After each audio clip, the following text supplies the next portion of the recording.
A for the 2023 Summerset National Championships. As you can see, we're undercover at the Orewa Bowling Club. It would be fair to say that, and polite, that we've had inclement weather here in the Auckland region, hence all the games, finals games, have been brought inside because honestly outside would have been dreadful. First up we have the Open Disabilities Singles Final between Darron Wolland of Wakari, that's down in Dunedin, the bowling club there, and Lynda Bennett of the Te Awamutu Bowling Club. And later on we'll be covering the Summerset Open Women's Singles Final and lastly the Summerset Open Men's Pairs Final. So let's meet the finalists today. As we see Lynda Bennett there walking up the green towards her Open Disability Singles Final from the Te Awamutu Bowling Club, and a fine bowler. We watched her on the stream yesterday, John, and it's going to be a hard one to beat, I think. Yes, indeed. So I'm John Macbeth, and with me is Alex Reid. Alex introducing the second of the finalists now, all ready to go. As we see Darron Wolland ready for his walk up the green. He's the winner of the Para Bowls New Zealand singles title this year, so he's sort of looking for a double, John. If he gets this one, he's won the two singles that you can win and makes his way up the green there. So interesting situation. Both these players have gone through. There were 30 entries, 12 qualifiers, and we end up with this pair. That's Darron Wolland coming to the mat now, and against him will be Lynda Bennett. This is the first of our national finals from the 2023 Summerset Championships. It's the Open Disability Singles Final. We'll have a look at how these two got there. As we see Wolland just getting ready to place the mat, and you see where they ended up. Darron against Lynda, and getting there, tough games. Yes, yeah, they were tough games. You see Darron Wolland defeated Carolyn Crawford in a big match-up yesterday afternoon and very inclement weather. John, that was a close match. I think it was about 21-18, and before then defeating Karen. And Carolyn Crawford obviously having a good match up against Graham Scallion, but falling down against Darron. Lynda on the top half of the draw, you can see there, defeating Petrina Riley in the same conditions. Yesterday afternoon, a little bit damp, and we watched her on the live stream defeat Hazel Littlejohn in the morning. Yep, a 21-6 win there, and gosh, conditions had no better outside today. So here we are in this fantastic complex here at Orewa. Yeah, beautiful facility, and it's wonderful to have these sorts of places in Auckland, and our gratitude of course to Bowls Orewa for helping us out for this finals day and giving us a venue for the final of the Open Disability Singles as well as the Women's Singles and Men's Pairs a bit later on. So Darron won the toss and has elected to take the mat. Left-handed bowler, and wearing his bucket hat inside, John. Yeah. There are some traditions. We see in the background, you would have seen the famous bucket hat wearer, Mike Kernahan. But he hasn't got his on inside. So our marker today is Lorraine Beasley. There she is from the Grey Lynn Bowling Club.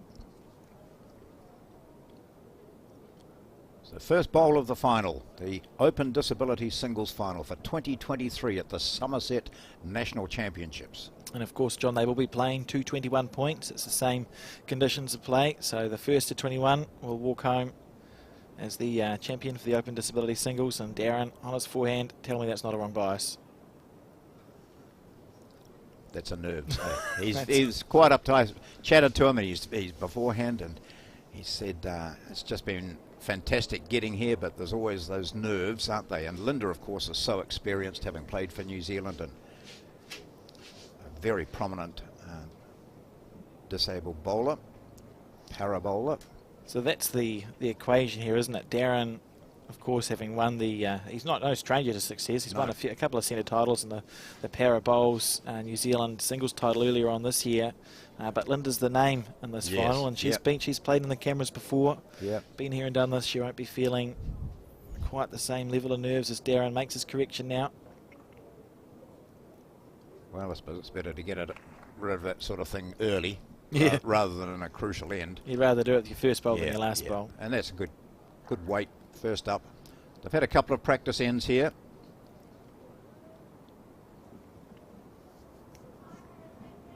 I think we're going to see some good bowls. John, the green plays nicely and, of course, protected from the weather. Well, I did watch some of the men's pairs this one of the matches, semi-final, was it, between the Newmans from Victoria and Jamie Hill and Lance Pascoe. And my word, there's some you're going to see some extraordinarily accurate bowls here. Lynda just slightly overplaying her second one.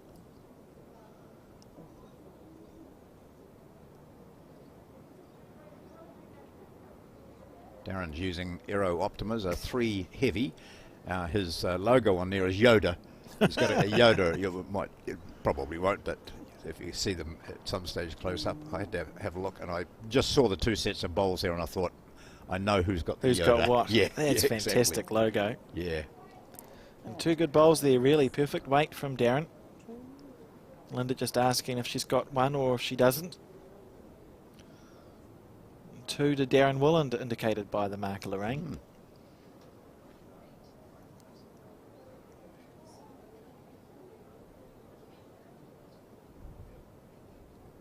Doesn't look like it from this angle, does it, John? The camera angles can be deceiving. Yeah. Should I have been holding them down? She looks a bit heavy again, is she? Yes.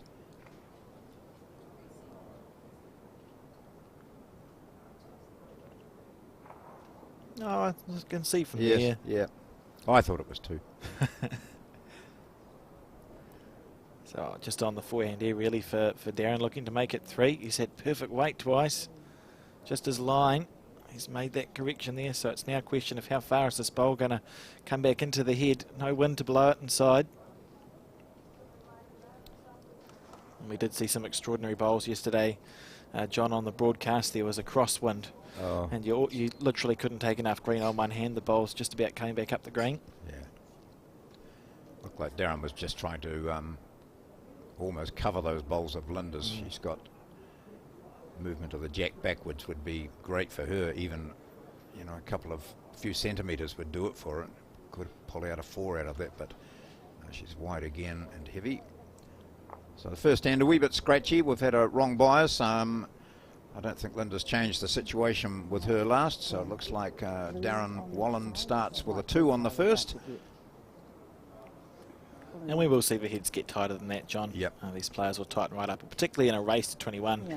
This game, as we all know, a game of singles to 21 points can go for 30 ends if it if it really drags out with lots of 1s and 2s. So by the time you get to the 30th end, if you're not getting close, something's gone wrong. And the marker Lorraine Beasley, she's decided on 2. Yep. And a canine friend in the background, John, must be a supporter.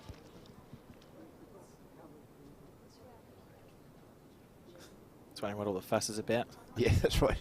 Turning its back to the bowls. I've seen jacks and bowls chased across the green in the past, John. Yes.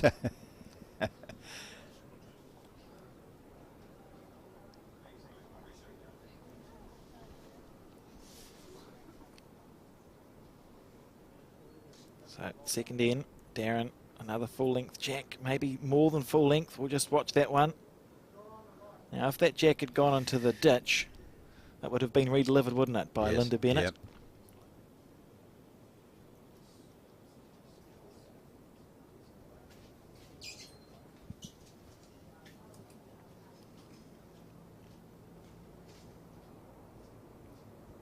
So forehand again, so it's often interesting to see whether a player decides on one side of the rink or not. And he's obviously quite happy just to play his forehand when getting a feel for it here. Yeah, I'm just going to comment on that. It's interesting. I suspect because we're inside and it's a little bit protected, we might see players chop and change perhaps a bit more than they would if they were in outside conditions, because both hands usually play similarly when you're inside. Yes. It'll be interesting to watch develop, and Lynda opting for the other side of the rink, the forehand side, or her forehand side.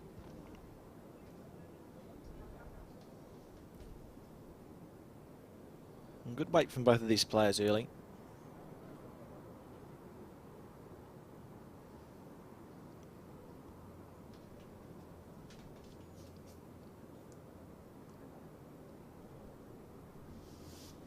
So Darron's been playing for 16 years, but only been at his current club, Wakari for the last 5.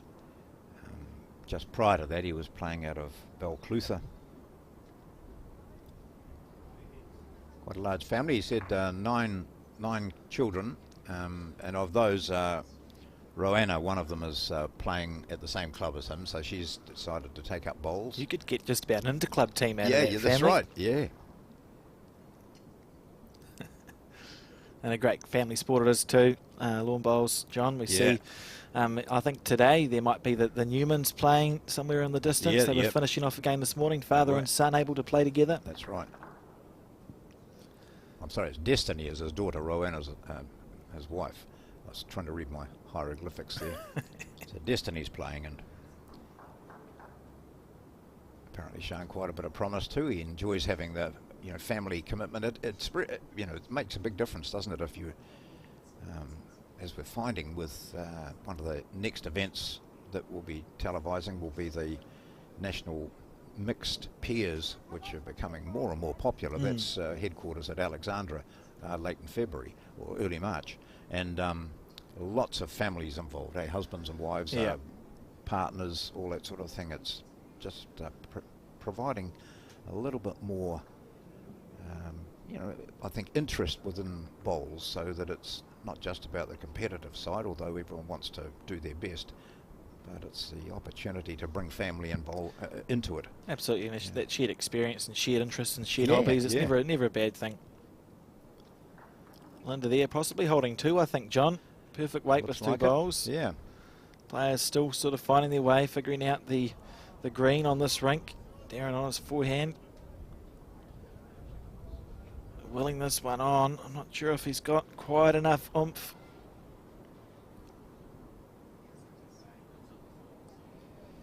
Well, it's that story, isn't it? Because his first bowl was narrow and travelled that amount of distance, you give it a bit more green and it's got to travel a bit more distance, doesn't it? So a wee bit more weight added. I just wish I could remember that myself. And Lynda here looking to really make this one count. Bonus bowl for 3. These are the important bowls in a final, John, and she's done it too. That's a lot of experience shown there from Lynda Bennett, and great bowl. So 3 shots there for Lynda Bennett. So a 2 to Darron on the first, and we can only see 2 of Darron's bowls there, so he won't be at all impressed with this second end of his.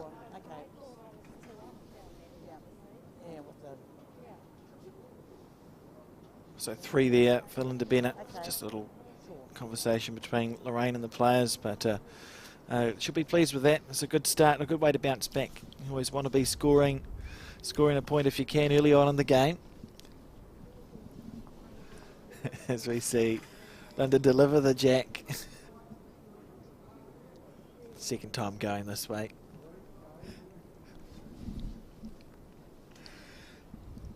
There we go. Just been tested by Peter Bellis, who just wandered into the commentary box and pulled out a yellow card. A lot of our viewers will be aware of this club, which is called the SSI. Stirrers International are the last 2 words for that, and it's a bowling club little group, and if you show your card and another member hasn't got his or hers, no, just his, I think, then that offending person has to shout. So Bellis was trying to catch me, thinking I'm sitting in a commentary position here. I won't have my card with me. He nearly caught himself out, John. He did. There was a panicked moment there as he was scrambling through the wallet. Yes, he did. He came in and a big smirk on his face, and then started going through his wallet, and he couldn't find his, but I had mine in my hand, and he was starting to panic. I suppose just a quick segue from there. Of course, Ian Birch, John, the voice of bowls, lost him this year.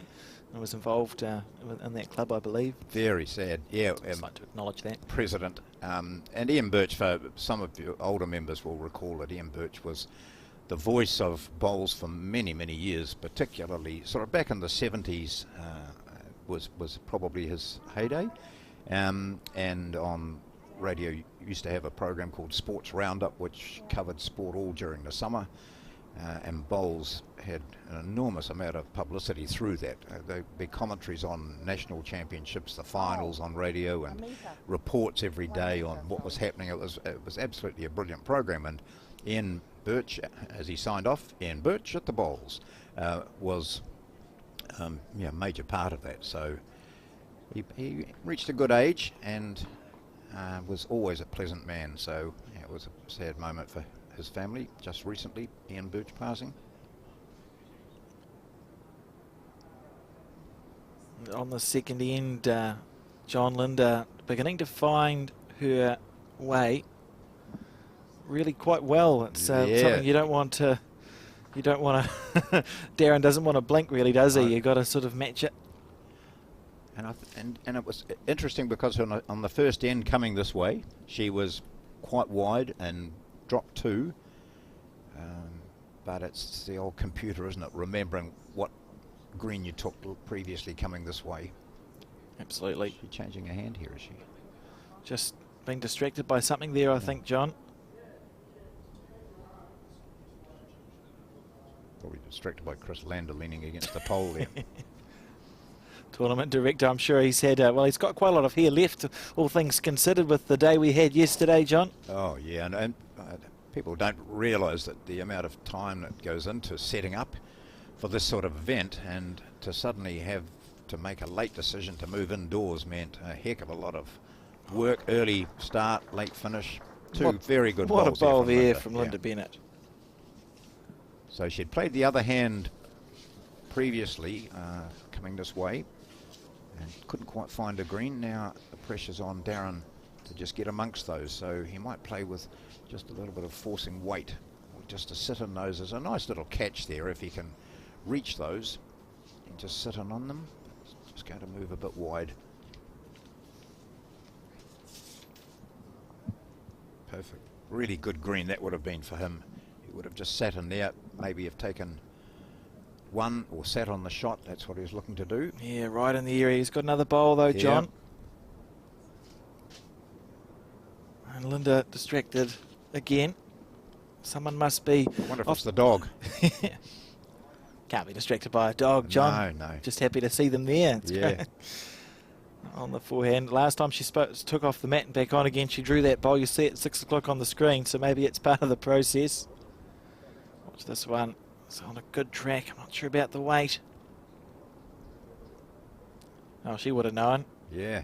Look at that stuff. That's brilliant bowls there from Lynda Bennett. 3 right on the button. And big pressure early on in this final. Yeah, well, we look at that closest bowl of Darron's. It was only, not even half a metre over, was it? It's winding up. Yeah, so. With weight on his backhand, so he's trying to pick that port. If he gets something square, he might get a good result. Look at this, look at this. Wow, what a result. What a result. He gets the shot out of it, probably, with that bowl to the right. Just depends how close those shorter bowls are now. That was a very good result. He was 3 down, and there were danger of really hitting his short bowl. And he did, really. but it worked out for him. So sometimes Mr. Steve Beale would say he would have dipped into his lucky bag for that one. Yeah, he could still be 2 down there. It's hard to tell really from this camera angle. We'll wait for the players to ascertain, but regardless, I'm sure there's a bit of heart and mouth for both. Darron opting for aggression, and Lorraine going for the measure. She didn't want to be having to do that so early in the day. It's a long way down. Most people can get down and measure okay, but it's getting back up again. Yes. Yeah. I found that more challenging as time's gone on, John. Oh, really? And how old are you? Oh, not old enough to find it more challenging. No. Lorraine, resplendent in her Summerset umpire's apparel.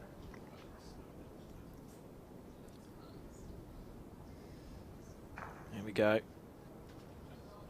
Looking like it's potentially a blue. She'll do the 3rd measure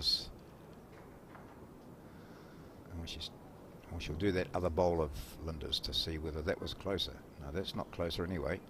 Yeah, potentially. So a 1 to Darron, I think. Well, he'll be very, very pleased with that result. I mean, he was in the area, Yeah. but he did miss. Yeah. We see Lorraine indicating the one there to Darron, and the length looking like he's going to keep the length similar. The mat just a metre up or so from his end. Not sure what the dimensions are of this green, John. I know at Browns Bay they're all about 33.5 metres. Yeah. And there it's rolled to the 2 metre thing. Those marks on the side are to do with cameras, if anyone's wondering. Well, it fooled me initially. I thought, what? It's not a very narrow rink. No, it's a narrow rink. So we usually say to the players, look, the marks on the side, that's where the camera can see too. So in a team game, not in singles obviously, but in a team game, if you could just stand to the side of the marks, that would be helpful. And Darron leading off on his forehand side. 3-all.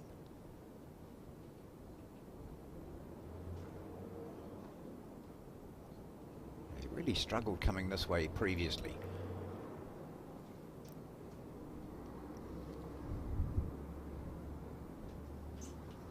Perfect green. Yep. So he's thinking, I've got one of the two things right that you need to get in bowls. Yep. Lynda, here it is. It's interesting to see. I was just wondering what hand she was going to play. It looks like she's going to play it on her forehand side, John. Well, you can tell that she's not happy with that.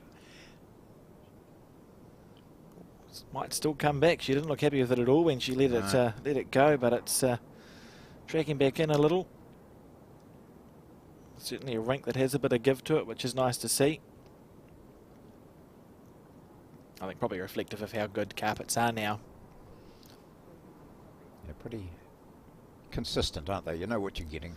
We've gone, past the days where a new carpet was a bit of a lottery when you played on it. And there's lots of nice ones around the country at this time. And Darron, this is a great correction here. Yeah.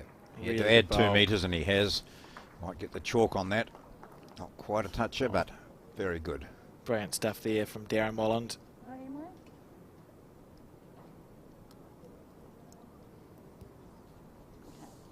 Oh, okay.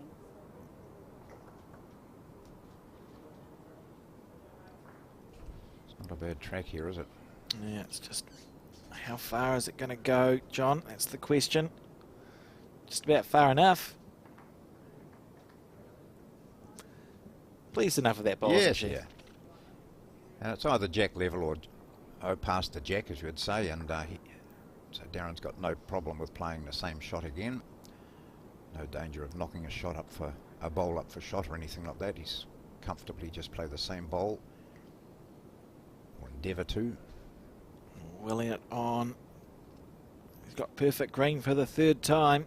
You can see that bowl finishing in line with jack, or maybe a foot narrow. That's an annoying bowl for Lynda now too, isn't it? Yes, it has. It'll be riding her eye on that forehand side. So if she was to play the forehand, she would need more weight, John, to get underneath that bowl. And that's not what she's going to be doing. She's flicked the bowl over. One arm bowler just tossing it up and you just moving it around, whereas people with 2 arms, of course, have just change the bowl over hand to hand. It's a major disability, but it doesn't affect her. Willing it past the front one. If she gets past not going to be. So now Darren's got an opportunity, hasn't he, to play up to that one bowl of Lynda's, although she's still got 1 remaining. But he'll be just looking to draw another. Just finish inside that one of Lynda's, the one that's to the right as we look at it. Yeah, and if he was to rest it, it doesn't need to move that far to bring the other bowls in. So he's just going to, you sort of turn that into your jack, don't you, John? Yeah, you go near there or thereabouts, as he has here. Too. He has.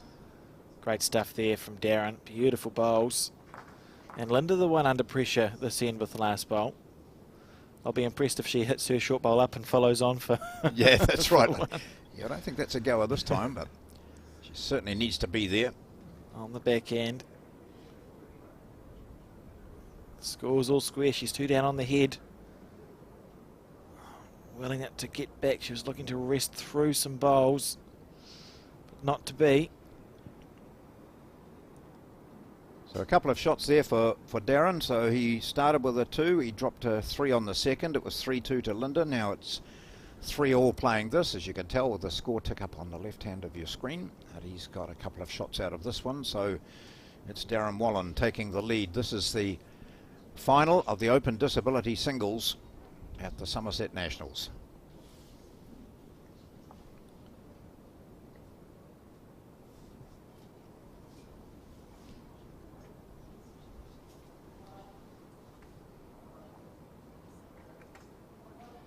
Well, when they were playing yesterday, Alex, you were there at Browns Bay, and I had to look at it for a while. I stepped outside and stepped back in again. And I felt so sorry for the players and the markers who were there. It was just awful. It wasn't just wet, it was wet with driving rain, and occasionally the rain would cease for a moment, but everyone got thoroughly drenched. And yeah, it was pretty diabolical weather, which is why those games were called off at about the 2/3 points and finished this morning. But certainly a huge thank you, because it was not unique to Browns Bay. All around Auckland there were people playing bowls, and all around Auckland there was a bit of rain. So thank you to the clubs and the participants and the people who ran back and forward and everyone who was involved and helping us get through yesterday. It was tough, but we got there, and our gratitude certainly goes towards everyone who was greens involved. at Browns Bay, they were playing superbly, weren't they? So you're right, all the clubs have contributed so much to this. As we see the first. Darron on his backhand side. So switching sides, coming back in this direction to what he had been playing. Lynda going to follow him down. Very focused bowler from the Te Awamutu club. Started as a social bowler, John. Played for a couple of years social bowls at Te Awamutu, and then thought, I'll take it seriously, and has had an okay career since then. Played for New Zealand at a couple of Commonwealth Games and taken home some medals.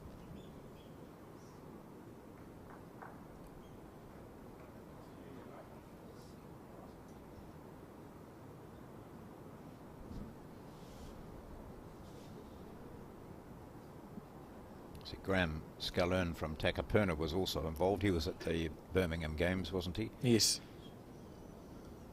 Yes, he was defeated by Caroline Crawford yesterday. So we see Darron Wolland. What a great shot that is. A wonderful correction from his first bowl.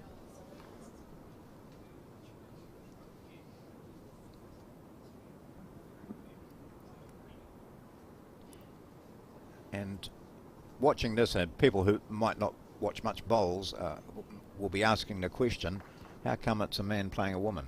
But it's one of the few sports where men and women are equal, aren't they? Men can play against women, women can play against men, men can beat women, women can beat men. It's it's a sport which allows a lot of diversity, doesn't it, John? I've seen 8-year-olds play 90-year-olds, and as long as you can roll a bowl down a green, you can be competitive, and there's a number of ways to allow that to happen. We see bowling arms now have become more popular, which allows people to continue to participate and compete in the sport. And Darron, another great bowl here. Well, he's in the zone. The heads are really tightening up. Look at that, all those 5 bowls, they'll all be within a metre of the jack. So, and interesting too, because Darron started on the other hand. We remember his first bowl. But he started on the other hand playing this direction, didn't he? He did. And then, so he's computing all the time, thinking what's suiting him, watching every bowl, taking note of how they travel, how they draw. Interesting shot selection here from Lynda Bennett. She switched to her backhand. That weight would indicate she was probably looking to be a bit narrower than that age on, looking just to move the jack back or rest on the bowls.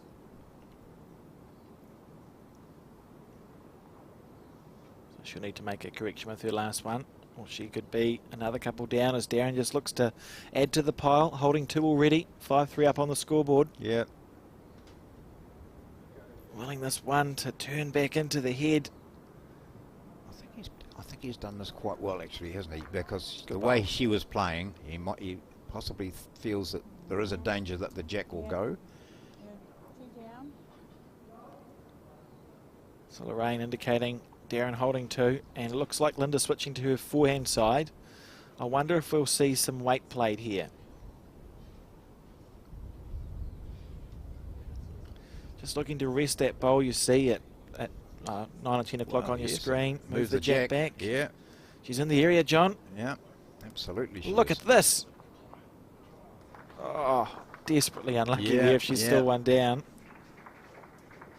Certainly deserved the shot out of that, I think, John. Very good. It was under pressure. 2 down at least. Movement of the jack the wrong way. She would have gone 3 down. But she judged it. Looks like it might have been perfectly from this angle. So she might have picked up a shot here. We'll see. There'll be possibly a measure. That's very good. Tactics. She's got the mat in her hand. Whether that's an indication or not, I don't know. Tells us what she thinks.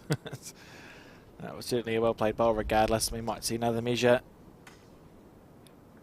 from our marker, Lorraine. She'll measure the bowl sitting down first.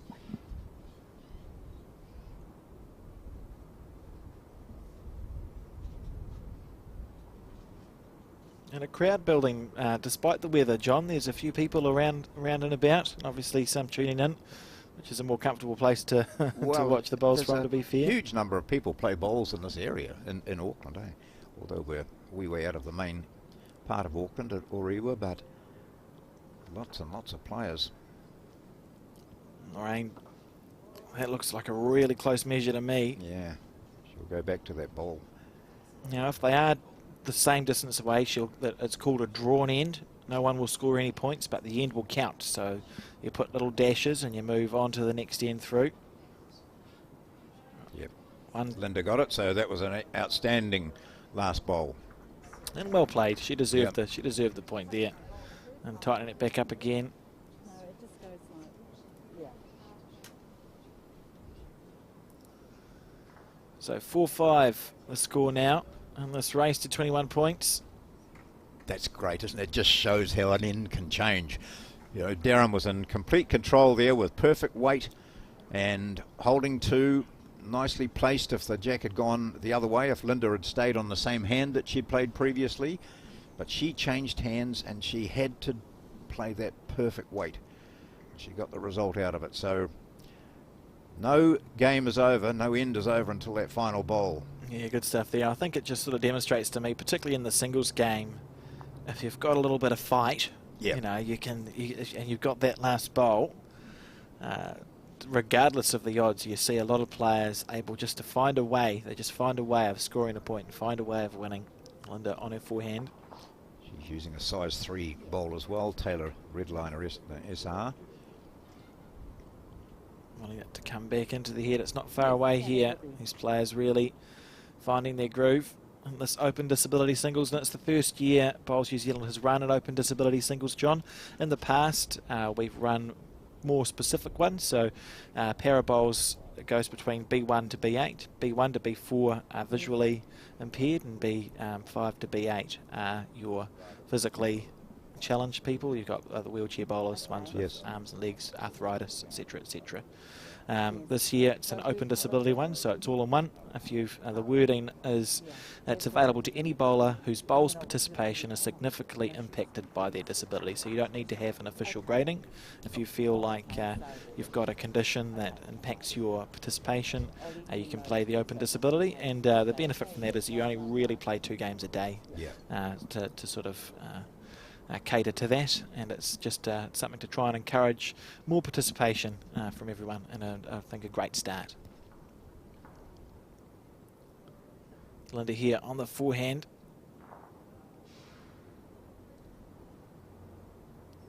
Good weight there.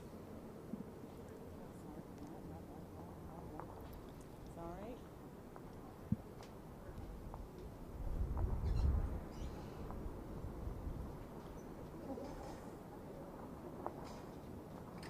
Just to the right of screen you can see Lynda Rolfe and Selina Goddard, I think, isn't it, playing a singles. That must be a semi-final. Yes, yeah, it will be. And I think Tayla Bruce and Stamper from Taranaki to our direct right. Tayla, of course, looking to continue her incredible run of form, John. Yeah. She just doesn't seem to, she doesn't know how to lose. Keeps winning everything she seems to play in. The defending champion for the women's singles, as we see Lynda on the back end. Switching with her third bowl. Looking to rest the bowl or move the jack back, and she's not far away. Bang, bang. Good stuff there from Lynda Bennett. Oh, suddenly 3. Good way how fast her head can turn around. Yeah, gosh. It's a tough one here for Darron because it'll look obstructed on both hands from his point of view on the mat. Just asking for the situation. He's going to be told he's 3 down, John. Yeah.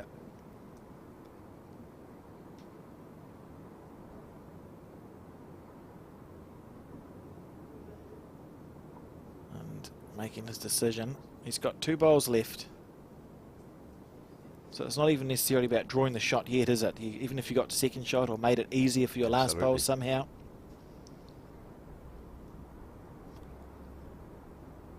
You're going to see him on his backhand. Opting for the draw, so in his mind, he was just going as close as he could to that pole at 9 o'clock. Really narrow and short here. That to me looked like he wasn't too sure. You know, that he'll walk back disgusted with that. I agree. You always feel as a player, you think to yourself, oh, I've just wasted a bowl. And he's got 1 left.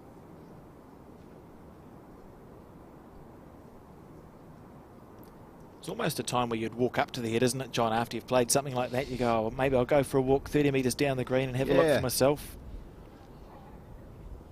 I think Lynda knows what her opponent's capable of, so one option open to him is to have a go at that and put the jack in the ditch. And we did see aggression from him earlier on in the game. So she's covered that. She's holding 3. Correction time for Darron. Yeah. Just needs to get somewhere close. I mean, his first bowl, that one that's now 4th shot, is not that far away, so he's just looking to beat that. He's taken a much better line this time, John. It's down to his weight. Has he got the weight on this one? Needs to clear that front bowl of his own. Good bowl regardless there. Yeah, taken 2 out, so he'll just be 1 down there. So that's a very good save, and in fact, if he hadn't got tied up with his own, it might well have drawn the shot, because it was a beautiful green that he'd taken. Pretty good under pressure if you remember his 3rd bowl, which was... yeah. Well, we can just see it way up the top there. It's a forgettable bowl, his 3rd one, a great correction with his 4th. So we've seen a couple of good saves, haven't we, so far? Players under pressure, down 2 or 3 shots, but pulling out really good shots when it matters. Absolutely, and I suppose that's why they've made their way through to this final of the Open Disability Singles. The ability to just play good bowls under pressure.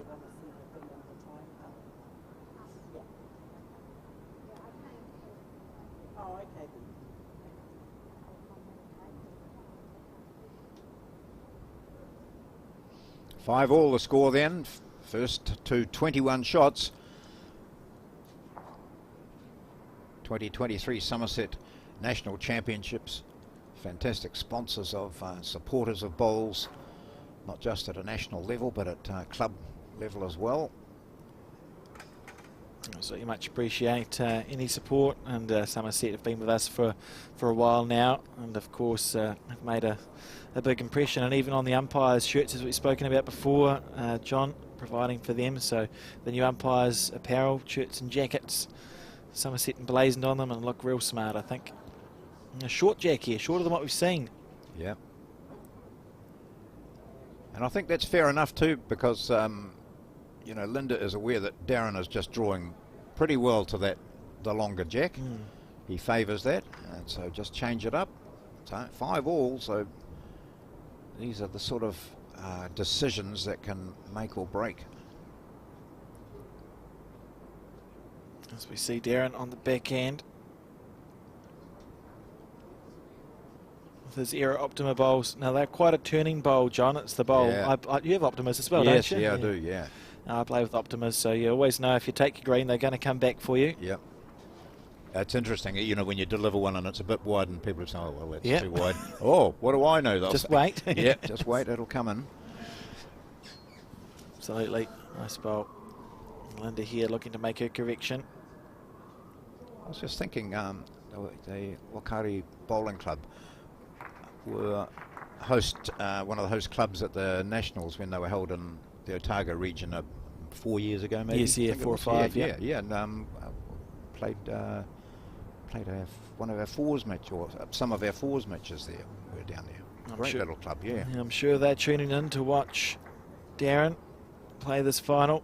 He's got a nickname as well from them, but we might wait till a bit later on before I share that. Darron here on his backhand. Well, as I said, he's got a logo of a Yoda on his bowls. It's along a similar, Yeah. a similar theme, I would say. Okay. Probably the closest he could find, I think.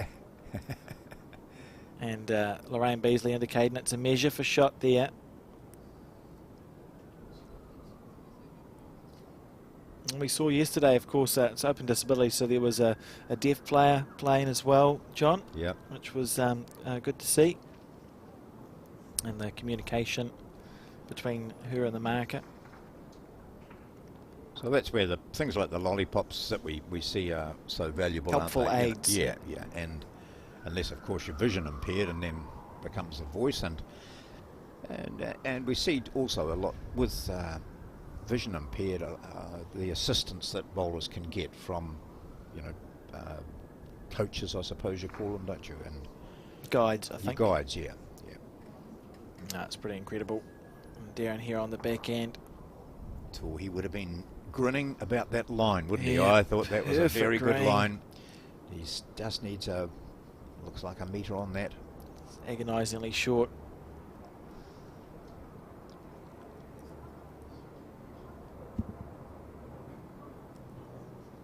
So Lynda looking to put another bowl close. She's been pretty good with her third one, and right on the perfect line here with her fourth. Looking for jack movement or to rest the bowl, but got neither. So resting the bowl there, and that would have been handy for her. She might have even had 4. So now we've got pressure on. There we are. There's the Yoda for you. You have to put your neck out looking at it, but yeah. great logo on a bowl. Darron here on the backhand side for him, looking to make his correction. He's not far away, John. Now, where's it going? Well, sprint it back to him or carry it back to Lynda. No, he stays with it. Oh, I think I think we're going to have Lorraine down on her knees again. the jack may have run away. Yeah. And that's possibly due to it being inside. The jacks are heavier inside, aren't they? Yes, They use a yeah. heavy jack, and it's the bowl, or the jack will spring away from bowl when you play that sort of trailing mate. So potentially a bit unlucky there for Darron. But it is swings and roundabouts, as we saw him on the second end or third end get away with it. So if he's dropped one there, probably just the Linda's got the mat again. scales So balancing out. yep, 1, 2, red. Yeah. Until Lynda Still a Bennett. good save again. Seeing really high quality bowls here. So she's Linda's won the last 3 ends. Just singles though, and it's only 6-5. This is the first of our finals for 2023, the Summerset Nationals. Later on we're going to cover the women's singles. The semi-finals are in view to the right there, and then men's pairs. Yeah, it's going to be a great day of bowls at Orewa Bowling Club. Some high quality encounters and national champions being crowned. I'm impressed with the staying power of our canine friend there, watching the bowls, John. Just pleased to be out, or maybe out of the wind and rain. Yeah, probably. Lynda now on the backhand, leading off on the backhand side. Neither player really settling on a side that they seem to prefer, John. And she's gone slightly longer with the jack this time. Right in the area here. Wanting it to run out that little bit. That's a great starter. Good first bowl.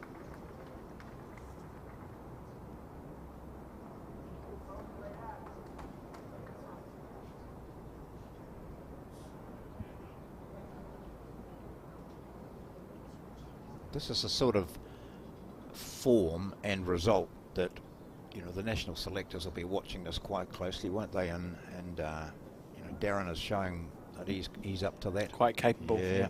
Absolutely. Particularly with Darron having won the Parabowls New Zealand national singles title earlier in Invercargill. Great shot there from Darron Wolland.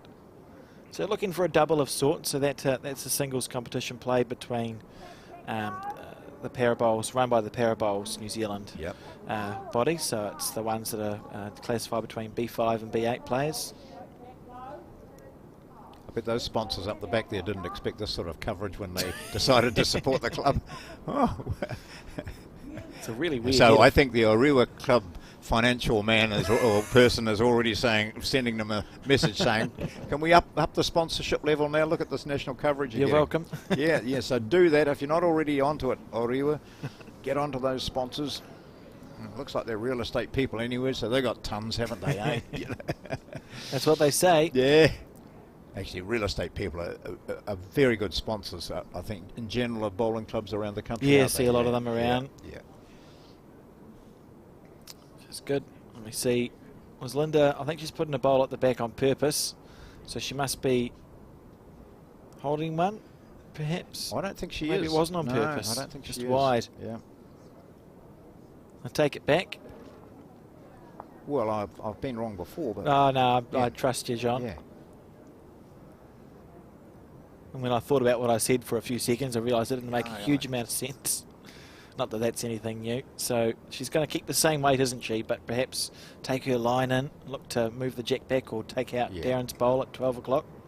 She's got that lovely just draw target, isn't it? She's got 3 targets there, her own to sit on, the jack and or his. Absolutely. So no need to be adventurous. She's taking a nice high line here. Oh, this is what happens sometimes. Willing it to run on. That's agonising. Yeah. 2 feet short. But very important now, I think, for Darron to get a bowl right on the head. As we know, Lynda's zoning into the target.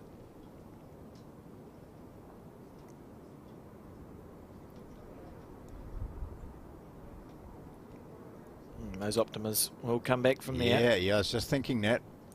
He needed to give it a bit more green, and he has, and he's played it perfectly. Unless it springs.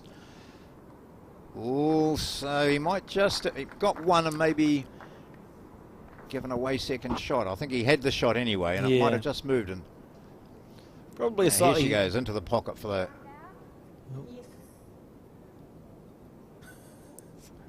One down, she says. So a slightly better one for Darron. Yeah.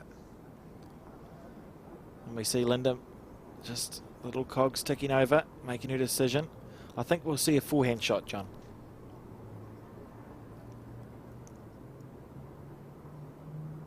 Doesn't have to change much, does she? Oh, absolutely. She's right in the area. The target is similar. Her bowl at 9 o'clock slightly low of the jack, so she can use that. She's got the weight. She's on the right line. This is very close here.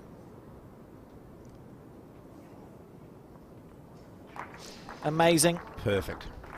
Couldn't have asked for a better... Now, what's Darron got here? He's got the back bowl, hasn't he, I'd say, with that blue, if the jack was to come back straight? I think he's played all 4 of his bowls, though, John. No, I don't think so. Ah, well, then that's brilliant. Yeah, he does have the... Yeah. Oh, no, Lynda's got it right back there. We couldn't see that one, so... I'm so easily confused. Yeah, no. And, you know, we're only talking about it, and they're playing it. Yeah. Their concentration has got to be absolutely spot on, Goodness doesn't gracious. Well, he's got no back bowl. No, I thought... I was To looking answer at, your question, no. Yeah. He had the back... Of those ones there, that one there would be the back one, but I didn't realise, I'd forgotten that she What had. happens if he plays the plant at 12 o'clock? Yep. It must look tempting, because that... It's not touching the jack, is it? That no, it's not touching. So Top Lynda's bowl? bowl's not touching the jack, and Yeah. you see Lynda's other bowl at 12 o'clock is right next to the blue, which is, what would you call that, 12 o'clock as well. Perhaps if Darron hits that, it might cannon through. Yes. Because no use in pushing the jack back, because he'd probably could Have end a up back 3 bowl. down. Yeah, absolutely. Yeah. We know he's not afraid of a bit of aggression. I'd quite like to see that shot played. You see it there, good angle right up the middle. 12 o'clock hit Lynda's bowl onto your bowl, Darron.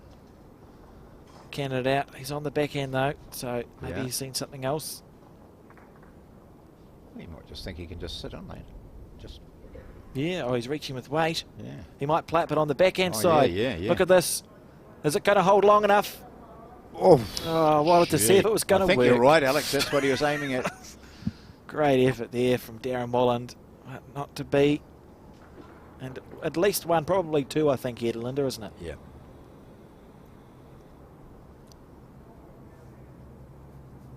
Would have been fascinated to see if that worked. That's one of the things about bowls.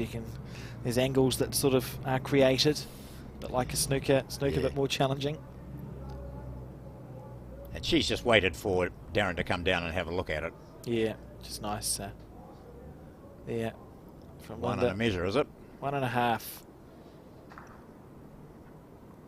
He won't give it away. Yeah. Lorraine's getting a good workout. Yeah. She might need chocks this time. What's happening here? I think she's gone to get some chocks from a bag. For the bowl that's on Yeah. a precarious angle. Yeah. And you said earlier when she did a measure that she'll measure the bowl lying flat, and that's first, Yes. because that won't move Yeah. if she does rock it, but the other one could fall over. Oh, so out So come the this time chocks. she recognises that it's in danger of toppling, so she'll... And Sue Rossiter in the background did herself mischief, and I think it looks like her legs are a bit better now. She was fully sort of, what do you call it, moon booted up last time I saw Sue. It always had a lot to do with the umpire. She would have coordinated a lot of what's happening over this Nationals. Actually had an event over the weekend at the Romantic Club on the Kapiti Coast, and we got a call from one of the entrants who said, look, I'm in a moon boot, can I play? And we're artificial like this, Tiger Turf's same surface as this, and we said, yeah, it's fine, you can play on that. And she could, because it was flat, her boot was flat. I said, the only problem is it's going to be hot. And what's her name? Karen Hewitt, I think her name was, from Nine. Yeah. So she played right throughout in a moon boot.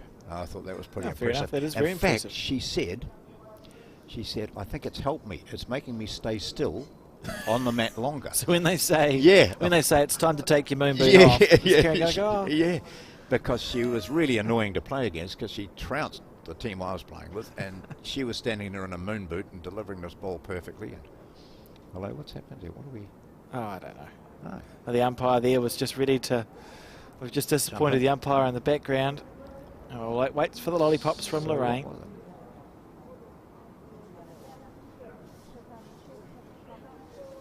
Some conversation.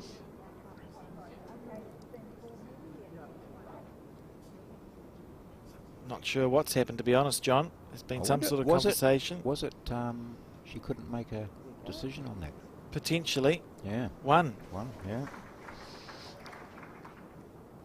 4 ends in a row, but singles each time to Lynda Bennett in this final of the Open Disabilities singles. Being played indoors. All the rest of the competition has been outdoors in Get the jack, Lorraine. very difficult, very difficult conditions. That's right. Don't worry about the board first. Yeah. Oh dear. It's a busy life. Well, Windows. marking and measuring. When I first started playing outdoor, I was given the dubious honour of marking our singles final because I'd got knocked out in the semi-finals perhaps. And it was a long day and the game went on and on and on. And by the end of it, I was just about crawling up the green trying to get to the other end. I was not impressed. Well, they can play 3 hours, singles match. Yeah, it can go for a long Particularly time. as this one. What time did we start?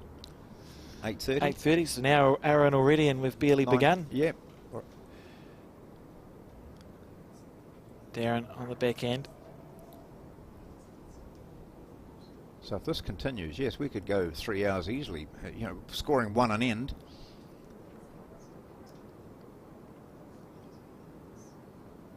On the back end. Nice ball. Very good shot there from Darron Wolland. Both these players really keyed in now. I can't really, based on how they're going, I wouldn't imagine we'll see big numbers one way or the other really, John. Sort of 1s and 2s all the way. Well, potentially there have been big numbers, haven't there? But always the final bowl has changed things, or the person who's trailing by 2 or 3 manages to alter the situation. So it almost feels like if one of the players can get a number, that might make the difference in the end. They'll probably win by 3 or 4 points, 21-18, 21-17. Darron on the back end again. Good first bowl. Look at these 3 bowls here sitting right around the jack. About to be They 4. could have been placed there. Yep. That's incredible stuff. Lovely bowling from both. Yeah. I'll be one out, one in there. Just turned it over a little bit, so it shows how close Lynda's bowl was, because it didn't move far. I'm not sure what's going on here again, John. Lynda, I think she indicated am I one up or one down there, didn't she, with her hand?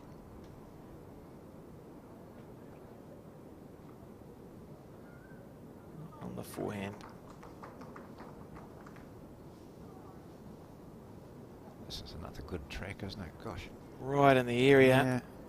Yeah. Oh, brilliant bowls. This head building. So you drop a towel over those quite easily. Has he asked a question too, is he?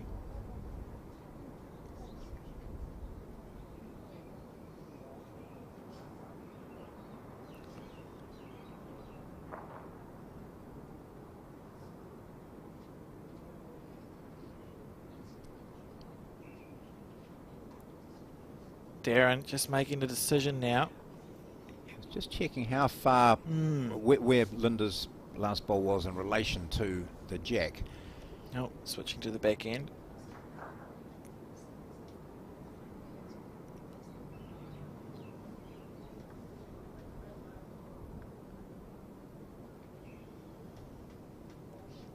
Darron here on the back end in the end. Looking for a big turn. Oh, flops in, that might be If handy. it sits down, I think it's going to count for second. What's the call? We'll just have a look at Lorraine. It's only one down. Yep, One down, she says. But the potential, again, we're seeing a head developing in which two bowls left could end up with a single, but could also end up with multiple points. Here's an important bowl for Lynda Bennett, playing on that forehand side, which they're tending to favour coming this way. It's just going to go around the back, is it? Oh, it's diving. But yes, John. Just Whoa, she slightly. just about set that bowl down. Yeah. There would have been a jump in her heart there. So look at this now. We've got, Darron's got the shot. He's got two bowls either side of Lynda's, that closest bowl, which must be second shot, or is that one to the wing second shot? That's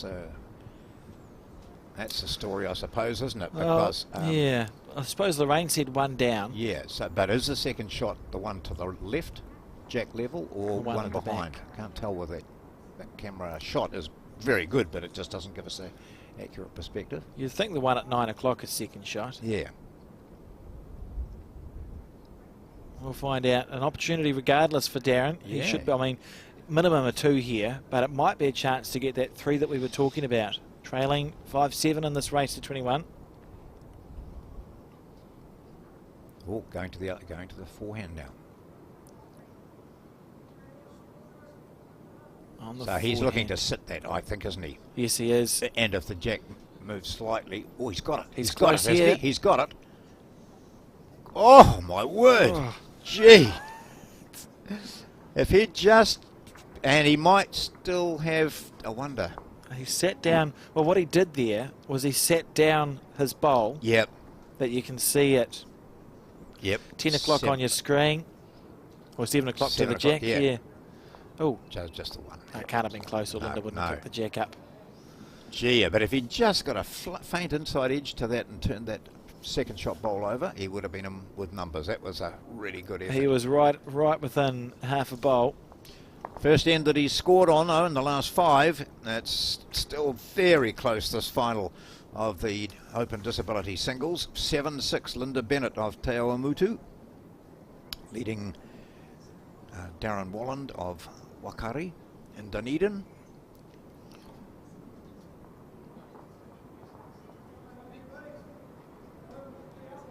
So we had 30 entries for this. As Alex Reid mentioned, the first time this has been held. 12 qualifiers.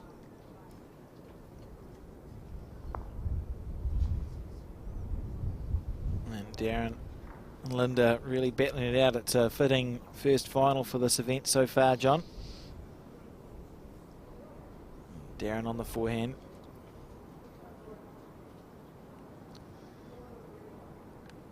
And of course, what's going on to our right are the women's singles semi-finals and the men's pairs quarter-finals. So that by the time we get to the next round, we're up to a women's singles final. And by the time we get to the third game that we're going to show on the screen, John, we'll be watching a men's pairs final, and we'll see if we can get some updates from them as this game progresses. Plenty of time to go yet.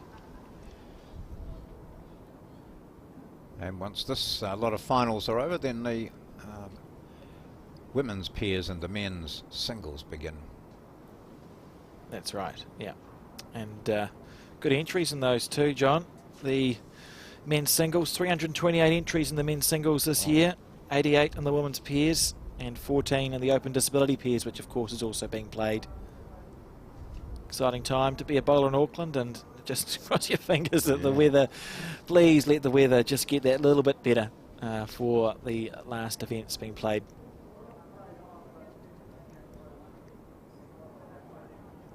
The longer length end here than we've seen for a little while. Yeah, interesting, eh? They were both a metre over, but Darron quickly adjusts. Lynda on the forehand side. Also, I think, you know, that concentration required on that last end, where everything was within a metre, wasn't it? Quite easily. And all of a sudden, you open green again, and you're starting, and it's a different length, and you know, you've just those mental coaches that are so vital in bowls at any sport at a top level now. Their words come into play, don't they? How do you remain focused? Absolutely. How do you get over disappointment? Often what you find is if a head starts tight, it continues that way. Yeah. So if someone draws a toucher, you go, oh, well, I have to get really close. Yeah. So the head is tight, whereas if it starts loose, it stays loose. Yep. Darron disappointed with that bowl. It's the loosest bowl we've seen him play for some time.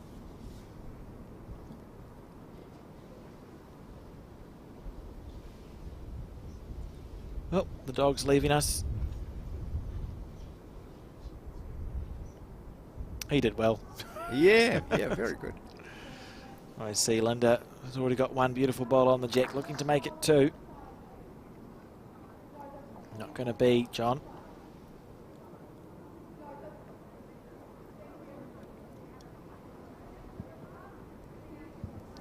So now Darron has the opportunity to make it two. You know, just pushing. We've seen how far bowls are moving with only a little touch on them.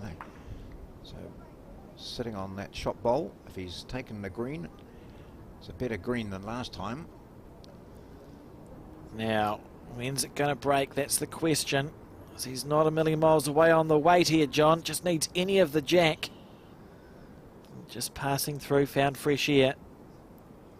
Gave it a reasonable chance if we look where his bowl finished. It was about the right weight for that shot. Yep. Dennis Hale and Trish Crute in the background watching.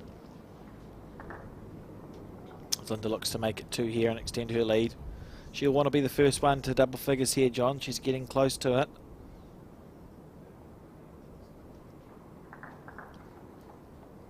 Look at that. Yeah. Lovely bowl. Great stuff. So 2 there to Lynda Bennett. Takes her into a 9-6 lead. The first to 21 shots.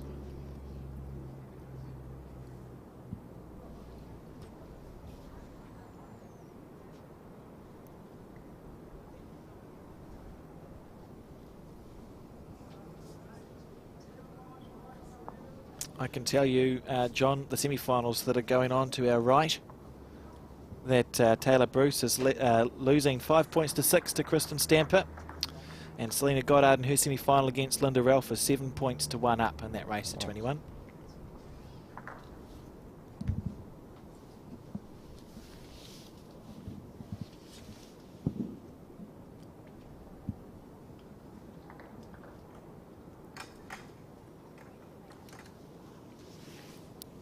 Lynda steering down the jack there, almost to the 2 metre mark.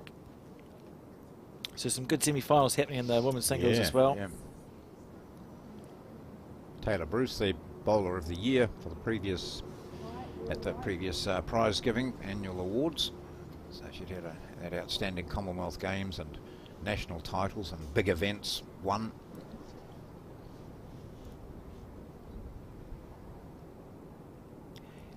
I'd be interested to know, Alex, and you won't be able to give me this answer, but there were a number of juniors playing in the women's singles. Yes. And several juniors got through and qualified and got through into late play yesterday. You know, that's and a junior is someone who's only been playing 5 years or less. So that just shows how quickly you could, if you practice and you've got that ability, obviously, you can get right to the top in a very short time. Absolutely, absolutely. And there's some really good examples of players who've represented New Zealand in a very short time. Marlene Castle, yeah. I think she was a 3rd or 4th year bowler when she played for her country at the Commonwealth Games in the early 90s. If you go to Australia, Ian Schubeck, I think he was in his 3rd or 4th year as well, represented Australia. So if you've got the will to succeed and you have a bit of a knack for the game, you can end up finding yourself in a position where you're a national representative in a relatively short amount of time. And I think that attitude of a lot of selectors around the country, whether it's club or provincial or national, that attitude of, oh yes, but he's only been playing or she's only been playing 2 years, you know, need to give her a bit more time. If they're getting results now, you know, that, if you get the results, it should speak for themselves, shouldn't they? See Lynda Bennett, another 2 great bowls, feeling like she started to, again, early on in the game, she showed a little bit of momentum, and I felt like she was outplaying Darron. And again, we see her just starting to settle down as Darron draws the shot. He turns up something like this. Oh, commentator's curse. And it sits against the bias as well. Yep. You're welcome, Darron. And he's holding shot. Yes. One down to blue.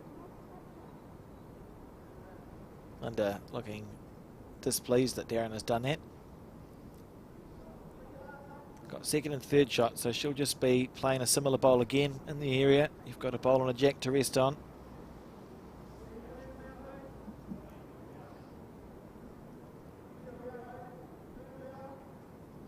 Lovely line here. That's what you want to see. It's got plenty of time to break back. As we watch the bowl do exactly that. Is it going to sit down, John? Held up by the other. Oh. Righto, Darron. No adjustment required. Just put another one there. Seems easy.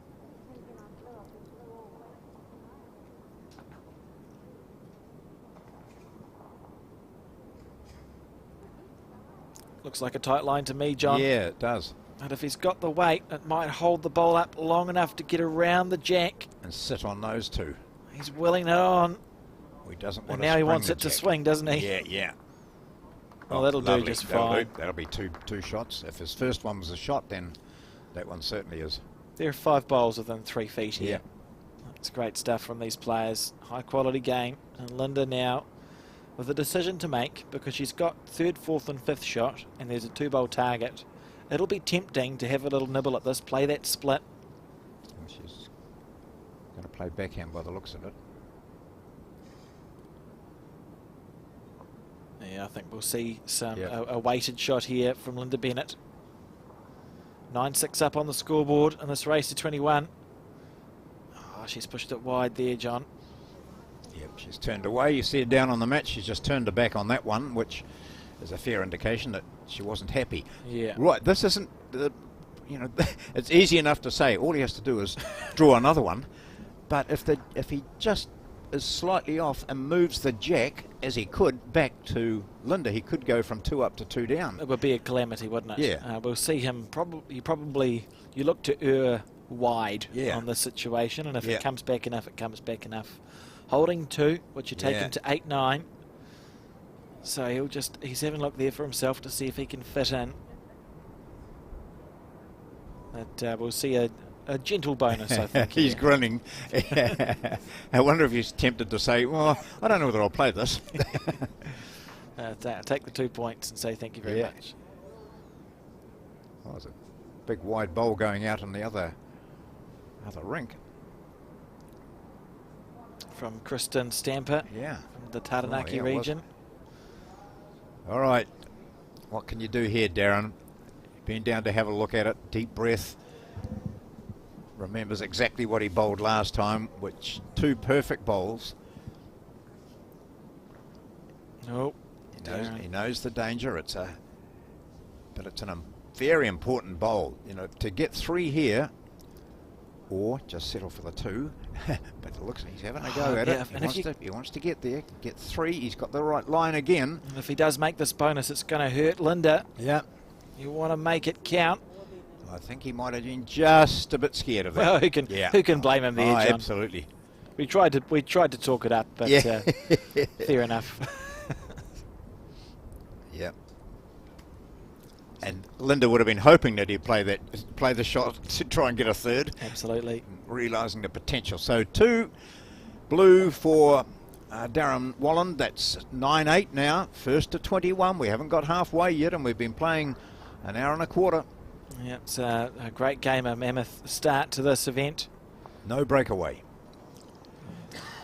Neither able just to get in front of see Gail Melrose, Sue Curran, and Sue Curran's director wandering past in the background here to support.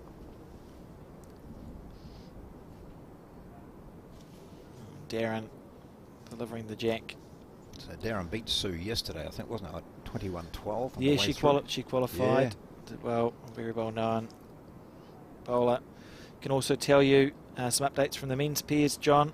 Finbar McGuigan's team of him and Robbie Bird defeating Glenn Newton and someone whose name I can't read the end of. 6 points to 5 on the 8th end. Okay. So that's a real close game there. Gary Lawson and Tony Grantham defeating Dan Dickerson and Nick Thompson 7 points to 3 on the 7th end. Ray Martin and Will Bennett. Ray Martin, of course, the winner of this event 3 years ago now in Christchurch with a new lead in Will Bennett. 10-1 up over Ian Fisher and Mark Griffiths on the 6th end. Yeah. And finally, Taylor Horn and Jesse Russell 7-0 up over Lance Pascoe and Jamie Hill on the end, 6th end. And Lance and Jamie, of course, won this event. I think the last time it was held in Auckland. I saw some of the stages of the Hill Pascoe match against Adam and Lou Newman from Victoria and Wellington, and there were some pretty good bowls played there. Gosh, I can imagine. But Pascoe just seemed to have the edge, always seemed to be able to drag out a quality bowl when required, as we see Lynda Milne just both quite narrow on that for her. And you can see in the wide shots that we get occasionally, and you look across the green at the heads, as the same as to true of this game. All the heads are really tight, aren't they, John? Yeah, There's bowls right around the jack, clumped around. Good stuff. But I think, did you take much notice when you were out there? Because as you can see, the sides are exposed, so there is a bit of wind getting in. So I presume that's having an effect, in particular on these end rinks. Yeah, there's a bit of breeze, but most importantly, there's no rain. Yeah. Which we're grateful for. And we see Darron holding 2 there. Interesting moments in this game. No one seems to be able to get the ascendancy. No one's really got a lot of momentum. Lynda on the forehand. This is a good bowl here, John. I think they're preferring to play the other way, though, don't you? You know. Yeah. So there's something happening down this end, maybe. You might have. You know, if we look at the format or the layout of that rink, that corner is probably less protected, isn't it? So that's probably it. Could be wind related. Well, you're getting some new. Oh, I thought that woman was knitting over and sitting down there, but she was cleaning her glasses. Yeah, here's something. It's one of the. It's like, you know, you have the Where's Wally box. Yeah. I often look in bowls crowds for people knitting. Yeah. Because there's always one. Yep. And Darron, it's a cover bowl there, really, isn't it? Yeah. Just put that there just in case that's where the jet goes. Yep. Down. Yep. And that's where it will go. Down 1. Yes, down 1. Yes. Lynda just asking if she was down 1 and which one it was.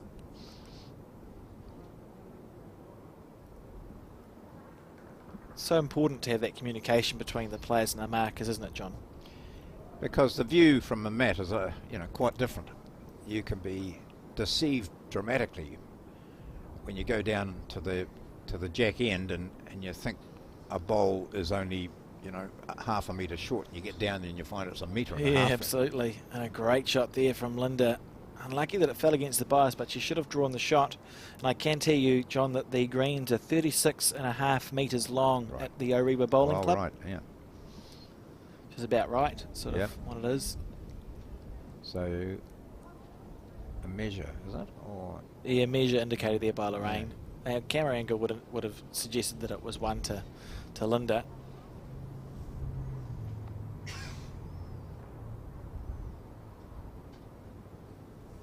Darron on the forehand side. Yeah, I think avoiding the danger of shunting the jack back to where her others are. He can draw this from here. Yeah. Running on. Sit. So now Lynda playing that forehand. Any slight movement of the jack could end up very beneficial to her. Last bowl of this end. Lynda Bennett leading 9-8, first to 21. Here she is, sits that bowl of Darron's out or tickles the jack over to the right as we look at it. Now she has done that. Shot. That'll certainly give her the shot, probably 2 now. That'll be 2. Oh, no, John, hold breath. 1 anyway. Hey. It was exciting all the way around. Because, you know, when they said it was a measure between that one on the the on bowl right, at 4 o'clock. Yeah. So the other one. moving that one of his out, I thought, but it came straight back, so probably didn't move any further from the jack. She's got the mat again.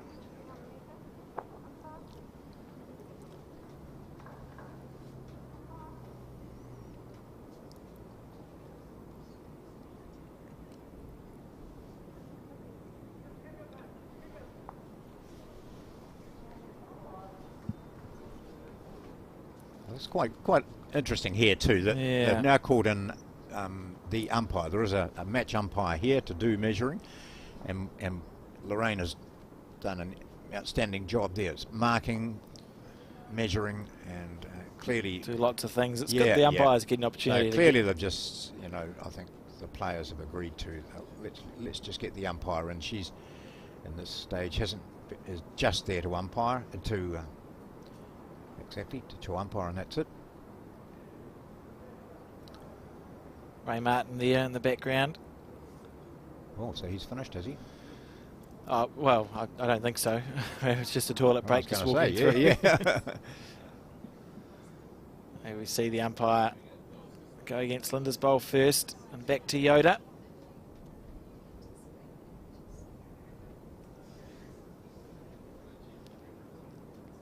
I think it's 1 to Lynda. Oh, no. Oh well, that's the worst call I've ever made. No, it's not the worst one you've ever made, Alex. Thanks, John. I'll take it. Yeah. 1 to Darron there. That's probably... So even though that would suggest that even before she hit that, he had the shot, because she certainly didn't move it any closer. No, I think probably a bit unlucky from Lynda, really. It was a well-played bowl. 9-all. Wow. Just keeps going, this game. Yeah. No one's into double figures yet. We've been going since 8:30.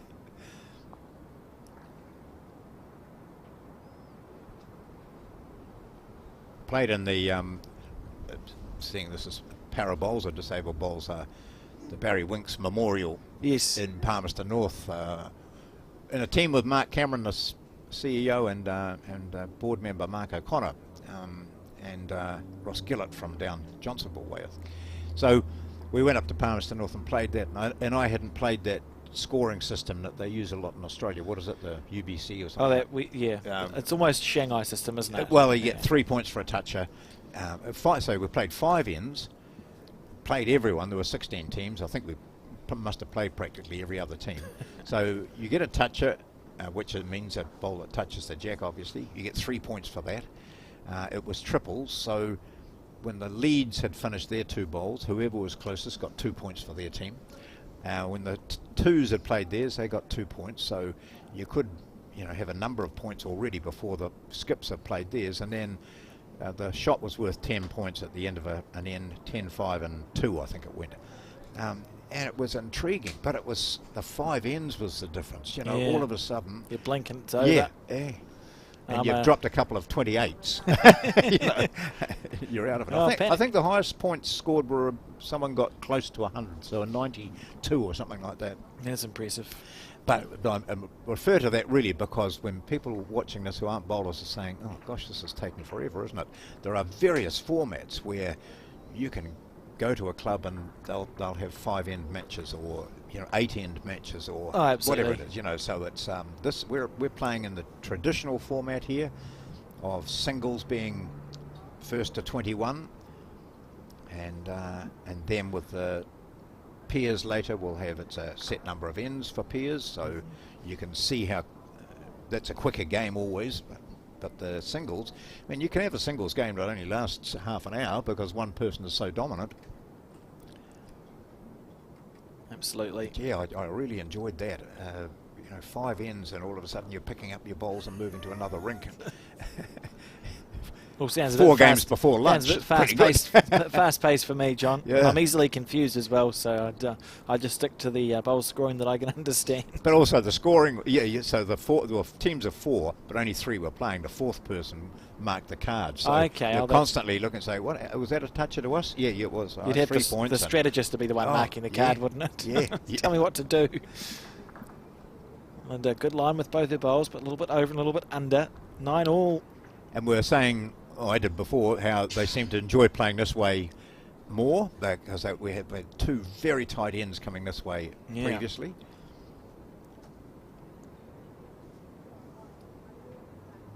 And this was where Darron bowled 2 fantastic bowls right on the just shy of the jack. He's got the shot here. Great bowl there. Good weight. Yep. One down. Yes, this bowl here. Having a conversation.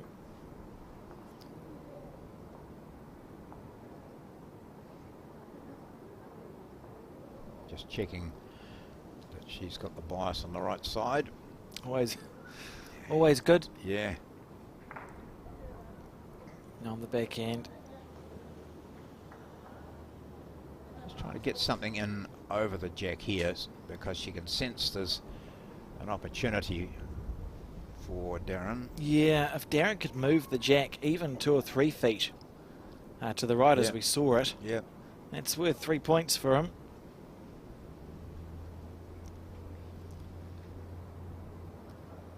Or even just because we've seen how far the jack goes, he just needs to touch that really. Draw a touch and it'll spring away, absolutely, that's a good point. Just a bit narrow and short. Welling it on.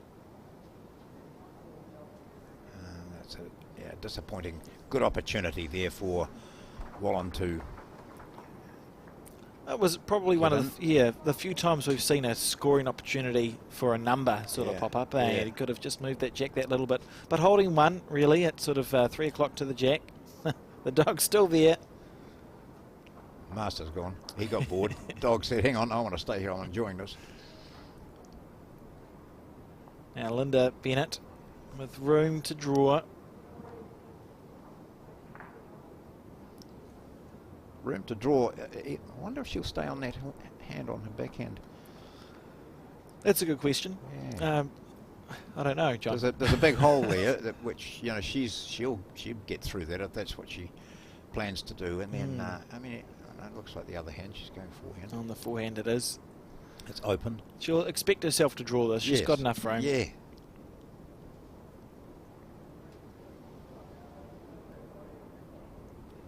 Well, she's taken a high line. It's as wide as she'd want to be. She's got the perfect weight. It might come back from there, but it's the widest possible green. Wasn't far away, but just always seemed that little bit wide, didn't it? Yeah. I think we'll see one there to Darron Wolland. And I also think, John, what we're able to do very shortly, if the magic people with technology can get it to work. I think we're going to see some updates on the screen good. of the other games that are going on Righto. that we can see to our left. There's the women's singles semi-finals going on and some men's quarterfinals. We'll see if we can get that for you shortly, as we see one there to Darron Wolland. So we had a period where Lynda Bennett scored on 4 ends, and which meant, of course, that Darron didn't. And now we've got Darron scoring on 3 in a row. 10-9. He has the lead, which he hasn't had since he led 5-4 at one stage. So First time he's been in front. As we see the scores begin to go on the screen, John, to the right, if you look at that women's singles, that semi-final, Tayla Bruce and Kristen Stamper, 8-6 to Tayla now in that race to 21. Then we have the other semi-final between Selina Goddard and Lynda Ralph, 12 points to 4 there. So Selina running away with that one by the look so far. you never write off Lynda Ralph. Well, that's the thing. Exactly. I'd quite like to see, and you're not meant to be biased as a commentator, but I was looking back through the archives, and Lynda hasn't yet won an Open national title. Right. So I'd like to see that happen at this Nationals. As we now have a look at the men's pairs, that quarter-final. Newton and Rowbottom from Auckland Bowling Club playing Finbar McGuigan and Robbie Bird. 6-7 there, so that's close on the 10th end. And we have Ray Martin and Will Bennett. They were 10-1 up. They're now 10-4 up against Ian Fisher and Mark Griffiths on the 10th end. So the end's important. What are they playing? 18 ends in the pairs. And then the third quarter-final, Gary Lawson and Tony Grantham having a battle against Dan Dickerson. And Nick Thompson, Dan Dickerson, related, maybe the nephew of Ian Dickerson, who won a Commonwealth Games. Great, something in the great singles. bowling family. And finally in the pairs, Taylor Horn and Jesse Russell, 7-1 up against Lance Pascoe and Jamie Hill. Wow. And we'll have more updates as the event progresses, but that's how it stands at the moment. So you see those singles matches, the scores there, they started the same time as this, didn't they? They started at 8:30? Yeah, pretty much the same time. So, you know, taking a similar duration. We're on the right track, and thank you to the technology, whoever's enabled that to happen. It's great to have these updates as this finals day progresses. I think one person in our team of one did that. No, we've got a good team out there. 2 of them are awake, and it's very good. See on this end. Another tight head, and Lynda Bennett willing this bowl to turn, not to be. And a good head here developing for Darron. Now he'll probably play his backhand, won't he, John? He doesn't want to make that target big on the other side. You'd imagine so. Here he is, yes. I suppose we should explain backhand and forehand for people who may not know what we mean when we say backhand and forehand. Right. I sort of equate it to tennis, same sort of thing. So he's got a great target here, hasn't he? He can either draw it, or he's just going to draw it dead. Hey, just draw it. If it stops, that's a bit unlucky. That was with well that played. weight, just getting the inside edge of one of Lynda's bowls would have been perfect for him. But that's a handy place, though.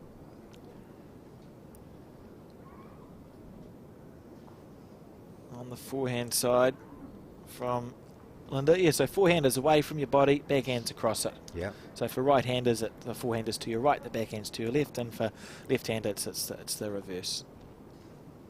Just an easy way to talk, and I don't even think about it now. It's just what comes out of my mouth when I'm trying to say what side of the rink someone's playing. Look, I have to place myself on the mat in their position to work out. So as we'll see now, Darron, his arm will be swinging across his body. So as Alex said, backhand. That's interesting too, because most bowlers, if you push them to say which side they preferred, most prefer their backhand side because you're not going away from your body, so there's nothing. Your arm doesn't need to do anything different. Is Darron looking to get past this front one? Look at another head where there's just 7 bowls scattered around the jack. One down. Lynda asking what's the situation, excuse me, and 1 down is the answer.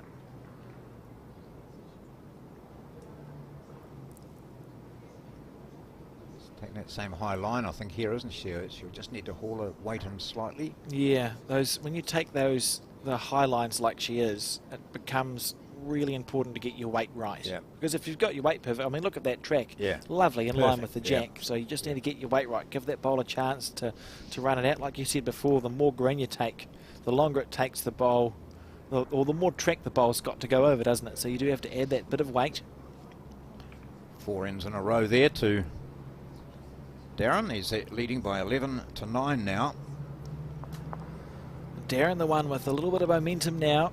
I don't think have we seen anyone ahead by more than 2 points yet, John? No, I see. Oh, 9-6 Lynda was up, and that quickly turned to 9-8.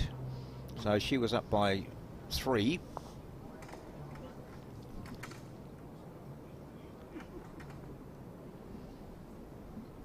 Right, where does the jet go here? He's been in the groove at sort of 3/4, hasn't he? Yeah, we haven't seen. I've seen one shortish jack. Yeah. Yeah, this is the line you can see where, and not a bad throw, eh? That. Yeah, be happy with that. Yeah. 1.5, 2 metres short from the 2 metre mark. And Lorraine straightening the jack up there.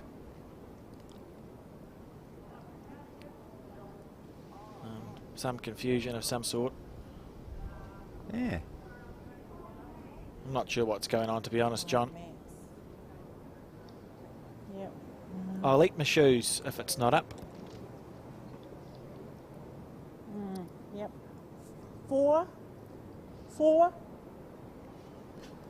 Lorraine there saying, I think Lynda is quite good at the gamesmanship, isn't she? You know, you see her, there's a lot of questions being asked, and you know, a lot of stepping back off the mat and things, and you know, and it's all part of the game, isn't it? big part of bowls. But she still had to be sure, because if the jack has not got gone a certain length, then She'd you get know, the opportunity. she gets the opportunity. Yeah.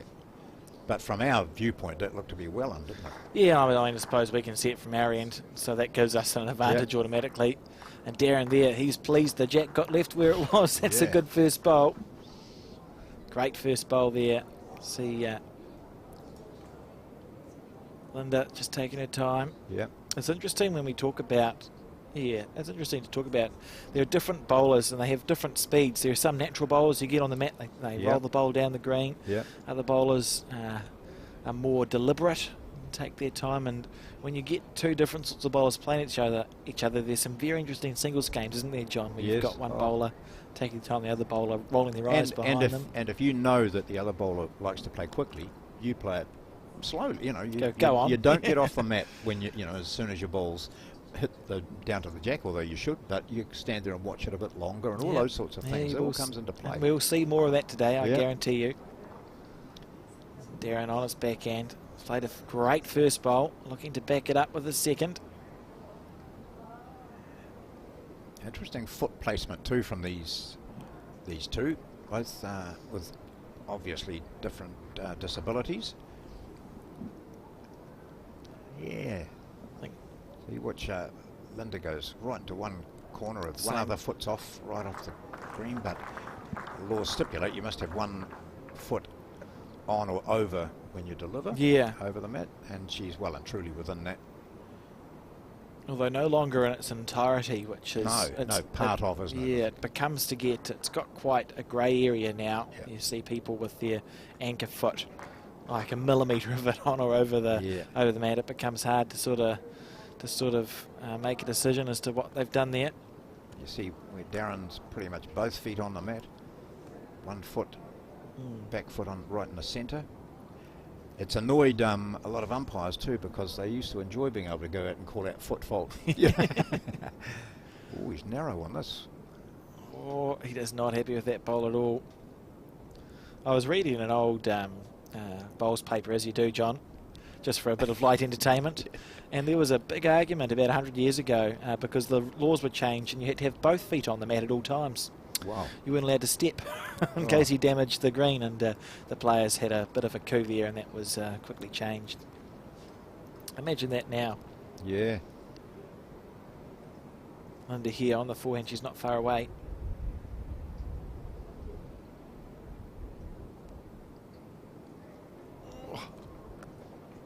Now, Darron, what do you do here? Panic. Yeah.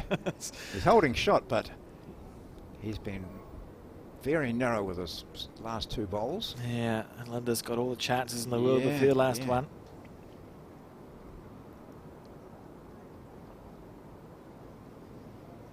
On the back end. Yeah, better green from him. Yeah, much better effort here from Darron Wolland.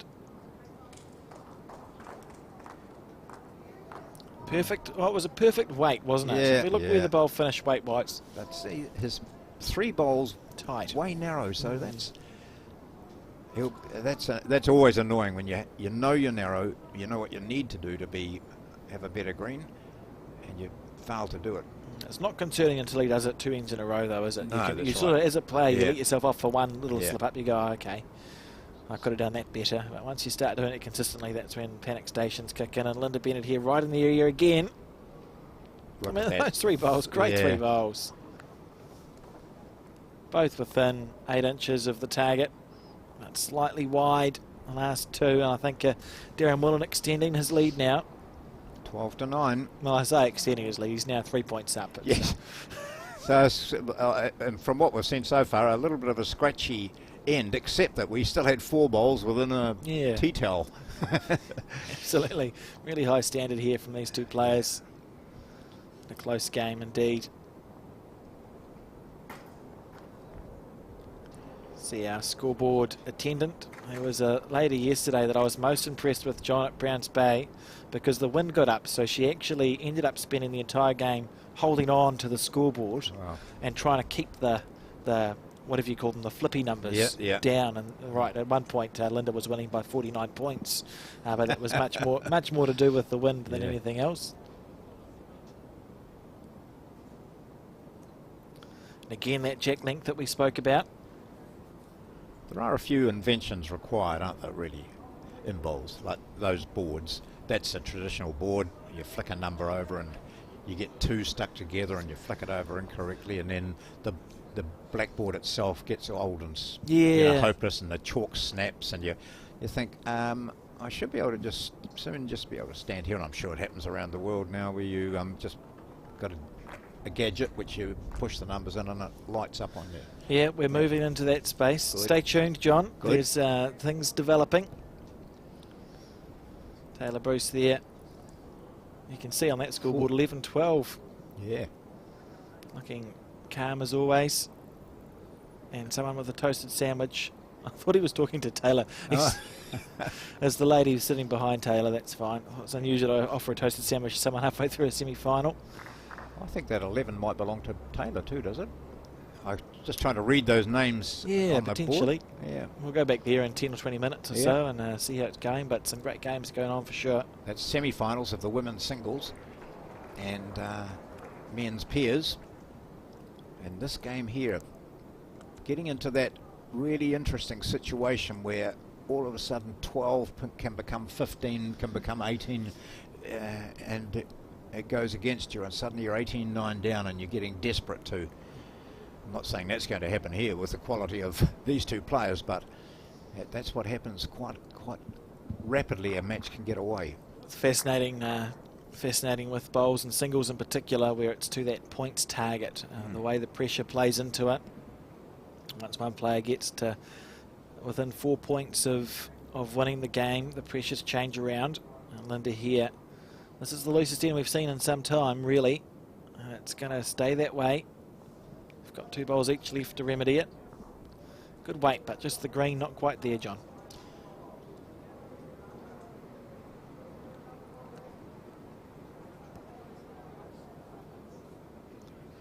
So Darron on his forehand,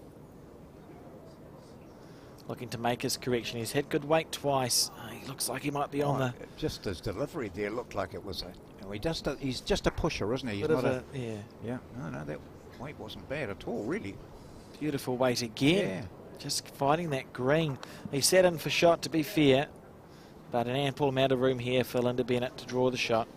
Sandra Zitterstein in the background, wandering past. Be here to support Kristen.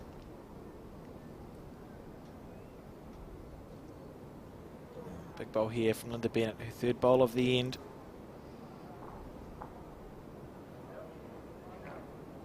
Looking to draw it dead. Very good effort Needs here. to get it up here. She's played it well. That's great stuff. Yep. Pressure bowl. Beautiful bowl at the right time as well. She's not far down by any stretch of the imagination. She's 12-9, but she wanted certainly to play a good bowl at that point. Yeah. And fair call here from Darron Wolland. Let's go and have a look at the head. You see Lynda sort of sigh, but they... Hey, they could use the same picker-upper. Well, you know, is that bowl touching the jack? That's what he'd like to know. And, yeah. And it's not, obviously, but it's not far behind, so...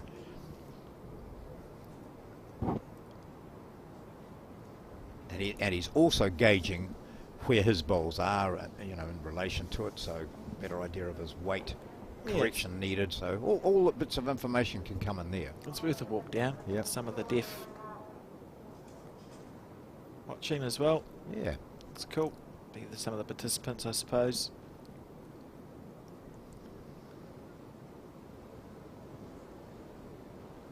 Right, Darron, what you going to do? It's got to be forehand, doesn't it? Oh, that's forehand, yeah.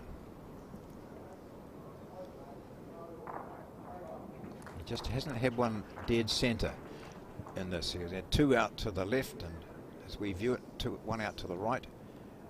Fourth time lucky here for Darron Wolland. He's not far away, John. Look at this comeback. Oh, take that one away. Oh, my word. Well, we don't know. It's close, isn't it? It's a great bowl regardless. Now it's Lynda's turn to go for a walk, I suspect. Yeah. She's not going to... You rely a lot on your marker, but your marker, you know, you're far better off in this situation to go down and just make sure yourself, eh? Yeah, and when it's close like this... Have I got it or have I not? It's worth having a look, even for shot selection, so you can understand, you know, exactly what to play.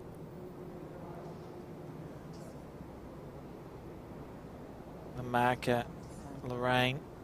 She's not going to give us a colour, is she? She is. No. No, must be that close. Close, yeah.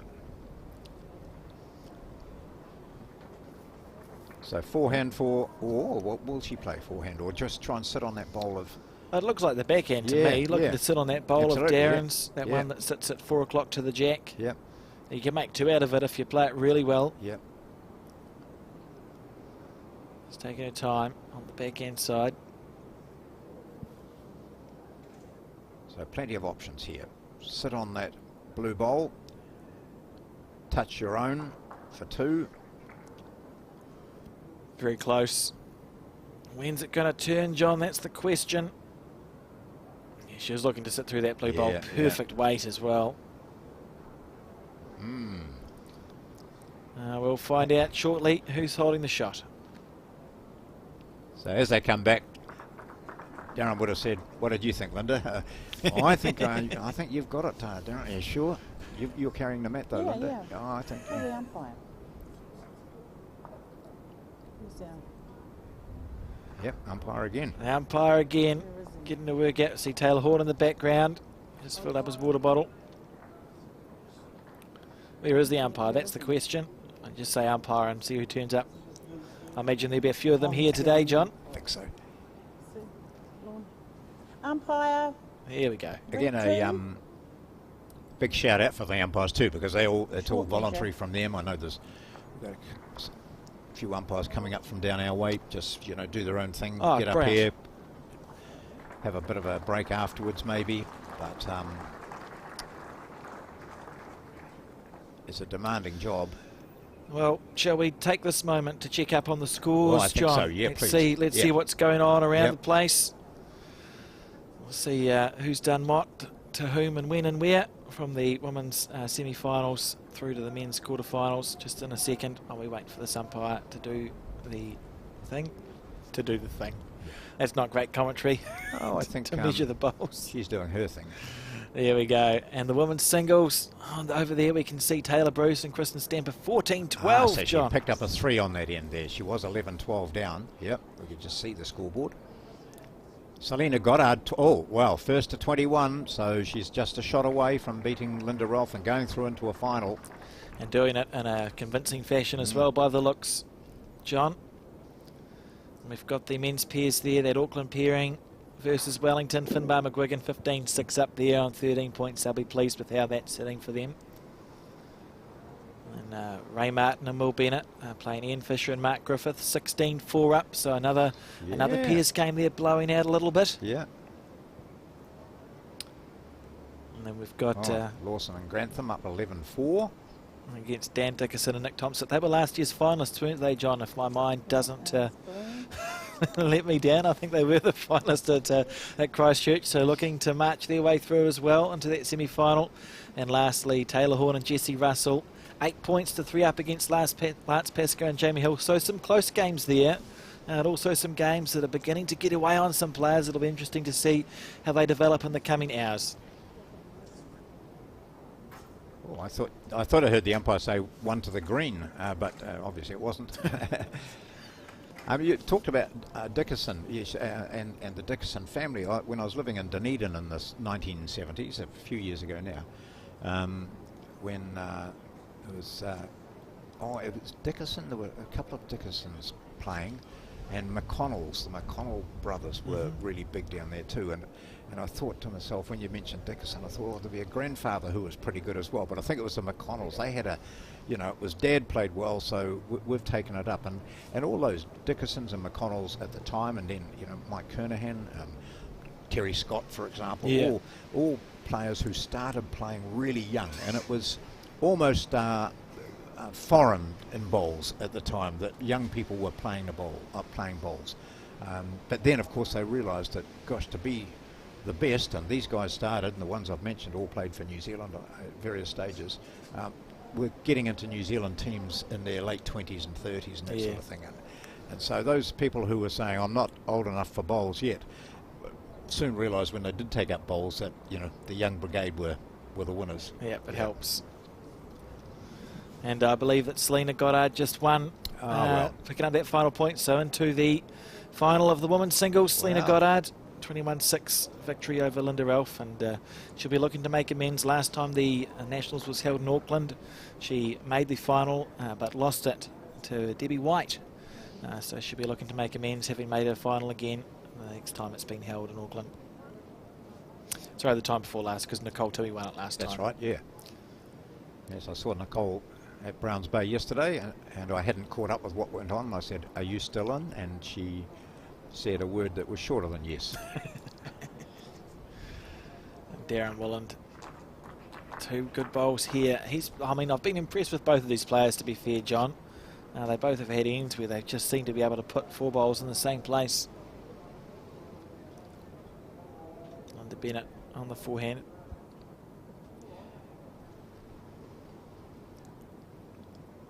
Yeah, quite interesting too that Darron threw the long jack. We haven't had a maximum length jack, have we? I think the mat's back a fair way as well. It is, yeah. And no, it's not. It's a couple of mats out, but he's just decided to push one down to the 2 metre and then see how Lynda copes with that. Well, it's working well so far for him. Yeah. As he puts another bowl there or thereabouts, leading 13-9 in this game. That's 3 good bowls there from Darron Wolland. Lots of pressure now on Lynda Bennett. She's got 2 bowls to draw second shot pretty much. She's been here and done this before, hasn't she, John? She won't be feeling the pressure. She's such a great competitor. I've always enjoyed watching. There's that steeliness there, isn't there, all the time with, there's never going to be, you never see a white flag in her eyes at all. It's like all top competitors. Look at this. See what a great response. Under pressure, 3 bowls, 3 shots down. Oh, she might not have quite made it. So. Agonisingly short. Only a foot short there. But this is an opportunity for Darron to sit holding 4, which is the first time we will have seen that happen in this match. With 1 bowl to come from Lynda Bennett. He'll desperately want this one to be there or thereabouts. And he wouldn't mind it being just in between the jack and her last bowl either. Just to coming in all right. Is it going to settle? Great stuff. Yeah, well, there you go. So he's done what he wanted to do, and now it's up to Lynda Bennett. The first time we've really been in a situation where a player is holding a 4. Massive pressure here for Lynda. If she misses this, she's going to be 17-9 down. If she gets it, she's 10-13 down. Yeah. So, that's what we're talking about. huge difference in the context of this game. Let's see if Darron watches it. Oh, he's He's had a watching look. it. What's a line like for a start? See the tilt of the head there. Yeah. Close here from Lynda Bennett. She's going to be a good enough weight on it anyway, or she's going to go through that hole. Close here from Lynda Bennett. She's going to go through the hole. Oh, I don't know how that happened. Yeah, that hole there is only a bowl's width, and she found it.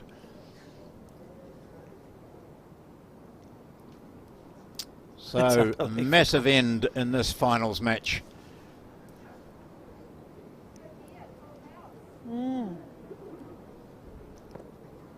That's yeah. There you go, Darron. Take the mat and put it where you want to. And it is a 4, the first 4 we've had. In fact, we'd only had 1 3, and that was in the second end when Lynda scored a 3. We had a 4 here. It's 17 to 9. And Darron Wolland of the Wakari Bowling Club in Dunedin has taken a big step towards winning this. Still 4 points to get, and sometimes they're the hardest. Those last couple of points are the hardest ones to get. But certainly he'll be pleased with that, and particularly I think the fact that Lynda played such, I mean, it was a well-played bowl, wasn't it? Yep. That was a well-played Yep. shot there. She did everything right and somehow found a bowl-sized gap. Wasn't even a bowl-sized gap because she squeezed through that split to drop that 4. It's unfortunate for Lynda, but Darron in check-out range now. And throws it long.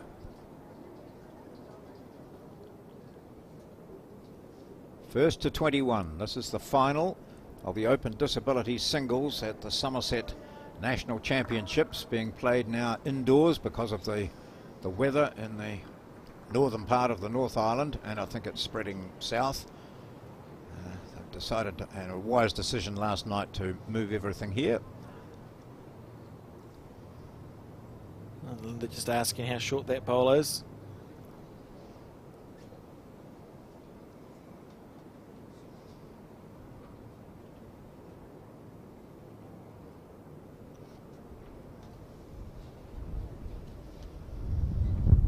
On the forehand side, so this is a, well, it's not really a switch. Neither players really picked one side or the other, to be fair. No. Just pulling it on. Like you said before, you won't see a white flag in Lynda's eyes. No.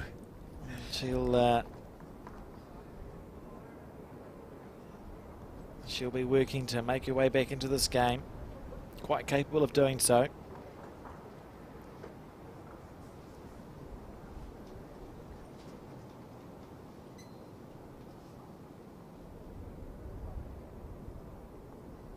Just needed to add 1.5 meters, and it looks like he's done that pretty well. Ends it turning.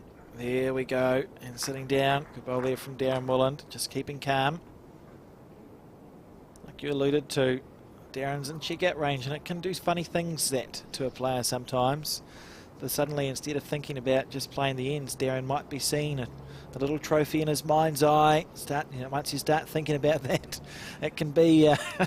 That's lost many a winnable game, hasn't it? Yes. That's just taking your focus off the job at hand. It's almost as if you should say to yourself, right, the match is just starting. We're 0-0. Easier said than done. So he's holding shot at the moment.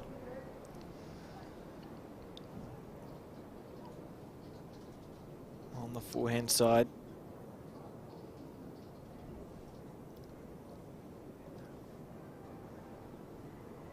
Big gap there. He should be striking while he's running hot. Yeah, so there's another one for him. I would suggest, yeah.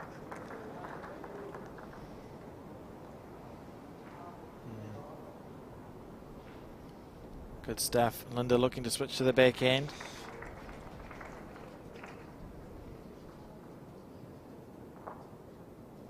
Which I don't think she's played all that much coming down this way either, but... Yeah. And it doesn't matter. These players are so good that they can just toss that ball in the hand and turn it around, and this looks pretty impressive. Jack back to herself, get a couple. Good shot there from Lynda Bennett if it stops. Willing it to stop. Oh, I think she's done enough there, John.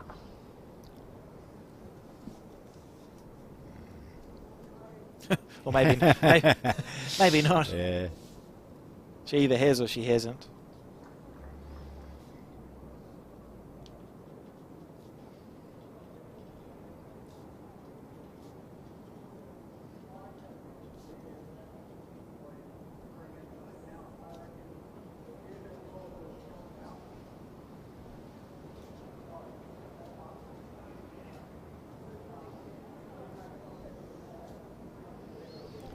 So Lynda's quite entitled to sit down and watch while the next bowl comes in. Yeah, as we see Bruce Wakefield there, resplendent in a, what would you call that? Is it green or I'm colourblind? Oh, no, it's bright yellow. Yeah, suits him. A colourful.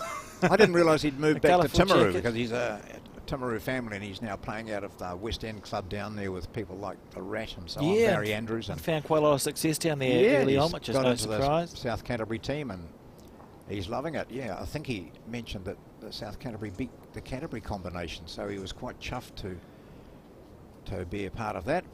I did hear that. Right, final bowl on this end. He's tracking it. He's looking to bring it in for the shot. He sits on his own and he's got the shot. Oh, well. We see the hand go to the heads there. Yeah. From Darron. And I think it might be one to Lynda here. And with the bowl to come as well. Yeah.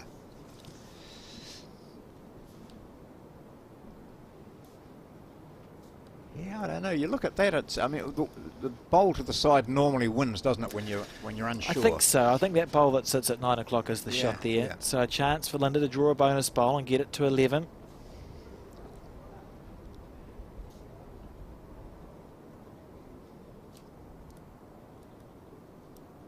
And if luck's with you, you do that. And if luck's against you, you get a slight edge of the jack and push it back to Darron for 2. Oh, yeah. How many times have we seen that happen? Oh, yeah.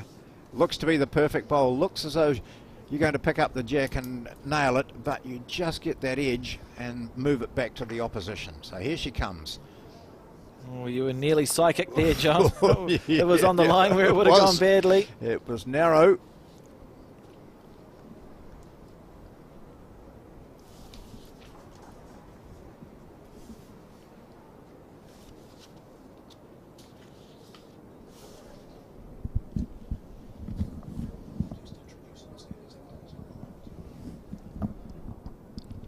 Now I wonder. Well, let's have a look at this. This is. Well, he's pointed to Lynda's bowl. Yep. So it was tight, but the bowl to the side has won it. Now I don't think that Lynda Bennett will be throwing this jack long. She moves to 17 to 10. That's the first end she's won in 8. In a while, yeah. So she'll feel like she's now, you've got control of the jack, and a short jack. That's a good call. Or a shorter jack. Yeah. It was either that or move the mat up, wasn't it? Yeah.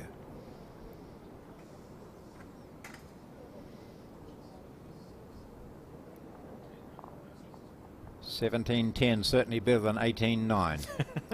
That is true. Many a game's been won from this position, and Lynda will have won many a game from this position herself. She's been playing long enough. We all have those stories where we've found a way back into a match, and that's what you draw on in these situations.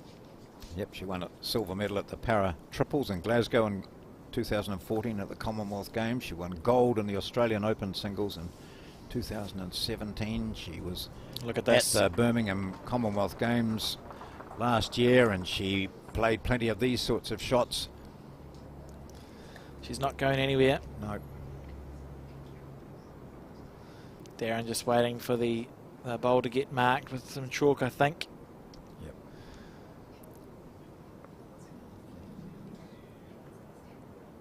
And we see what he did. He was on the mat ready to play. He said, mark it if you like, and he stepped right back to 0, didn't he? Right back, and now goes through the whole routine again. I quite like that. It's a bit of experience shown there. Yeah. On the back end, one down. 2 targets. Willing this bowl on. Not to be. And Lynda now with her first bowl close, looking to put another one there.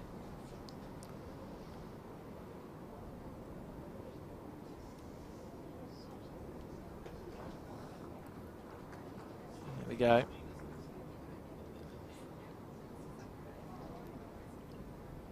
See Karen Stemper marching down the side. That game's still going between her and Tayla Bruce. Yes, it is a close game there by all accounts. Selina Goddard in the clubhouse, waiting patiently to see who she's going to take on in the final. Darron now on the back end, just waiting. Maybe there's something going on that we can't see, John, along the ditch, perhaps.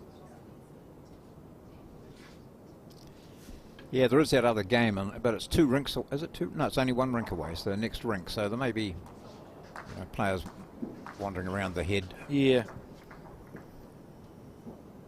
So we see this on the backhand side. Willing it on. He's not far away. Good shot. Fallen. Yeah, good shot there from Darron Wolland. Drawn one.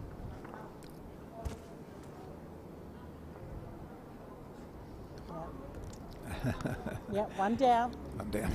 The question is, am I one down? The answer should have been yes. Yeah.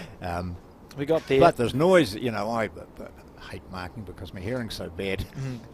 I just say to people, look, if you've got a question, just hold your hands out. That means what's the situation? That'll help. Am I up? Put your finger up or down, And arms are how far short or whatever, that sort of stuff. Do it by sign language. Keep it simple. Yep. And Darron now, got to be careful. You don't want to be narrow here. He'd rather miss wide. Narrows that slice, could slice the jack.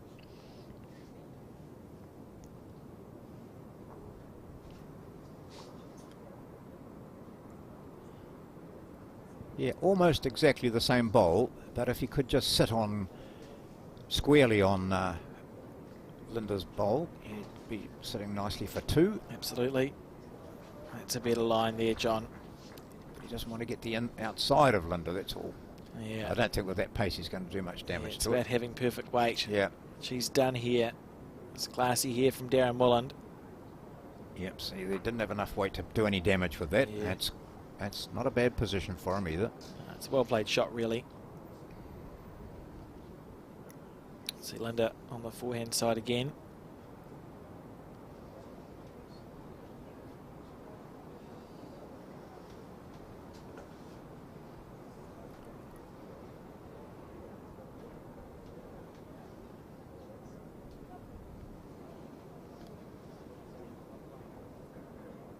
Oh, she was hoping for a slightly better rub there. Yeah. Not to be, Sure I don't about think. that shot, eh? Perhaps she was a little bit wider than what she was anticipating.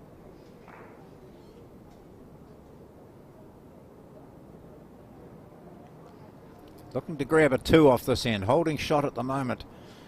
Darron Wolland. He's gone that narrow line. He's just going a bit. I think someone might just be saying down there, and understandably so. Yeah. You see Darron eke a little bit closer for him to becoming the Summerset National Open Disability Singles Champion. But Lynda's going to have something to say about that. So we see 18 points now to 10 be the score. So Darron with 3 centre titles out of South Otago when he was playing in Belclutha.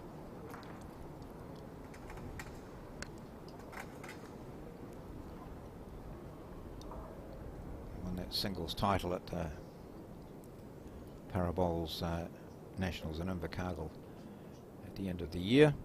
So he's in that confident frame of mind, isn't he? But he was nervous as we saw that.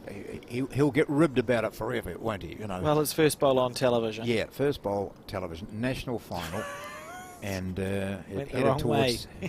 headed towards the other rink. Our cameras were in danger for a second, John. Yeah. But But experience, he just stepped up on the mat and he drew the ball, drew the shot with his next one.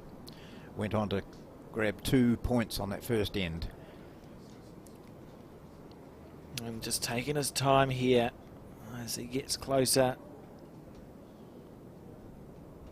Just both of these players have been good at staying focused, and if they have been distracted, they step back off the mat and start again their pre-shot routines. So Darron leading off on his forehand side.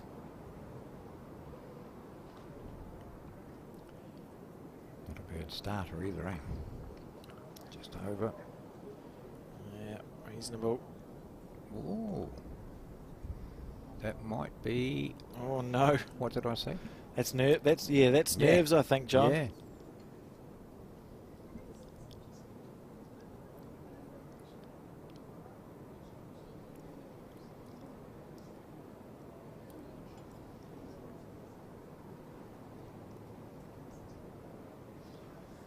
Lynda Bennett needs to jump on this.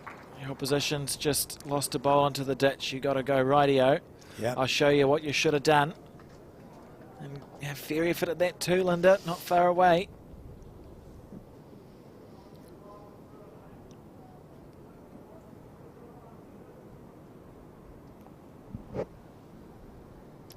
Second ball now for Darron Wolland.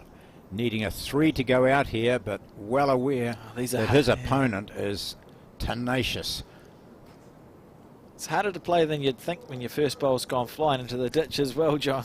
So you go, well, I want to stay confident, but I don't want to go into the ditch again, so I should take some weight off, but I don't want to be short. Distance.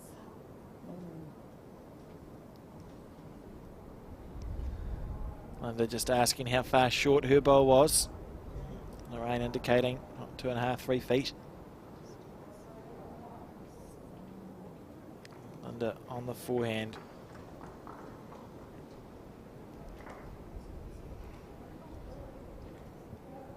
A fine effort here, John, if she clears the front.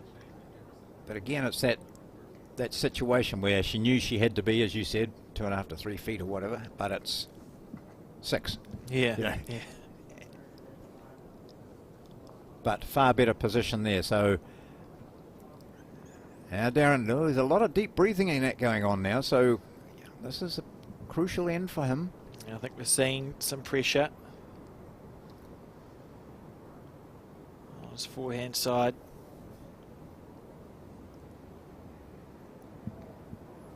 He's standing down on the mat. Looks as though he's a bit more comfortable with this one. Yeah, it's not far away, John. Forgettable first 2 bowls, but how good is that for a third one? Just setting himself down. It'll put him on 19 points as it sits. Lynda may need to switch hands now to her backhand side. Looking to rest Darron's bowl or draw just inside it.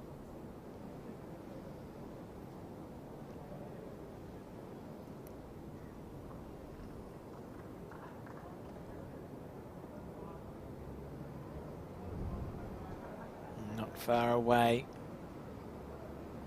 How much is it going to turn at the end? That's the question. I think it'll turn plenty. It was just that. Oh, see, that was ideally situated, wasn't it, to sit on him? Wasn't far off. And Darron now looking to repeat the dosage.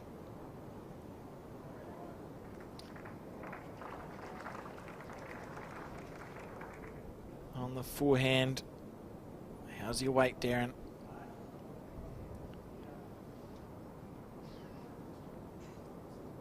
Oh, good bowl. We feather. No. Now, if Lynda has second, third and fourth shot, yeah, do you try and remove Darron's shot bowl? Yeah.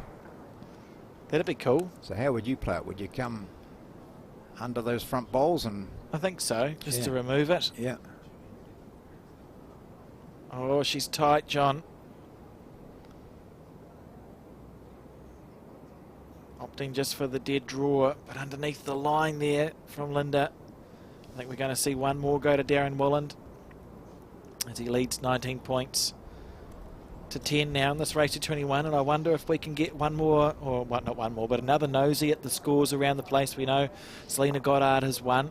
I'll just see if we can get some more updates from the men's pairs quarterfinals and the one remaining women's singles semi-final that's going on also at Bowls Orewa.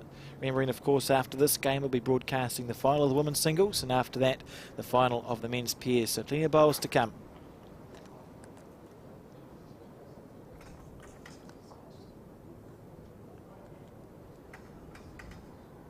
Darron delivering this jack.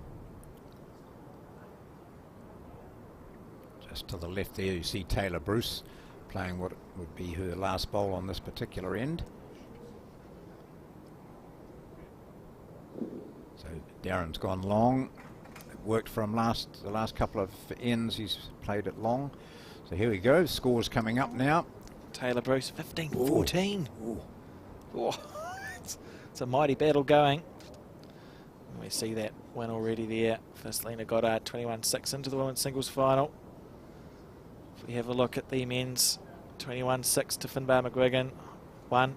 So he's into the men's pair semi-final. Ray Martin and Ian Fisher also into the men's pair semi-final as Darron takes the jack back. I also see Gary Lawson, Tony Grantham 14-5 up on the 13th end, so they're tracking well too, John. And lastly, Taylor Horn and Jesse Russell locked 8 each against Lance Pascoe and Jamie Hill. That's been a fight back from Pascoe and Hill, hasn't it? They were 7-1 down. I've come right back, and if you are listening or watching or wherever you're getting this and you want to find the full results a bit later on, just pop on to the Bowls New Zealand website or the YouTube or the Facebook, and there'll be links there to the results on Bowls Hub Aotearoa. That's where everything sits, and you'll get results, updated results from post section through that as well as watching our coverage. Good effort there from, or great weight from Lynda Bennett. That would have snared her the shot. Just a bit narrow. Jack's moved way down to very close to the ditch. Darron really got the bit between his teeth here. Sees the finishing line. Really going for it. Look at this here from Darron. That's a great bowl. Great bowl. Holding 2. He's holding the title.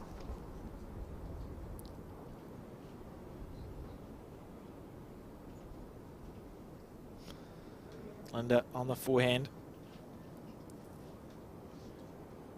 So you see the effort required for her to reach to the ditch, wanting to sit either of these bowls, knowing that the shorter one of Darren's is a toucher. It's a long way. Yeah. And potentially, Darron may be thinking, is this going to be the last end? Is this the end where I get over the line at the first opportunity? 2 bowls left each. Lynda's going to need to make a good correction with her third. Stopping, a little smile. Oh, I never told you his nickname. I think he's one of the Smurfs. Oh, is he? Yeah. Oh. That's my understanding. Yoda's close. So Yoda's as close as they could get to the Smurf, I think. Ooh. Bad bowl there from Darron. Is that nerves, John? Well, if it stays on, it's still quite good, but I think it's probably going to go out. Yeah. Oh, the top weight though, look at that. Perfect speed. Well, here we go. Lynda, you've got 2 bowls left to ruin this opportunity of Darren Wolland's. Look at that, she's going to make sure she's up this time. Gave it plenty. That's a good track too if she wants to come in and sit on one of these blue bowls. Yeah, good bowl here from Lynda Bennett coming into the head. Just going to swing by. Where's the jack? Where's the jack? Whoa. Is it going to stop? Oh, it did. I thought that was ditch bound. Goodness gracious me.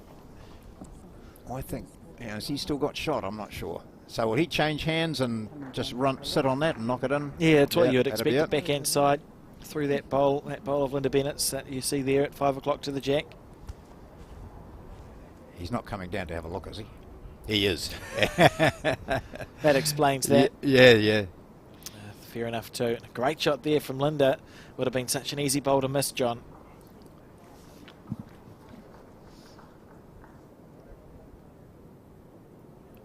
Using the finger measure, that seems to be popular nowadays for reasons.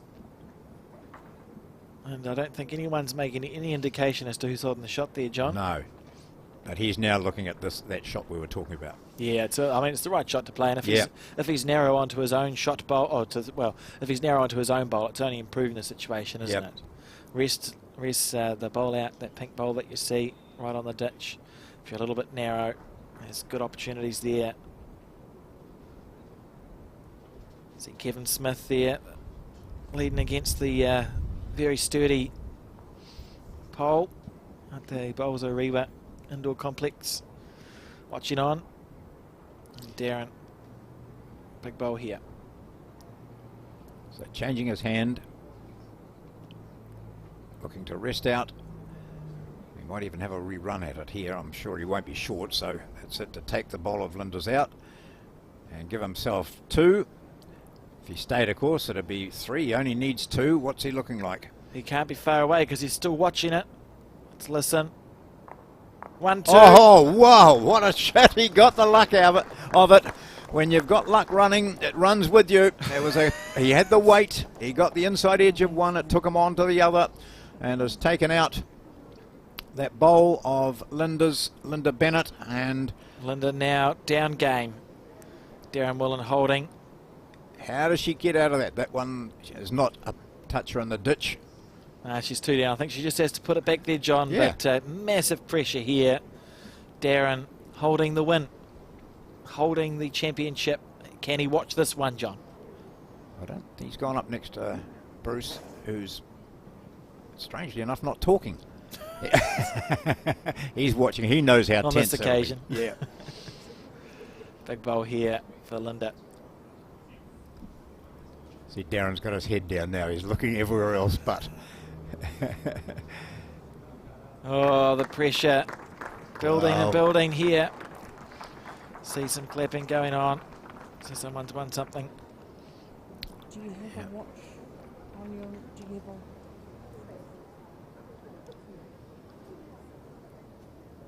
She played it very well last time, so looks to have that weight. She's going to be up here in the zone. She's in the zone. She's down match at the moment. She's looking for the jack. Close here from Lynda Bennett. She's got it. Yeah, brilliant bowl. She'll only be 1 down now if she's that. Just got enough of it. Unbelievable under pressure there from Lynda Bennett. And I can report that Tayla Bruce has won her semi-final against Kristen Stamper. So through to the final, we see Tayla Bruce and Selina Goddard. They played in the semi-finals last year. A mighty game, and looking forward to that coming up next. Oh, both members of that Commonwealth Games team. A great effort from Kristen, taking Tayla all the way. An umpire has been called. Oh.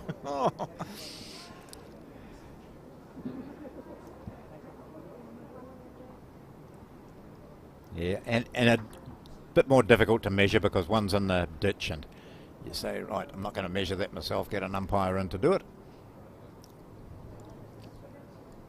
Well, that was absolutely extraordinary shot with the pressure of the title dependent on that last bowl of hers.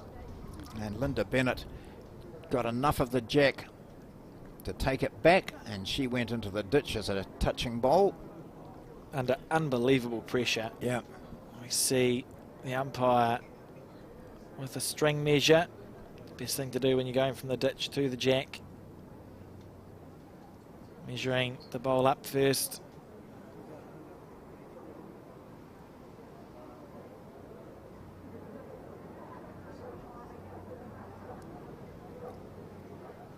And now to Lynda Bennett's bowl in the ditch. Deserves one out of that, really.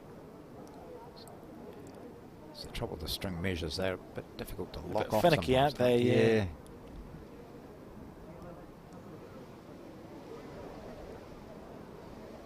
Oh, she got it. She got the shot. Fantastic there from Lynda Bennett.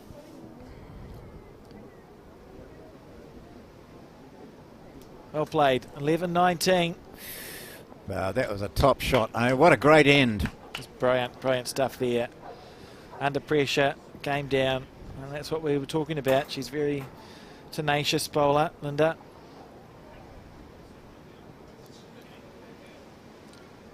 And the game goes on. Reminder that we now have our women's singles finalists, Tayla Bruce and Selina Goddard, coming up next. Lynda delivering the jack.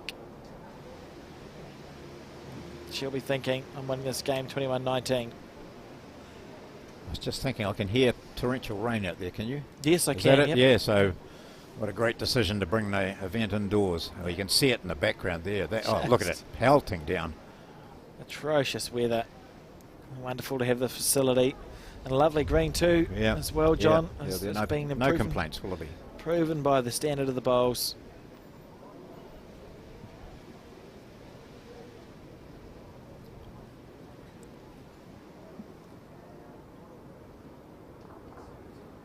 Well, we've seen what we thought was one turning point when Darron won 8 ends in a row and finished with a 4 to move to 17-9. And then there was that 18-9, then 19-10. And I think that all the momentum was with him. But those 2 points can be extremely difficult to get. Darron on the forehand. Oh, that's very good. Yeah, disappointment at having not seen out the title with that last end when he was in such a strong position with one bowl to play. But he hasn't let it affect him. He's come back with a very tidy first bowl. Yeah, good stuff there from Darron Wolland. Lynda Bennett not far away with this ball either. She hasn't been for the entire game. It's a clear run, good line.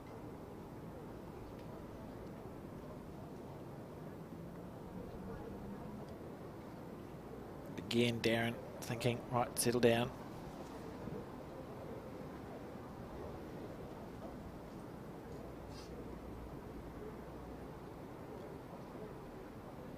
How's the weight here?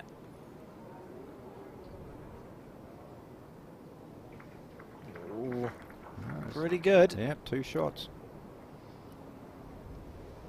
And sitting with the 2. Graham Rees in the background.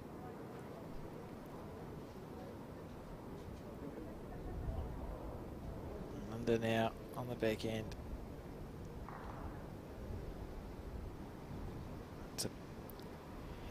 How much is it going to turn? Yeah.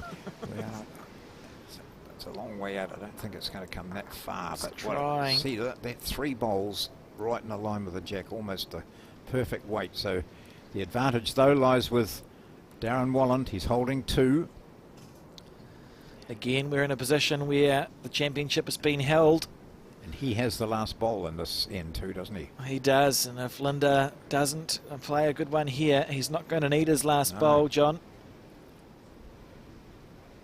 Look at this on his forehand side. Move the jack. Be move careful. The jack. Can he? No. Oh, we gave it a go, and Lynda game down again. We know she can rise to the pressure. So again, Wolland holds match point. And this could be it, John. Well, as we saw in the last end, you know, it could have been it, and yet she pulled out a perler. This time she's tightened her line up a wee bit better. Down to the weight now. Well, she's going to go through here, I think, isn't she? Just going to go through. She is. And if what the indications suggest, we do have the title sewn up here, because it does look as though Darron Wolland has got 2 shots, and he goes back to pick up his bowl. He carries it up to the mat. Lynda says 2, and there it is. Applause for these 2 finalists, giving us a fantastic display in the Open Disability Singles Final. Lynda Bennett of Te Awamutu and Darron Wolland of Wakari in Dunedin. And it was those 2 shots on that most recent end to give Darron Wolland the title by 21-11. These 2 gave an outstanding display. You know, a long time. I don't know what the time is now, but we've been playing a good couple of hours. We started at 8:30, and it's been a long and tense match, with the biggest score on any end being a 4, of course, but only one other 1-3. That was it. I think that's the only other No, that was it. We only had 1s and 2s all the way through, apart from the 4, which took Darron to 17 to 9. So we're looking at the champion there to the left. He's going to come over and be chatted to by Alex. But we might just have a look at some of those highlights now of this final, which has been absolutely fantastic. The final of the Open Disability Singles.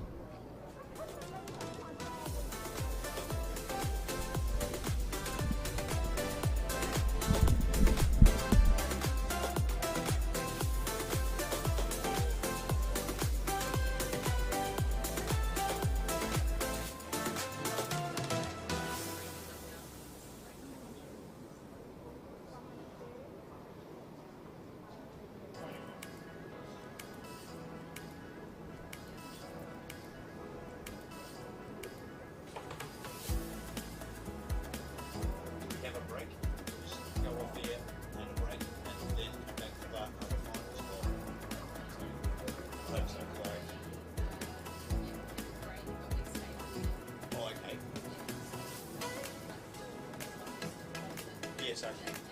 Yeah, and then I can go.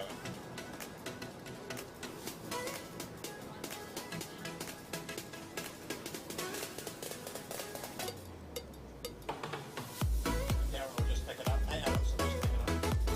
After these, I won't need to introduce them. No.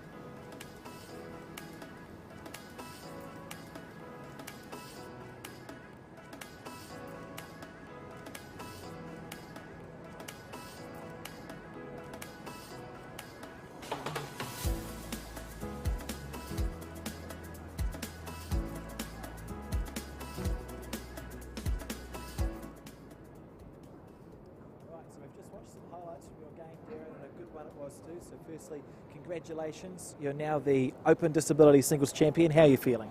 Oh, I just can't believe it. It's just, yeah, oh, yeah, no, she does this. Yeah, it takes a lot of effort for us with disability. Some of us are in pain every time we play, and yeah, it's just to get this far and do it here is just amazing. Absolutely, you played well as well. Did you plan to come up to here when you saw the Open Disability Singles was going to be a thing? Was it always in your plans? After I won Power Nationals, that's when it dawned on me. I'm going to give it a go and see if I can win this. Sure, so that means you're essentially a double champion. You won the Power National Singles and the Singles. How does that feel? Oh, in my first season of playing power bowls, I can't believe it, really. You know, unbeaten in singles. I haven't lost a game in the singles, so that's just, I can't believe it. Well, you're going to have to believe it, Darron. Yeah. I've got one more question. You probably don't want to answer it, but your first bowl? Yeah. Everyone back home and that will be saying, yeah, that's him. He's a bit of a doofus sometimes. Thank you very much, Darron. Congratulations again. I'll let you go and celebrate with your friends and family. Thank you very much. Back to you, John. Quite overwhelmed with it, and I bet, as he said, everyone back home will be talking about that first bowl, which, if you didn't see it, was a wrong bias, but he certainly atoned for that later and went on to win this by 21 to 11. His family down in the Dunedin region, Roanna, his wife, who would be watching, of course, and is one of his 9 children, Destiny, who is a bowler as well, and all those members of the Wakari club will be so impressed with what their top player here today, Darron Wolland, has done by winning the Open Disability Singles. We've got more finals coming up for you, the men's pairs and the women's singles, so stick around. We'll be back very shortly from the Summerset Nationals.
finals indoors here, or undercover, because of the inclement weather which has surrounded the Auckland area for the last few days. It's the Bowls New Zealand coverage of the first finals day of the 2023 Summerset National Championships, and we're going to have next the Open Women's Singles Final between Tayla Bruce and Selina Goddard, and later on we'll have the Open Men's Pairs Final. We've already had the Disabled Singles Final. We'll be talking about that again very shortly. I'm John Macbeth, and Alex Reid is with me in commentary, and this is going to be some sort of final between these two great bowlers. Absolutely, it's going to be a wonderful game. Tayla Bruce there on the right and Selina Goddard on the left. Commonwealth Games teammates. They met in the semi-final last year. I think it was 21-20 or 21-19 as they make their way down to their end, and just it's going to be a mighty, mighty battle, John. I think so. So both with outstanding records, both have won national titles. I think Bruce has got 3. Selina Goddard looking for her 5th today. Teammates grinning and talking to each other at the moment, and then it becomes serious as the Selina Goddard, who won the toss, has obviously decided she'll take the mat. This is how the two of them got there. Yes, we see there in the semi-finals, Selina Goddard defeating Lynda Ralph, and Tayla Bruce defeated Kristen Stamper. And earlier on, Selina defeating Wendy Jensen and Tayla defeating Claire Hendry. So you look at that, there's New Zealand players left, right and centre. John, past and former champions. It's been a great field to get through, and we certainly are in for a great game of bowls today. Ready for the first jack to be thrown down in the Summerset Women's Singles Final. No time limit, John, just the first to 21, so we could be here for 3 hours with a bit of luck, depending on what you want to be watching, but it's going to be a close one for sure. Well, on the same rink about half an hour ago, we saw the end of the first of our finals for this 2023 National Championships, and that was the Open Disability Singles Final, which was won by Darron Wolland of Wakari Bowling Club in Dunedin, who beat Lynda Bennett of Tauamutu. The final score was something like 21-11, but really, even chatting to both of them afterwards, they both said, while it looked like a big score, it was a heck of a close game. Yeah, and I think if we think about it, Darron scored not big points but lots in a row. Yeah, he had 8 or 9 ones in a row. Yeah, you know? and just not allowing Lynda to get into it. Yeah, and Tayla on the backhand side, beautiful. Both these perfect deliveries. And they've both been in singles finals before.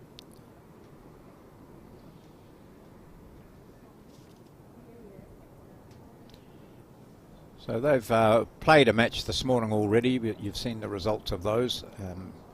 So they're not unaccustomed to the facilities here. It was interesting, though, talking to Lynda Bennett about the effect, because it's open-sided. There was a bit of an effect of the wind down the far end, I think, from where they're bowling now. Yeah, it's more that it's just it's a nice undercover facility here, which is brilliant at Bowls Orewa. Let's see, Selina zone in. It's going to take maybe 2 ends for these players to find their line of length, and we're going to see some incredible heads here.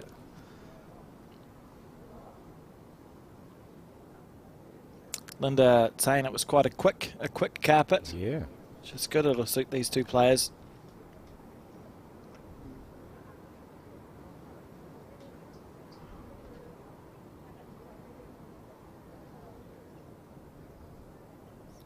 We found out what the dog's name is, didn't we? We did. Yeah, and can we remember? It's 4 letters. It's escaped my mind. That's Zara. Okay. Zara the dog. A 2-year-old Alsatian. 3-year-old Alsatian.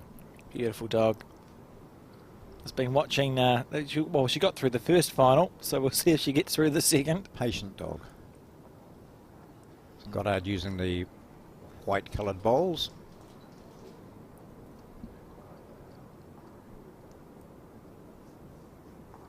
Early on, well, it's very early on. It's the first end of this final. Selina holding 2. And Tayla just finding her line and length following this third bowl up. to have gone just a little bit wider this time, but Welling it back in. There's a player we've seen a lot of over the last 12 months, Tayla Bruce. Won the World Singles Champion of Champions event last year, and if she wants to defend that, she's going to have to win this final, John.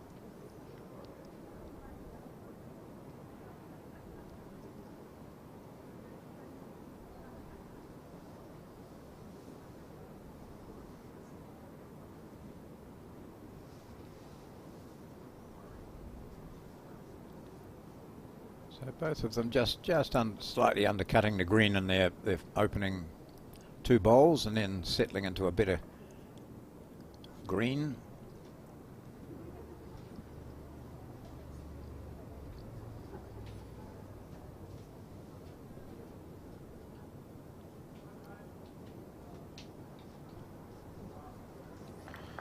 And Tayla, last bowl. Both these players we'll see take their time. Just like we saw in the last final, if something's going on that's distracting at the end, they will not hop on the mat until they're ready to play a bowl.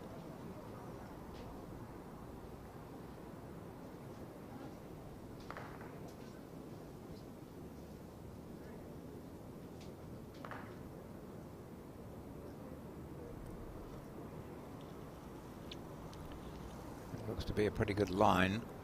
She had to adjust her weight a little bit too, but again she's just over, but it might well, if it sits, be enough to be in the count. Yeah, that should have done the trick, I think, there, John. So Tayla Bruce taking... I don't know. Quite one of Selina's might well be the... Oh, I'll pause. Yeah, pause.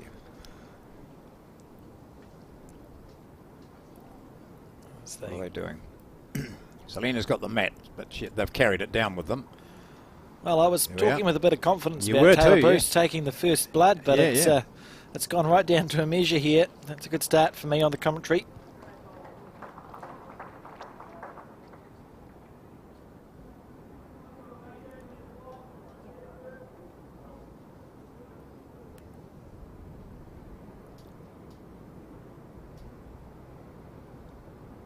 Yep, so Tayla gets the first shot in a measure.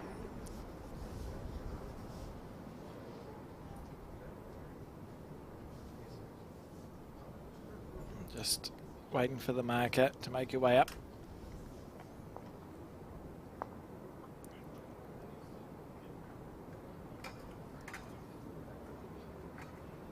Turn around, here comes the jack. Can be the danger. Great fun walking down, you find the jack whistling past you.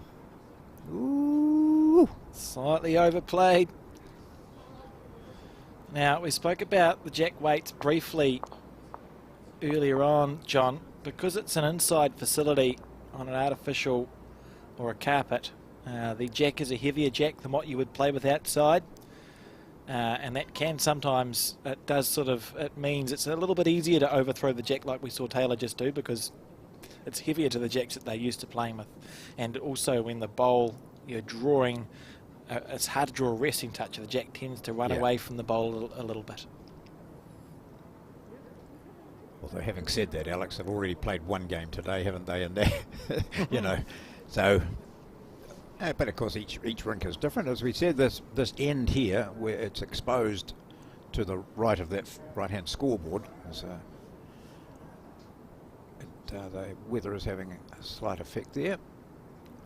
It's probably about where Tayla Bruce wanted it anyway, and we'll soon tell. If this one sits on the jack, we'll say that's exactly where she wanted it. And what a great shot there from Tayla Bruce. That's what you really want to be following up a misthrown jack with. The opposition gets the opportunity to place it and go, well, it doesn't bother me. I'm going to get a bowl close regardless.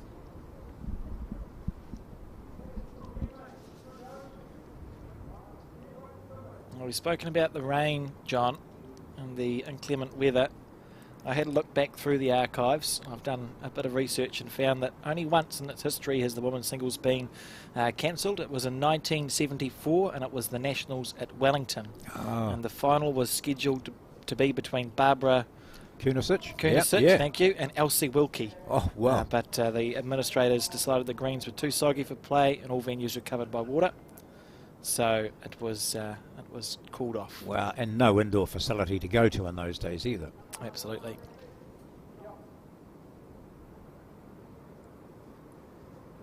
Barbara Kunisic. Yes, I met a few of the top women. Barbara Kunisic, who's a former title holder, and but Elsie Wilkie, you mentioned her. She was goes down as one of the greats of New Zealand women's bowls, greats of New Zealand bowls, basically. I think her and another famous bowler of the time, Siswin Stanley, out of Napier. I think maybe Orewa, I can't remember.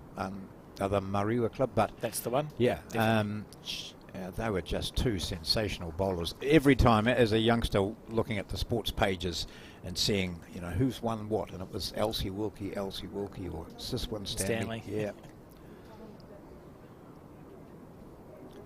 But then, of course, there's been the current or more recent ones, such as, you know, Joe Edwards and Bill Smith and those sorts of people who have picked up titles over the years, been to the forefront, and now we're looking at the I suppose the newer brigade, but Tayla Bruce and Selina Goddard have been on the national scene for a while now. Yeah, we say newer brigade, but they've both been, you know, sort of at the pointy end of national events for at least 10 years. Yeah.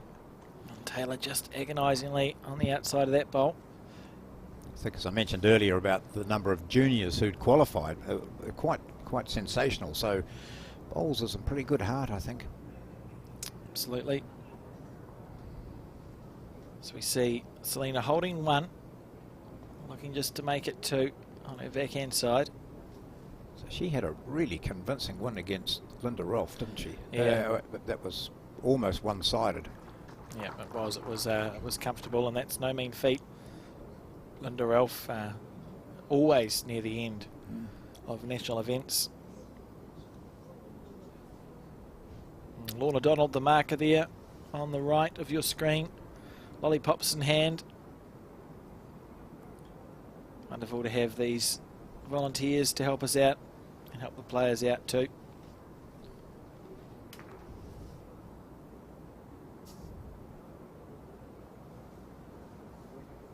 And Tayla just taking her time.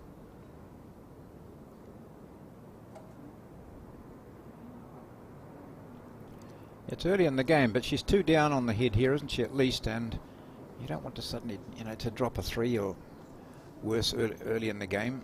That's the thing. You or want any to keep, time. Yeah. Keep it in 1s and 2s while you're both finding your line and length, and then you can start shot play. But you'd rather play a shot to get a 3 rather than leave an open draw for a 3 here. You know, if either of these players are scoring a number, you'd want it to be a shot they've had to play to do it. It looks like Tayla might be on the tight side here. And that open draw for 3, John, early on in this game.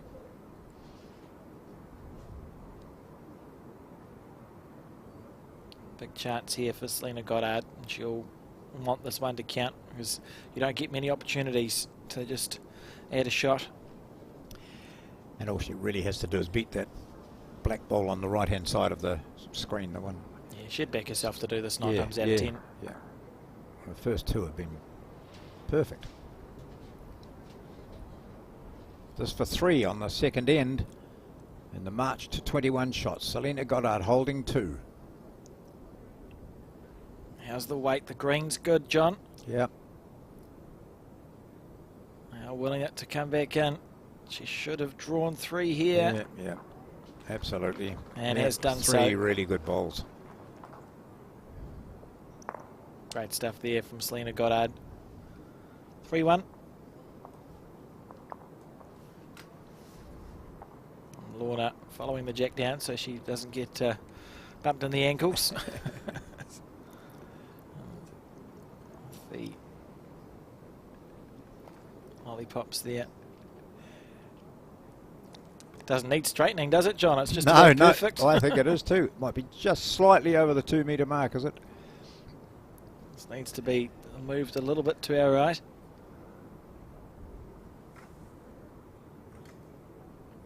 Thank you, Lorna.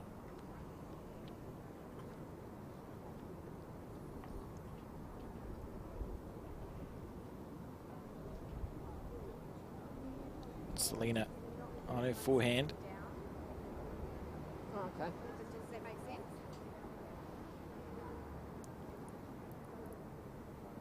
Beautiful weight here.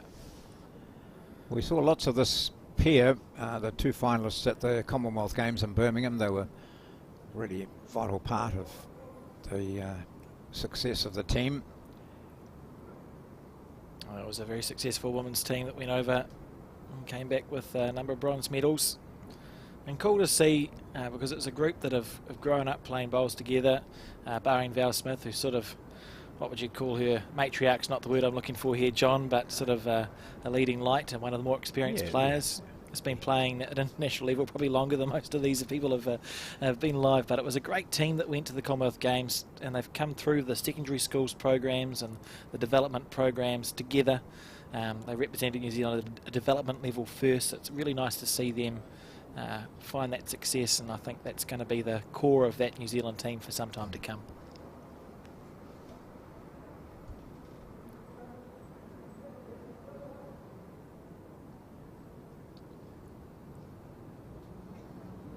So there we are, perfect green correction. And she's saying to herself, thank goodness it's not 2 ball triples or something like that. I'll be annoyed. Yeah. At least I've got 4 to make amends. It's a beautiful thing about the singles game. You get 4 bowls. Means your 3rd and 4th ones are often very interesting, and both of these players are happy to play shots with their 3rd and 4th bowl if it's on. Tayla looking for this correction here. Great effort, just passing through.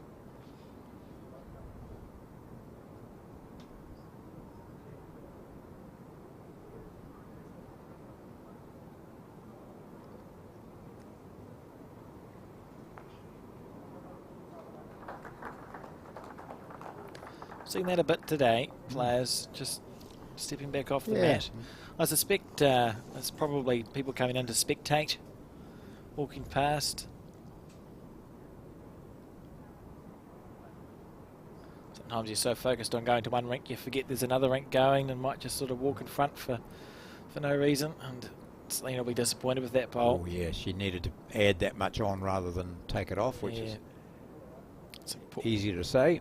A poor bowl by her standards, and Tayla will expect herself to make that nice little correction, staying on her forehand. She can almost keep the same weight if she just takes a little bit more green, John, because she's got that bowl of hers, 10 o'clock on the screen. There's half a chance here. Half a chance of Jack here, isn't it? Oh, no, rolling that bowl up. Push that up. Oh. Yeah, we'll call that successful potentially. I think so. We're very close to her intended shot anyway.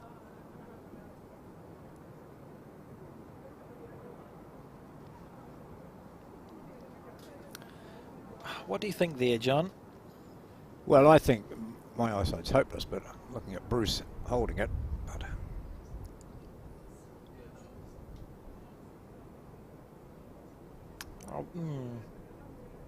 I'll take a punt at Selina holding the shot just to be a contrarian. Yeah, no, fair enough.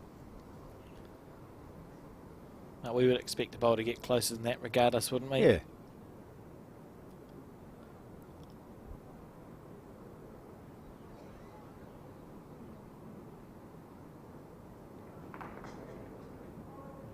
And to make sure of it, she just needs to clip her own bowl here.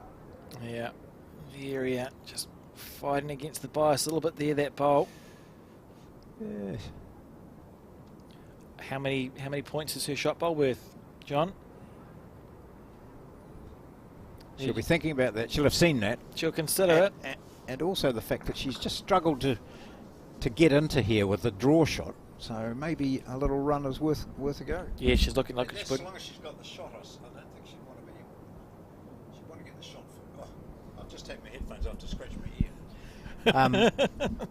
I don't think she'd be playing. She'd have to think she's got the shot as well, would she? Or still play it? I think it's still worth it if it's worth 3. Absolutely. And then the only decision now is what weight to play, because you could play to rest it out for 4, or you can just have a fly at it and chip it out for 3.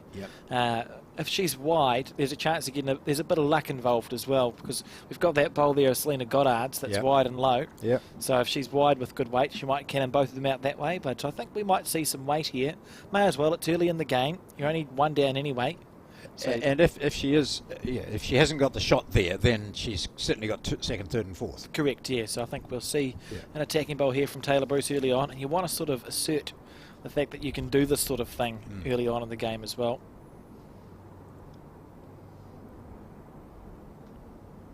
Here we go, Tayla with a bit of weight, looking to arrest the bowl out, and if she's wide, John, she could get a good result. Yep. Well, I nearly called it right. Yeah, that was an option, and I think that's what bowlers will look at. They'll say, well, if I just am a bit wide, I can use that one on the right hand side as we look at it. She's got the mat, so Selina concedes. So there you go. I like that from Tayla. That was a good aggressive bowl early on in the game, and looking to change the length right up there. So she's obviously not feeling as comfortable as she'd like. And sometimes also, if she's not quite getting the feel for it now, I mean, we're talking second end, so who would? But if she's not quite getting the feel, sometimes those run shots can help. It sort of resets the feel of the weight in the back of your mind. So we see that mat pulled up and the jack thrown just past the 2 metre. Lorna will put that on the 2 metre for us and straighten it up. There we go. An intriguing start to this final, John. Well, I think it's what we expected, Avi. These two are classy bowlers. They know each other's play, and while they're teammates and everything, they are so determined to get out there and win this. So there will be some classic shots played here today. Yeah, it's going to be a good game. Tayla leading off on the back end.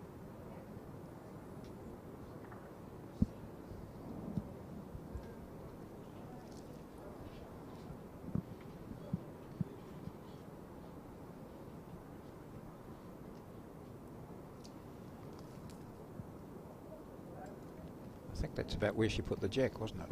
Went back about that far. A tidy opener from Goddard. I think Selina's looking like she's settled at this very early stage slightly better than Tayla, Bruce.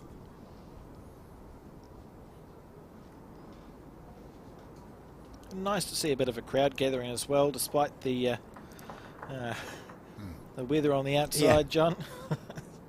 I think we did call it a couple of names, didn't we? But we can't really broadcast those. Yeah, broadcast. It's just the weather.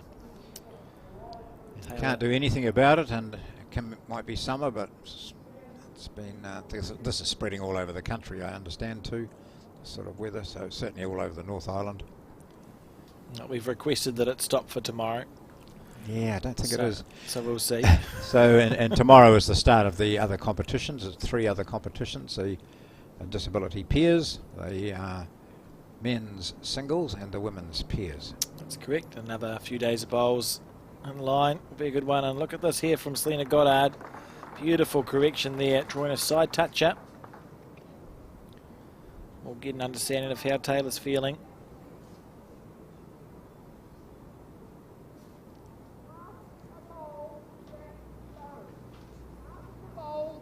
In front of the jack. Tayla just asking Lorna there where Selina's bowl was in relation to the jack. And what weight is Tayla going to play this one with is the question. We're almost at the point where we need like doorman. Yeah. Okay. Side screens. Yeah. Stop the people walking past.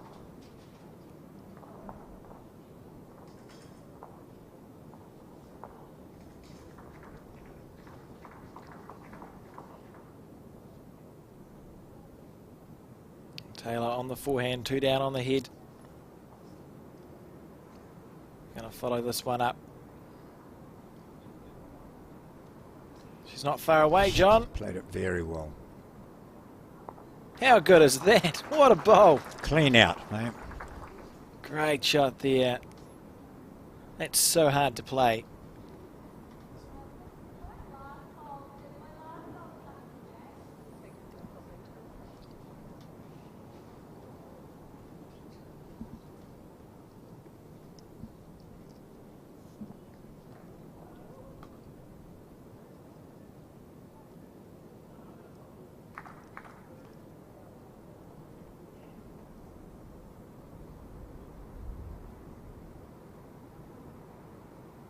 Selina on the forehand, doesn't need to move the jack back far.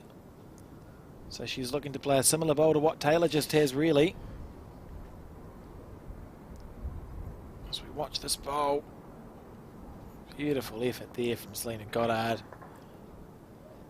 So that was a perfect weight, wasn't it? If she'd just sat the jack, moved it back to her for a couple, maybe three, inside edge of the black or something would have just dragged to the shot again. Been perfect. We may see Tayla switch to her backhand here now. So it's quite dangerous to try and play your forehand side if you move the jack. She could play Selina's shot for her. Yeah, may switch to the backhand, looking to rest those white bowls. That's it. At 4 or 5 o'clock to the jack, that's what she's doing.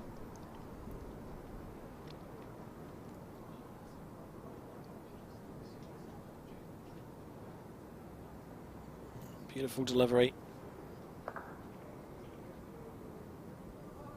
And in the area here again from Tayla Bruce. Turn this head right around. If we think back to 3 bowls ago, that's not how it was looking. Great stuff there from Tayla Bruce, the reigning New Zealand singles champion. Wow. 2 right on the button. Do you remember where her 4th bowl is? Has she played her 4th bowl? Must have. Is it still on the? Is it still on the green? She won the end. So yeah, if her 4th bowl's still on the rink, Selina won't be aggressive. But if it isn't, maybe we'll see some aggression. Yes, remember from she Selina put it back to Goddard. where she'd put the jack, so about that's a right. metre and a half over. Yeah, well placed bowl then, isn't it? Look at that. That shot's still there for Selina though. She can draw the jack or grab 2 out of this still with a perfect bowl. Just tucking it around the corner is the idea here. Absolute focus. Selina Goddard taking the mat with her. Just see with the jack if it comes back at all. She's just gone a bit wide, is she here? Yeah. Be slightly heavier than what she was. Yeah. She didn't need that, did she? Her weight of the previous 2 bowls would have been fine. But anyway, that's a couple there, I would say, for Bruce, and she moves to the lead at 4-3. Just bits and pieces here, and that mat coming up again from Tayla Bruce. Of course, either of these players, whichever one wins, John, will join a pretty short list of women who've won 2 national singles titles. I think there's just slightly more than a handful. And Tayla Bruce looking to be the first person to go back-to-back since Murray Watson in 1997. So a little bit of history potentially made by either of them here. Selina Goddard sitting on 4 national titles, so if she wins this, she gets a gold star. So it's going to be exciting for someone regardless.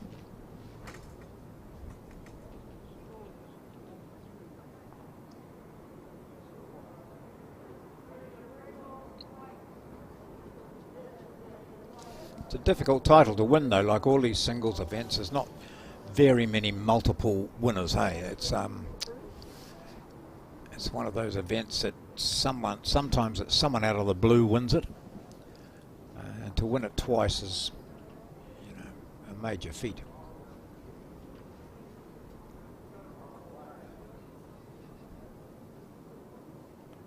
Selina on the forehand. Looks on the narrower side.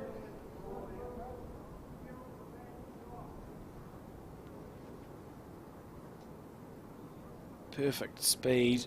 Just underneath that line a little bit. She'll be disappointed with that bowl.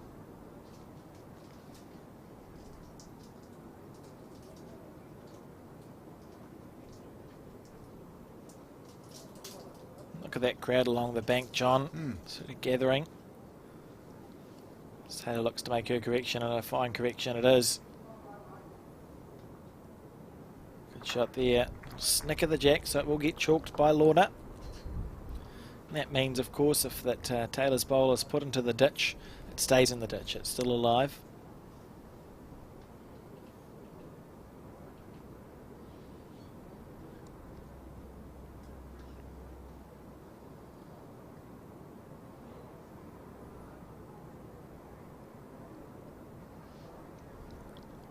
Compared to Taylor's line, this one looks tight, doesn't it? It does, but it may have weight. enough weight to hold it up. Yeah. Call that one going to the garden shed for your rake, John. It's Yeah. a little bit... No, No damage done though, so she was 1 down and she's still 1 down, but now Bruce has to just change her line slightly because the jack moved a little bit and also went back half a metre. And this is a perfect line here from Tayla Bruce. I'll watch this one come back into the head. That's a lovely bowl there, John. That's very classy. Perfect stuff from Tayla Bruce and putting pressure on Selina with her 3rd and 4th bowl.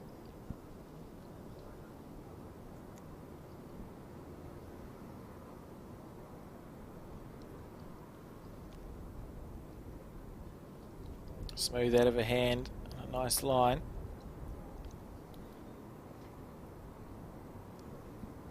Slightly overplayed that time. If it stays up, it's okay. It's not going to do that. Look at those black bowls there. The first one of Tayla Bruce's was short and narrow. The next one was right on the jack and got a toucher. The next one, because the jack had moved back, she had to make that further adjustment. So each time, you know, making adjustments, and that's so important. Well, it's crucial in the game. Yeah, particularly if they're good. Particularly if they're good adjustments. Yes, If you adjust it in the right direction. Good steady stuff here from Tayla.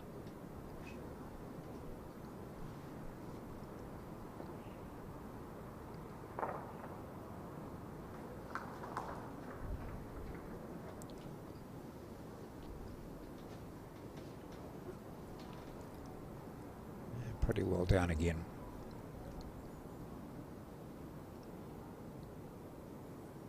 Oh, just finishing up shy, so probably she's got 2. I don't think she's quite in the way there, is she? No, in fact, Selina. it's a bit of a line there maybe Yeah. for Selina. She's it's a track she might need to take just inside that last bowl. And Selina will just be, the reason she's just looking at it for a while, she's thinking about what weight she wants to play it with, whether it's more of a gentle draw weight to rest that bowl out or tuck the jack 2 or 3 feet, or if she wants to have a more aggressive line to it where she's going bowl or jack on her forehand. We'll know in about 10-15 seconds, I would say, John. That's right. Just considering on the forehand she goes.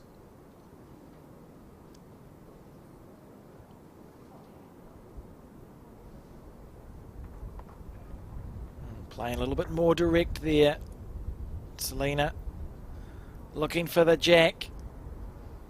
Needs it to hold, not to be. And 2 more to Tayla Bruce. Yeah. And again, she drops the mat. Yeah. A fair way up. I think we're going. I suspect we'll see. That's where Tayla puts the mat. And when Selina has the mat, I think it might be not there. I think we could be seeing it sort of go 2-2, John.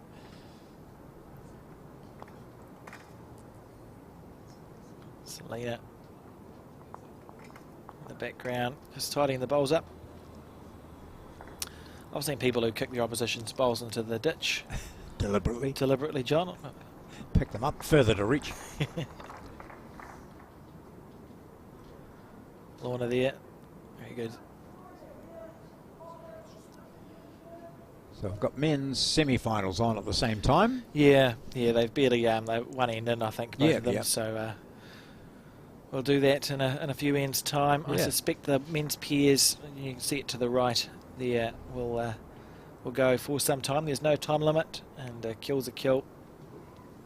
We will broadcast the final whenever that is after this game.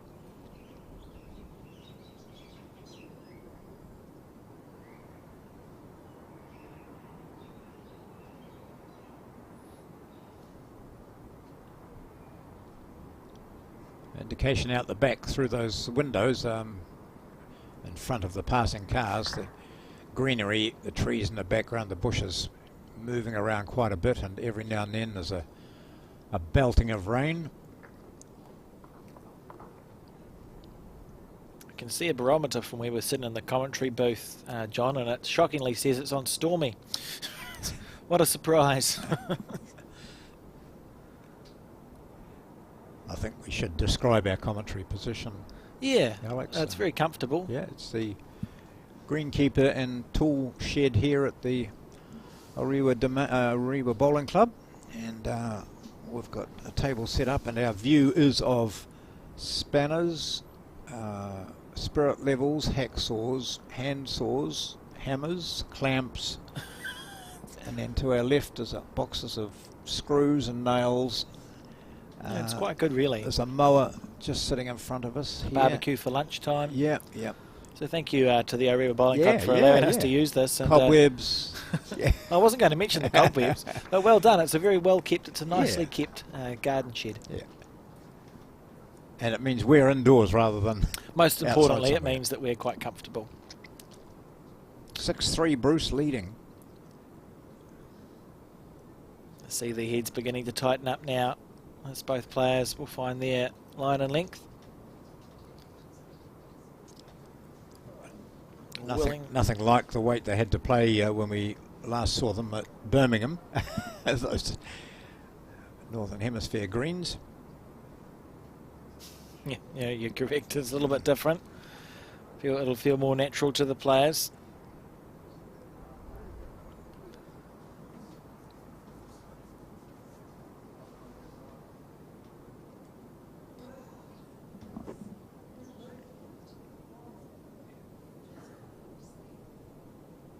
Selina here on the backhand.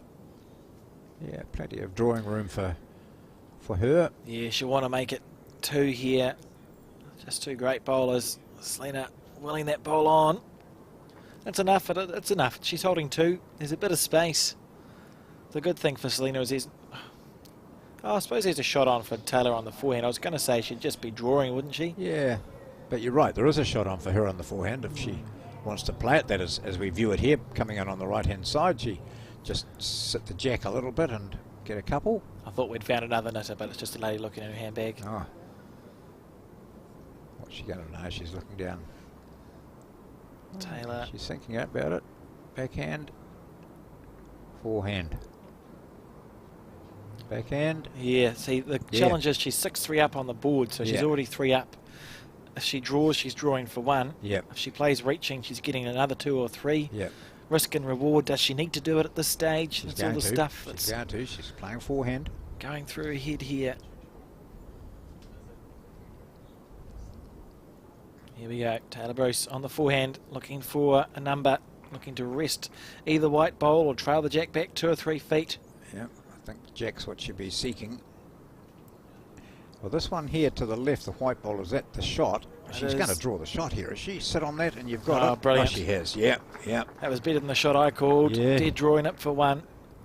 Beautiful shot, and the fantastic thing about that for Tayla is that she's got those bowls there for the jack to come to, which will disincentivise Selina from being overweight with her bowl, won't it? It'll look a little bit ugly from Selina's end. And 1 great bowl there from Tayla Bruce.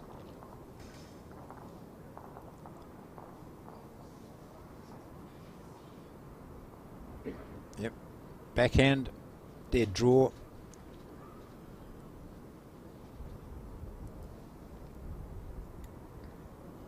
People need to stop walking in front of the players. Yeah. John? I mean, they can walk, but not while they're at this situation of preparing to bowl, because it's like any sport, isn't it? That's where your concentration can be easily broken. Not ideal. And Selina here on the backhand. She hasn't let it phase her, though. This is close, John. No, she's got it. Has she got it? No. Oh, yeah. Hey. Maybe. Maybe not. Let's see. It was a great shot regardless there. Tayla's got it. So Tayla. Yeah, and if she hadn't have just snicked her own one, she would have been right in there. However, that's the way it goes. Millimetres in this game. And Tayla pulling the mat up again. I think, John, we have some score updates of the men's semi-finals of the pairs that is going on shortly.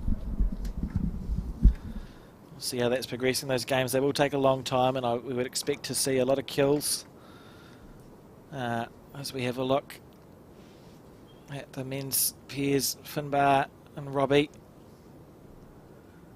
1-7 down on the 4th end of that game. So Ray Martin and Will Bennett starting off the better there. You can see them. I think they're the one directly to our left. And also Gary Lawson and Tony Grantham, last year's Peers finalists. 0 points to 6 down against Lance Pascoe and Jamie Hill on the fourth end.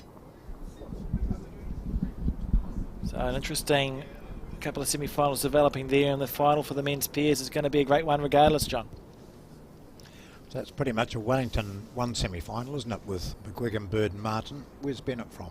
Waikato. Waikato, Yep. okay. Yep. And then Lawson and Pascoe have played a lot together. But Lawson and Grantham also have played a lot together. So. Yeah, it's going to be an interesting, an intriguing couple of battles there.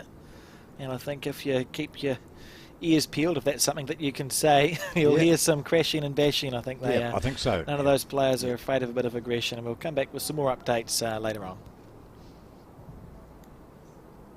Tayla on the forehand now. First bowl, beautiful green, but a little bit short. Certainly not short this time. How's this correction? Fantastic stuff there from Tayla Bruce. Selina will ask the marker potentially. Doesn't need to. I was going to say she may ask where Tayla's bowlers in relation to the jack. I can obviously see from there that it's about level, so she'll stay on her forehand side. And the umpire there, I think, just having a chat to the spectators, not to move around too much. Great effort here from Selina Goddard. Looking for the jack square. Beautiful bowl. What a shot. You can't get too comfortable when you're playing at this level, I would imagine. Because Tayla Bruce had played a perfect bowl, a really good bowl, and then sees it upset by an even better bowl from Selina. And Selina will know that Taylor's quite capable, of course, of, with her next bowl, just upsetting it again. So you get right to that last bowl, and so many ends with this class of player. And we're going to see it happen more and more as well, John, as this final progresses. There are going to be lots of effective bowls, lots of shot play from both of these bowlers. But Tayla and Selina have played a lot of bowls against each other. A little bit of weight here. A lot of bowls together. Tayla must have looked good from her end. Going bowl or jack. I like that she's comfortable with that level of aggression early on in the game, John. Shows a bit of intent. Yep, play one early if because later on you don't want to be at 19-20 down and then having to play it and having not played one whole match. So have a go, get to grips with it. Absolutely. She might walk down, is she? She probably will, because she should be 3 down in about 4 seconds. 5. Yeah. Oh, it's close enough. Yeah. Both going for a walk here, and now it's very much a risk and reward situation for Tayla Bruce. She's got no back bowls, 3 down on the head. She's just played a run shot, and it can be really hard to switch back to the draw after a run. If she's aggressive, she's likely to take 1 out, maybe 2. Yeah, so that's right. Or you draw to save, Be interesting decision making here. She hasn't played on her backhand coming this way draw shot. She soon settled into the forehand, didn't she? That's what she's been doing. I sort of half expected more aggression again, John. If she's already done it once. Yeah. If she could get a kill out of it, it's great. If she gets the jack in the ditch, it's an unbeatable one. But her minimum result from a drive shot, if she does play it, is she wants to get rid of at least one of Selina's bowls, so that the worst case scenario, Selina adds a bonus, she's still winning 7-6. Yeah. She's also quite capable of just getting down and drawing the shot. So we'll just wait and see what decision Tayla makes. She's the one who's won the national singles and the world singles and the Canterbury singles. She's quite a good player, eh? Yeah, I've watched a lot of bowls. Yes. Here we go. Winding up, I reckon. Yeah.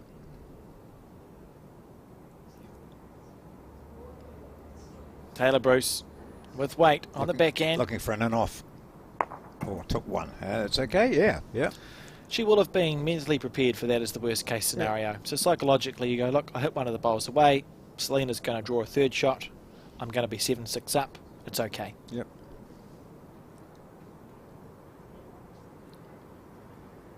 I think that was I'm happy with that decision. I think it was a sound shot selection there, John. It would have been even sounder if she'd hit that short ball that was closer to the jack, ricochet onto the shot ball. Bang, bang, bang. Yeah, bang. and take all three out. That would have been a really sound decision. And then you go, that's exactly how I saw it.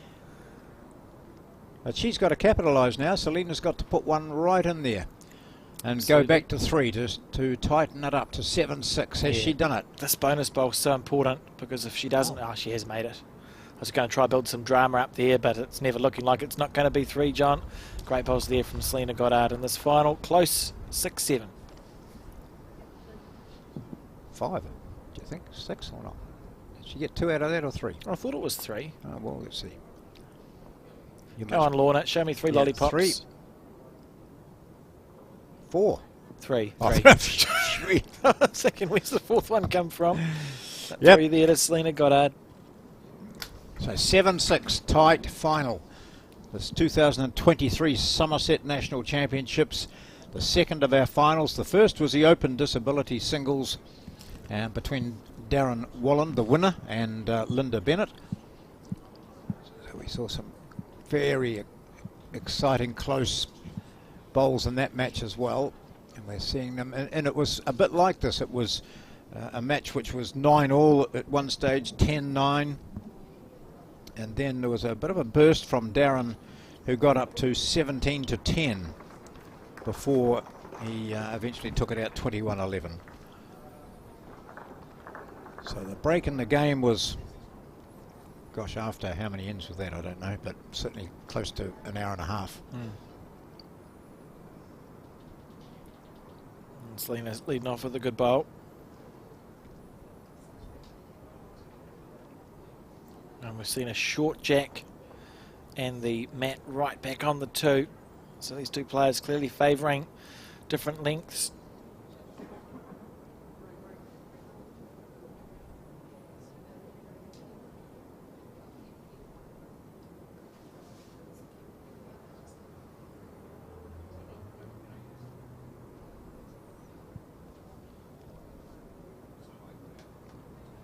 Selina, she's put 1 there. Now she's pretty much put 2 there, John. Yeah. We'll probably force Tayla to switch to the backhand now, I think.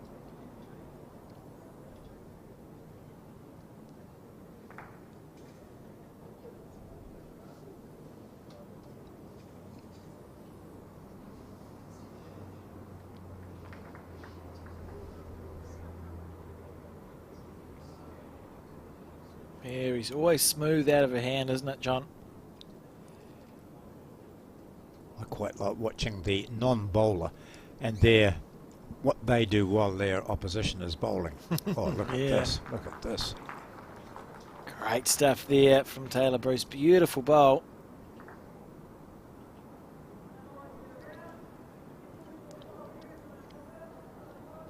So look at Tayla Bruce. Where's she looking now? All over the place, not watching the other bowl, you know, just doing other stuff. And eventually she'll look at where the bowl finishes, but that's about it. She's having a look at it. Still not concentrating on that opposition bowl. She stands up now, and she won't even be watching that bowl now. She's just thinking about her shot and what she wants to play. And Goddard's pretty much the same. She'll look elsewhere. See her now. She's not looking anywhere near her opponent or the bowl. Looking way over in the far corner somewhere.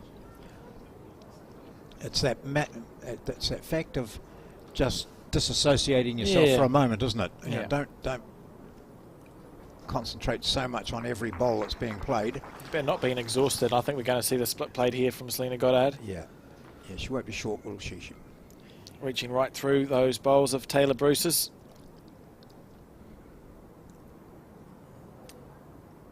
Here we go, on the back end. This will be a great shot.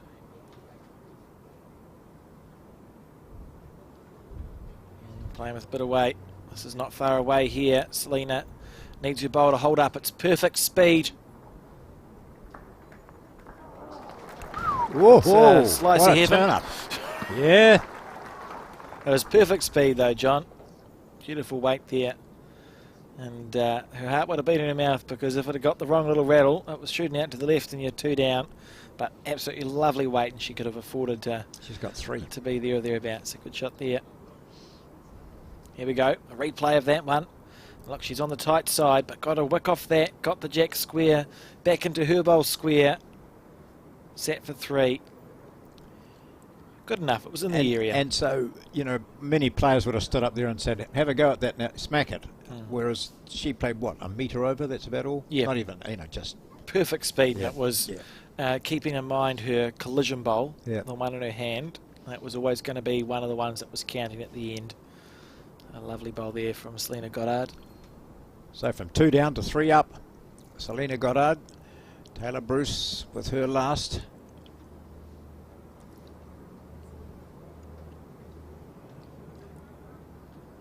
Three down. 3 down on the last end, wasn't she? And had played that shot to go 2 down, because Goddard couldn't or didn't capitalise. Now she's 3 down again.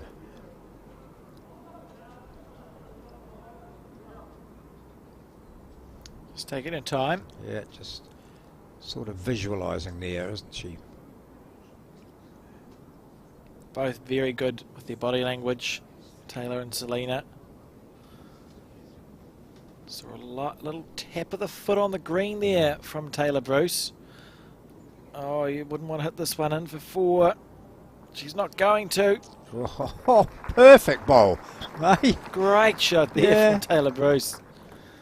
Both players. She went from 3 down to 1 up with her last bowl on that end. Both players, a very happy little wick. A great shot there from Tayla. Under huge pressure. Mike Kernahan, New Zealand coach, watching on as we see this replay. A little feather. He'd shed perfect weight anyway. It would have drawn the shot. Yeah. And in for 1. Great stuff, this game.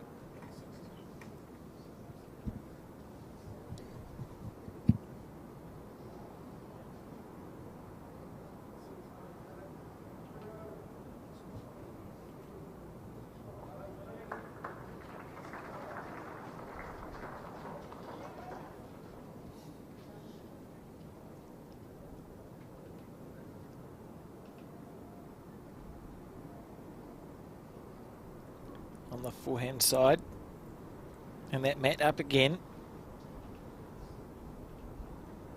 Chalk. Oh, just about.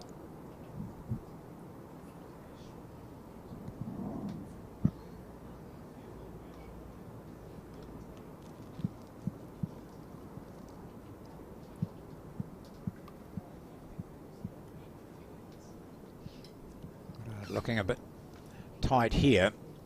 Both of them just missing their green. With the first one, just a minor correction though, even though they're half a metre or whatever narrow, it doesn't take much to correct that.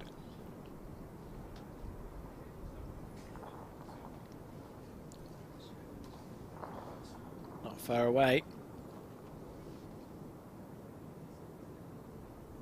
Nice bowl there from Tayla Bruce. Beautiful line. Yes.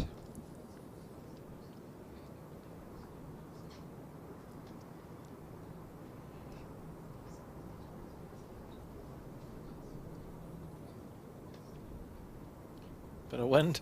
Yeah, it's deceptively windy there, isn't it? Let's see, with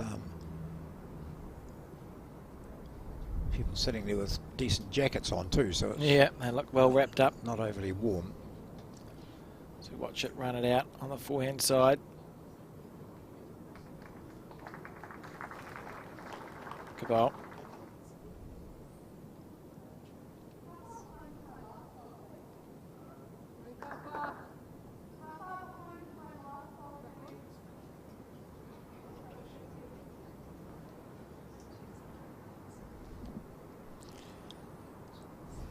It's all very well knowing it's being able to, you know, change your weight by a fraction. Eh? So how far over was her last bowl? Well, I don't know. We're looking at Oh, she's 30 centimetres. Maybe the marker should have said it wasn't that far past. That's right. Yeah, yeah. Yeah, you jack level. Oh, really? Yeah. Beautiful line. And now Selina Goddard on the forehand.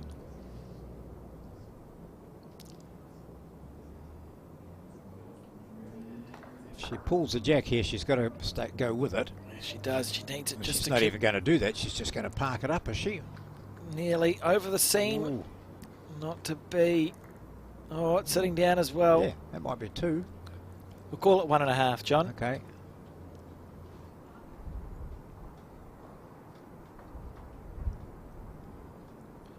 One says Lorna.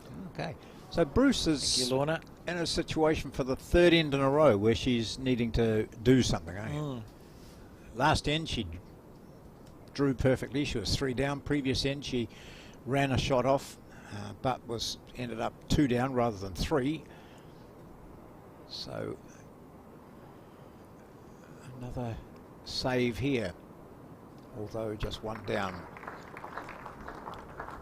On the forehand.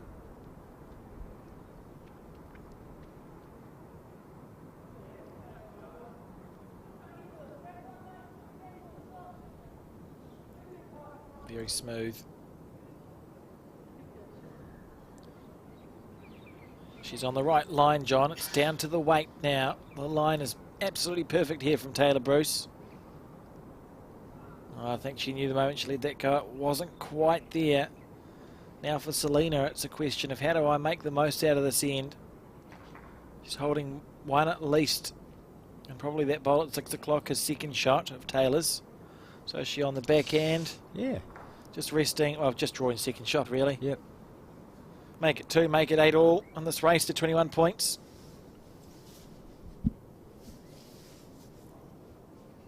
Selina.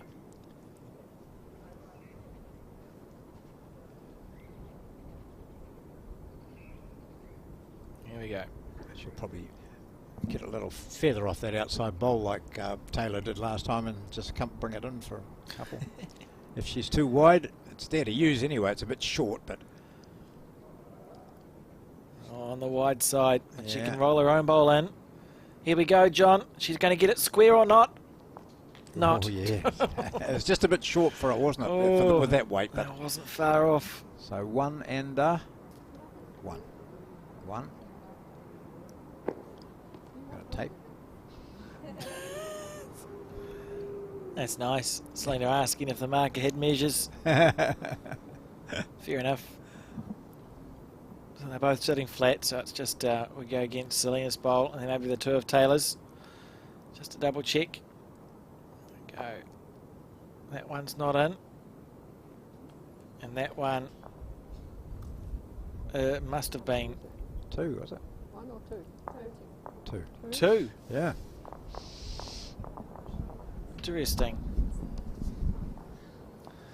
As we see Selina level the score now. 8 all on this race to 21 points. And we'll see where the jack is delivered. Slaughter there indicates 2 to Selina.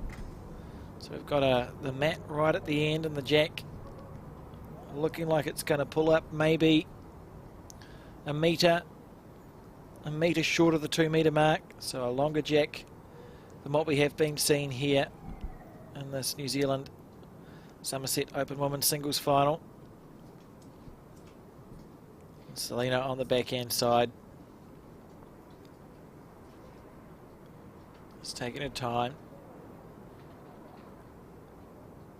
Seeing what she can manage here. It looks tight to me. Out of her hand. I'd be disappointed with that as a first bowl and an end, but that's why you get 3 more.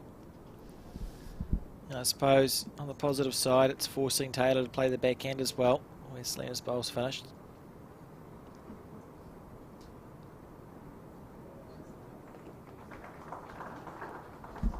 And Tayla, that's a lovely arc for that bowl. It should come all the way back now. Great stuff there from Tayla Bruce. Beautiful bowl. That's exactly what you want to do if you've just dropped 2 points. Yeah.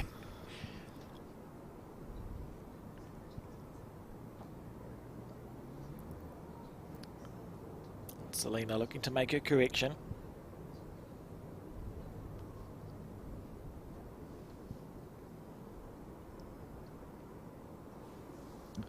She's done so here, just out of the count.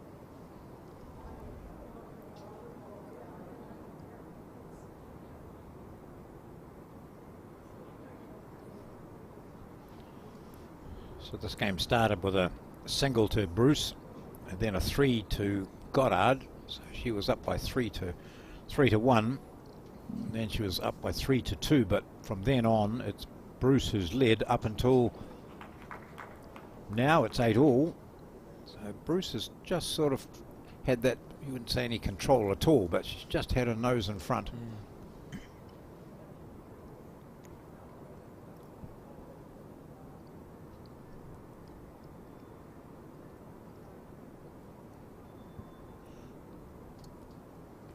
Selina looking to make a correction. Both of these players know what it's like to win a New Zealand singles title, John. They're both New Zealand singles, former New Zealand singles champions. Selina winning in 2017. What a shot that was. And Tayla bidding to go back-to-back this year, having won the title last year.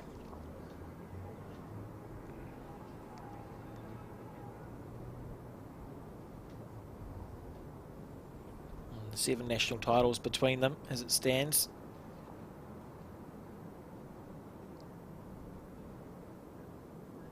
Tayla here looking to rest the bowl or the jack. This is close to perfect, John. What a shot. What a bowl. Unbelievably good.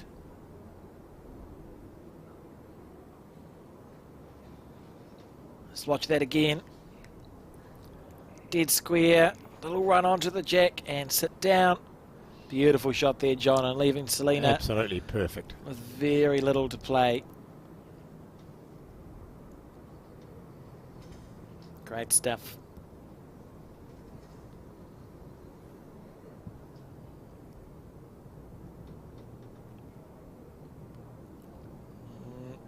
It's hard to tell. Both these players have such good body language. I can't tell if they like it or not when they let it go, John.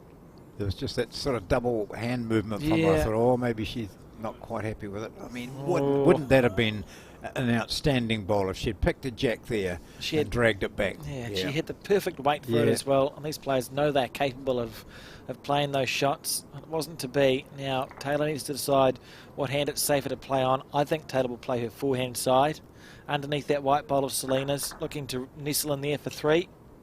If she rocks Taylor's shot bowl at 11 o'clock, she might pop the jack and get a 4. Yep. Whereas on the backhand, you would hate to accidentally play Selina's shot for her, pop the jack back. So I think we'll see Tayla on her forehand here, adding the bonus 3rd shot. It's that short bowl of Selina's. It's a bit of a nuisance, though, isn't it, there? You sort of rest. If she plays the forehand, she's sort of resting through. It's almost looking for that 4. You know, if you pop the jack back 2 feet, yeah, the jack's only ever going in that direction. That's right, yeah. That's a big advantage of Jack's situation. And then she'll probably stand up there and play the backhand and draw another. Almost undoubtedly. Yep. Yeah, there we are. And she'll get it too, John. Yeah. Not a doubt in my mind.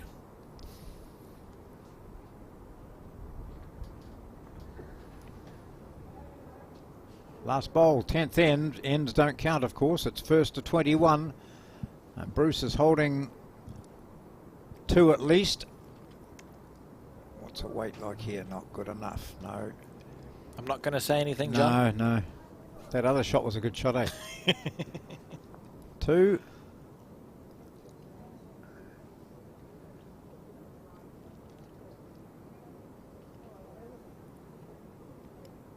And if you want it, you can measure. Tayla, she says. That's Fair good. enough.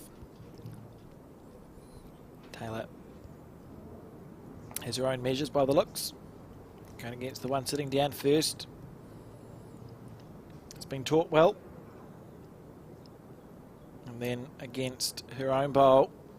Ooh. I don't think she's made it. So 2 there to Tayla Bruce. 10. First one of double figures. 10-8. Courtesy of an absolutely brilliant bowl with her 3rd. Selina has picked up 2 3s and a 2 for her 8. So she's won 3 ends.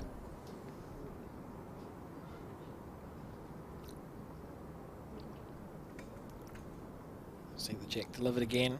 The mat right up. Well, not right up, but up. And the Jack just about to the 2 metre mark.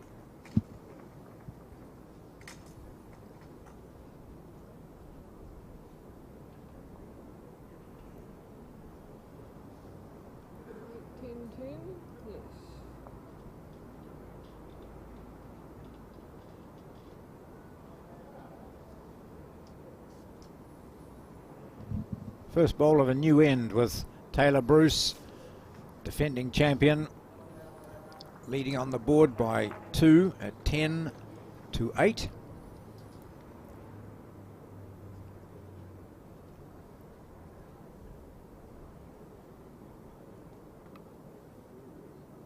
Selina on the forehand side.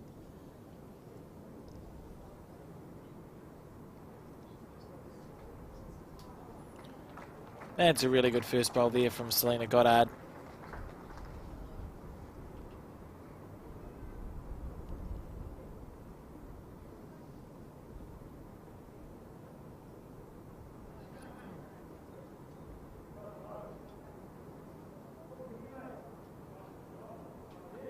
Tayla giving that bowl a chance to turn, chance to come back to the centre line.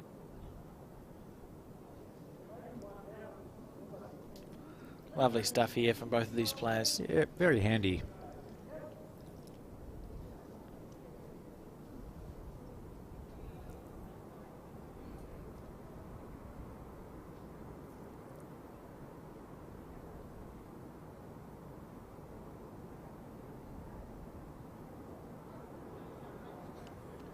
Good line from Selina Goddard as well. Just giving the bowl a little bit of air, a chance to come back. You've got 4 bowls within, as you say, a tea towel or so. You know, that one was slightly short, but that's a handy bowl. It's usable, isn't it? For both players, of course. Yeah. Yes, of course you can. Yeah. I'm not going to say no. Tayla just going to the letter of the law there, asking for permission to walk up before her third bowl has been played. National singles final, the answer is yes.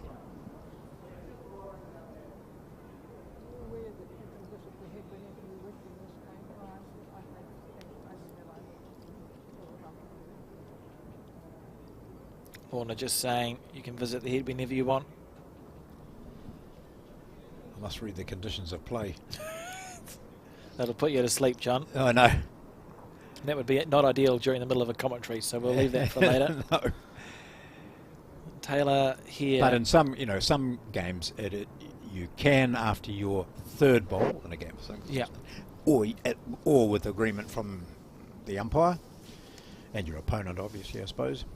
There's often restriction of movement on time-limited games where you've got games to get done. Yep. Rely on communication. And Taylor, are we going to see aggression here? She's been aggressive so far. I think we're going to see aggression again. So. Bowler Jack on her forehand side.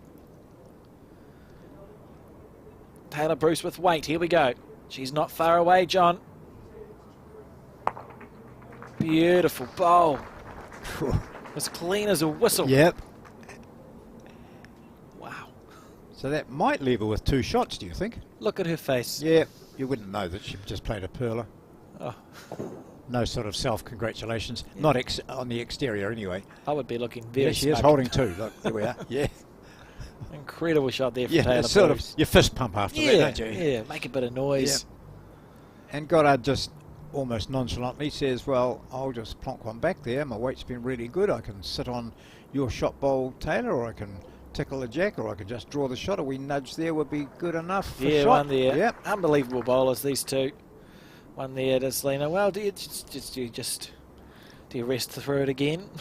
Where did her drive go? I presume it went into the They both ditch. chipped off, yeah. Yep. So there's no back bowls for anyone. Taylor's still got second and third shot, but that bowl of Selina's a bit more protected than it was. It may make more sense to play a reaching bowl on the forehand. Just rest Selina's bowl that sits at 4 o'clock out of the head, sit there for 3. Although her run shot's going, it's pretty accurate at the moment, isn't it?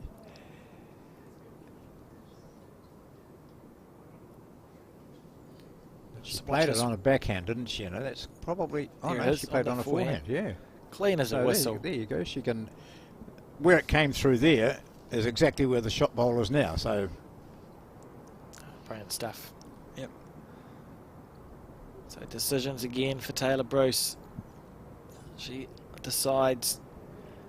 Really, the decision is what weight to play it with. We know she's looking to move Selina's bowl. It's how fast. And Selina has got last bowl. So backhand for Tayla. Discretion the better part. Taking her time. Yeah, just be up to it, sit on it. Fair enough. She's got her own one to use as well, the inside edge of her own, if she Yeah, is not quite there. guarantee a tight enough Dragging head it here, back, don't you? yeah. No, not quite. Stop closer. Oh. I think she's snuck one there. A little bit of fortune there, John. If she has got one shot. Yeah, gosh. It's gone well. Yep.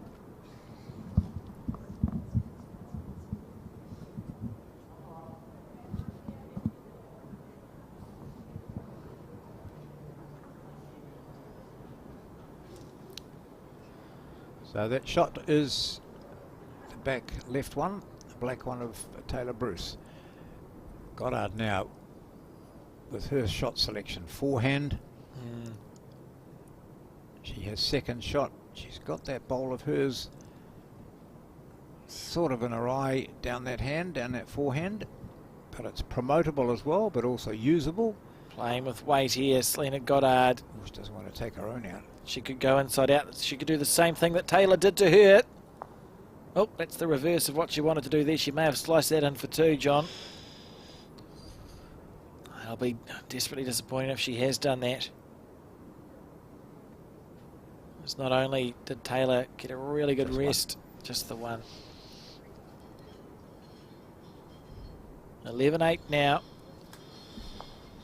Just imagine if this was a sport in which people pump the air and, well, you know, and some people do, don't they? That show a bit of emotion and, you know, and the crowd was getting in behind them. Depends They'd never stop because this game is one of those where it's, you know, nip and tuckery. It's often what works for the players. Some players play better when they get their tails up and get a bit emotional, and other players react better to just being that sort of poker-faced, very calm. Well, we see, you know, a lot of animation and some of that Aussie televised stuff, don't we? And indoors and not national titles, though, you know, but a lot of, you know, a lot of it's really good promotion for the sport. And sit down. Good shot there from Tayla Bruce.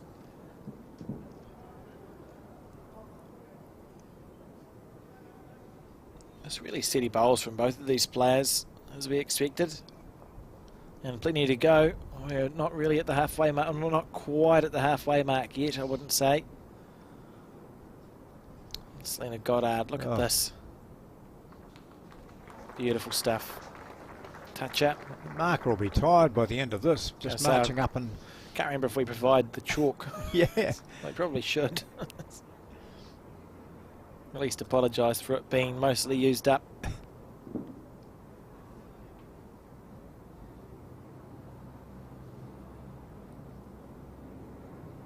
Talking about playing in that Winks Memorial in Palmerston North last week with the CEO of Bowls New Zealand, Mark Cameron, and Mark O'Connor, former president, and bowling okay, but not getting many touches, for which he got 3 points. I went down to the head after I bowled mine at one stage, and I had got a toucher. I got down there and it was covered in white. He must have used, Mark Cameron must have used an entire tube of spray over it. Took me about 10 minutes to wipe it off. That would have been his quota for the week, John. That's my quota too, actually. Lovely. Now this is interesting. 11-8 Bruce leading, but 2 down on the head. So this is one of those times in an end where it can swing one way or the other, can't it? Because Tayla is 2 down. She's got a shot on for 3, but it's easy to miss. Once you miss it, then you're 3 down with last bowl. You miss that, you drop a 4. And the pressure just builds and builds. So we'll see how she responds. On the backhand side, Tayla Bruce looking to use her position. Willing it to turn back in. She's got lovely weight. That's perfect weight for the shot, John. But not the green. And now Selina with an opportunity to put the pressure right on here.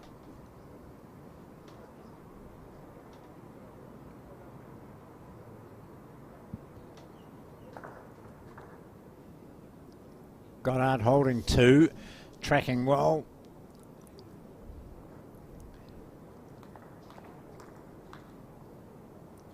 Great bowl. Great bowl there. Yep, That's, yep, yeah, it's a good shot. It's very good. Yep. counting and a good catching position.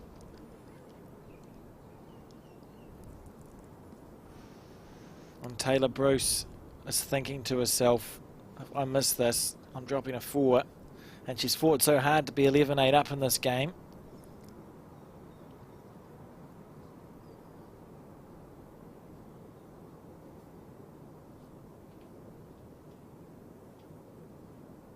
Here we go.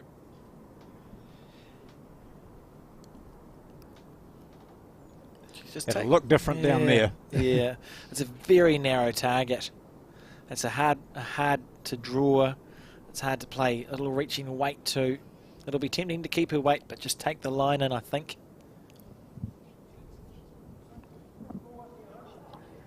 Quite capable of doing anything on a bowling green, Tayla Bruce. We go on the backhand. Again, very hard to read whether this is good or bad based on her body language as we watch this bowl. I think it's just going to drift a little bit here, John. This is a massive end in the context of the game. Great opportunity for Selina Goddard, and she'll want to make this last one count and make it hurt.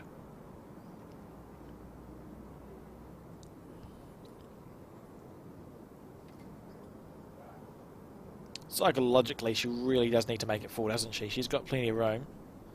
And if she doesn't make it 4, Tayla will feel like she's got away with it a little bit there.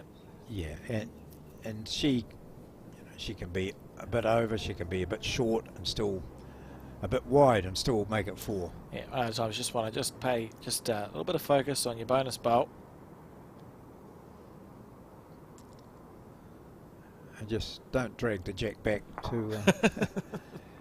she's not going to do that. This is pretty good, eh? Got to make your bonus count. Oh, that'll do. Good enough That's there from really Selina good. Goddard. 4 shots. Yeah. Great end there. Switch this game right around 12-11 to Selina, and I believe, John, that we've got some updates of the men's semi-finals that we've been able to see in some of the shots along the side, the 2 semi-finals that are going on there, because of course we will be covering the final of the men's pairs at the completion of this game. And obviously once they've finished, some of their games may go for some time. In a second we'll see those. Lorna just straightening the jack in the meantime. So looking back through the scoring, Bruce was 1-0 up after the first, then 3-1 down, 3-2 down, then she's got a 2 to go, 4-3 up, 6-3, 7-3, 7-6, and then 8 all, then she got that 2 to go to 10-8 ahead, single to go 11-8, and now dropping a 4 to go 12-11 down. Yeah, incredible 4 there from Selina. It was one just a gently applied pressure, really, wasn't it, from Selina Goddard?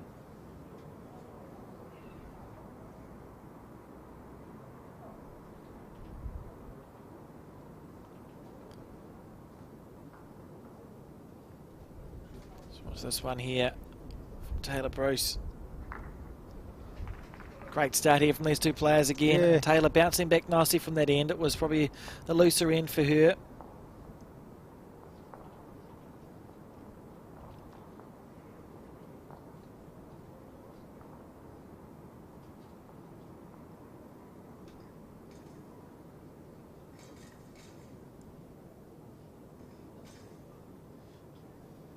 Just zeroing in.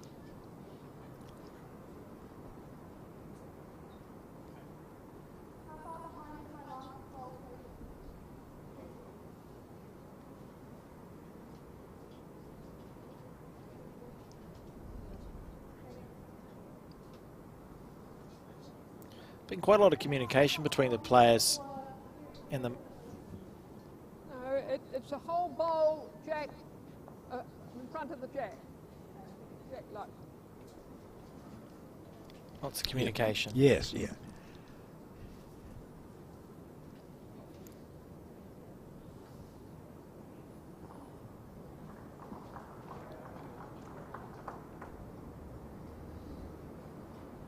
As we see this bowl, beautiful line. How's the weight here from Tayla Bruce? Lovely stuff there. It's when you watch it, you go and sit down.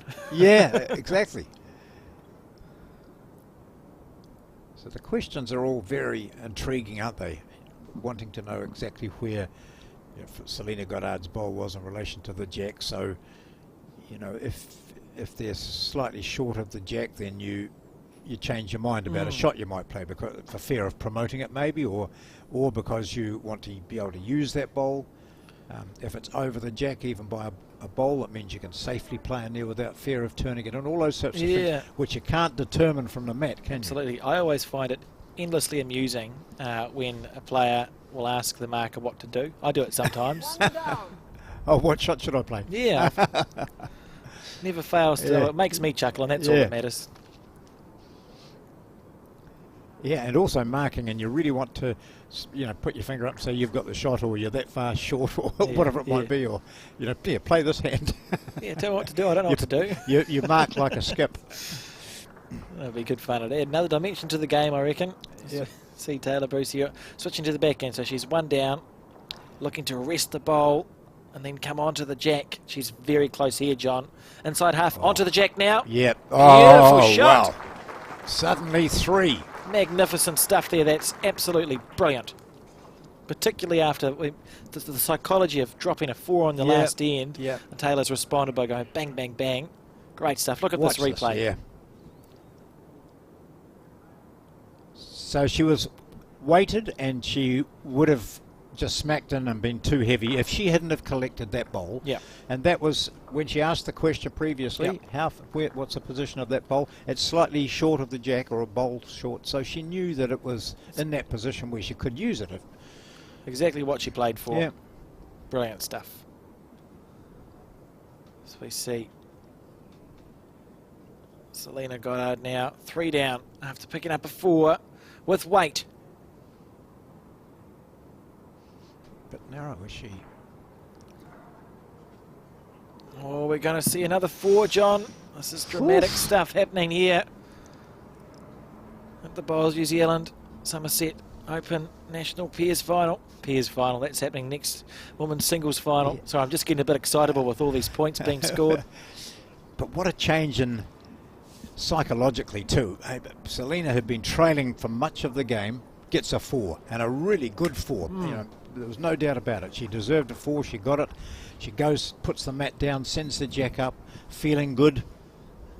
Was reasonably well placed on this head as well, and now faces a prospect of dropping a 4.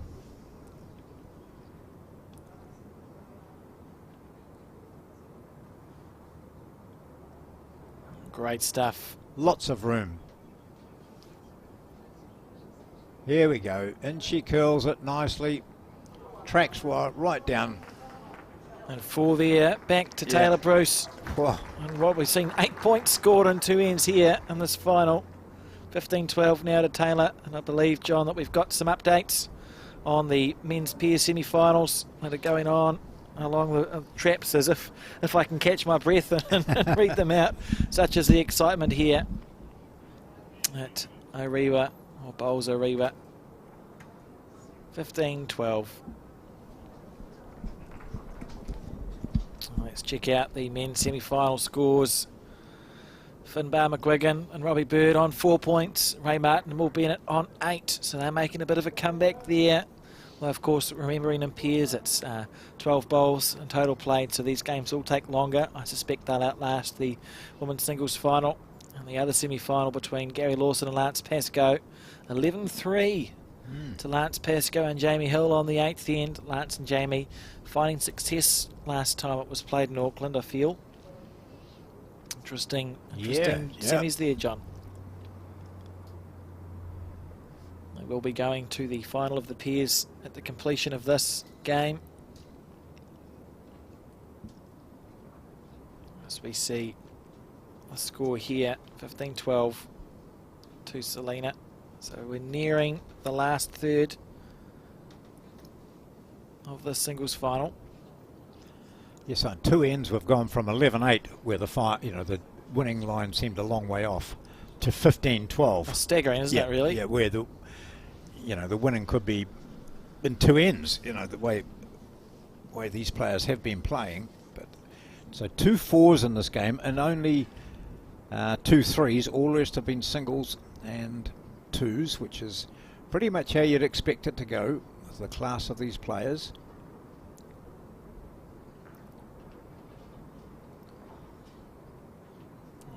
Good correction there from Tayla Bruce.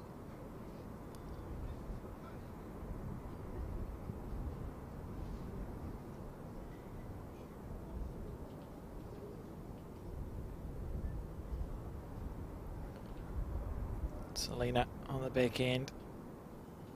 Both very mentally strong players, these two. So, I mean, they've both scored a 4 and dropped a 4. It's not going to affect their bowls. As we see Selina here. There you go. Great stuff.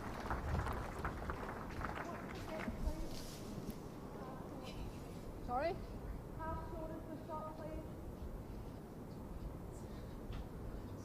About 15 centimetres. Your last one is about 70 centimetres behind.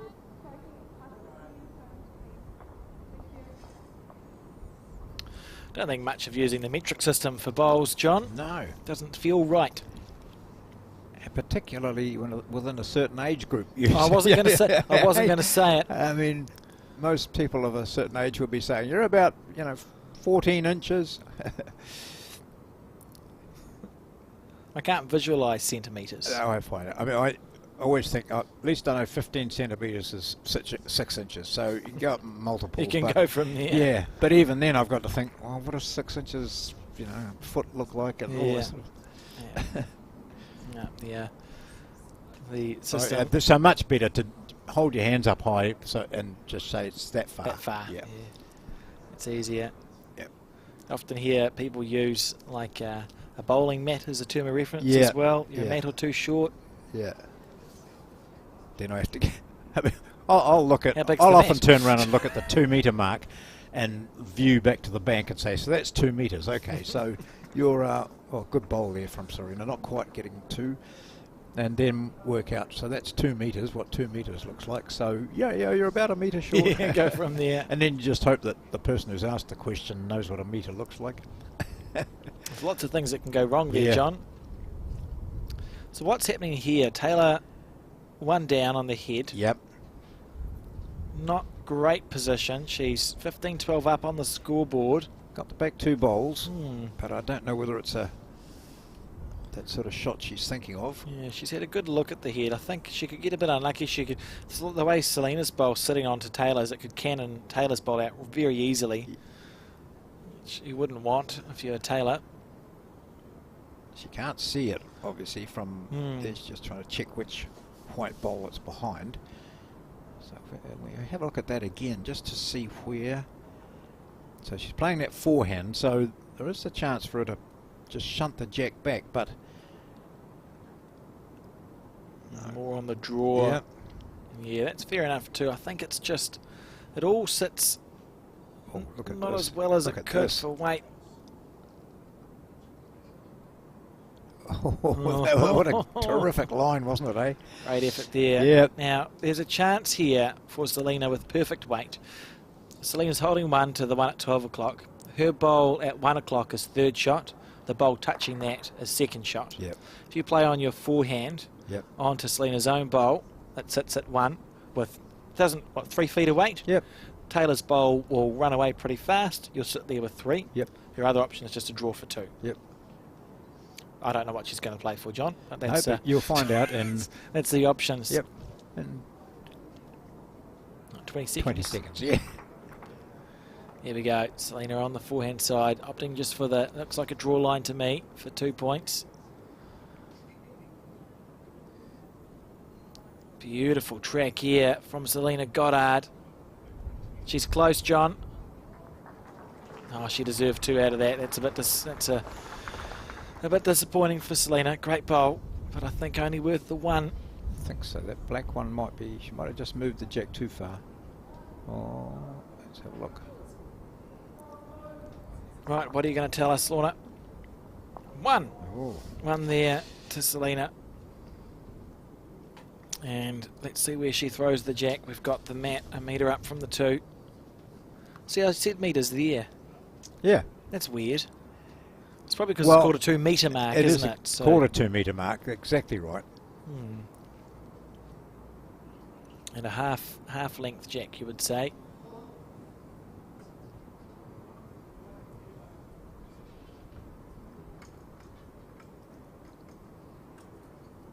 That's Pascoe walking through, obviously being to the clubhouse. 14, 15.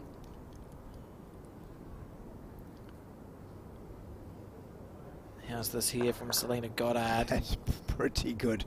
Beautiful bowl. This is quite. This is a thrilling match, isn't it? Every bowl. It really is.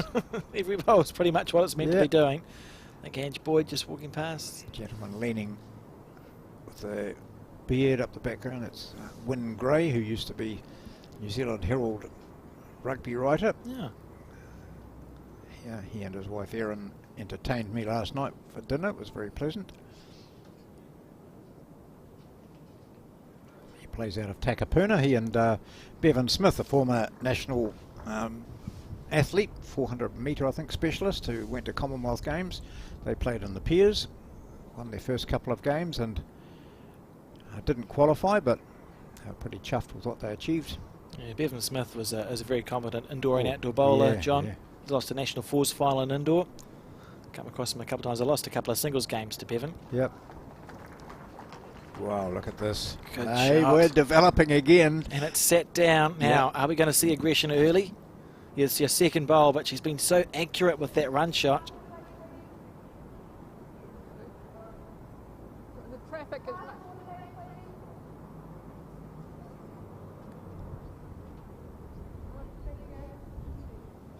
It's good communication there. Yep.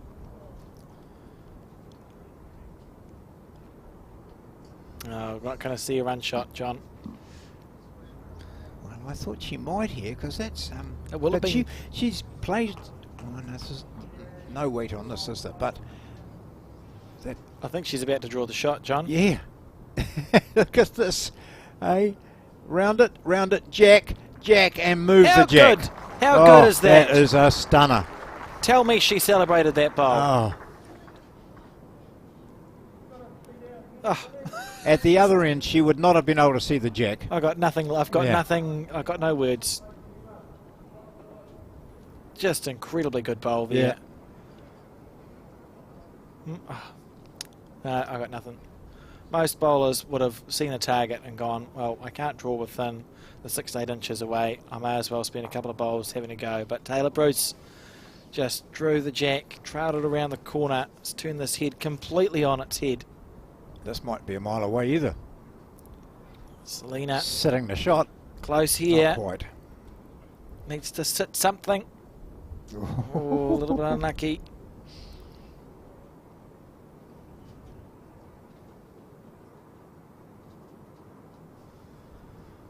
Tayla on the forehand side, having turned the head around, now looking to add a bonus.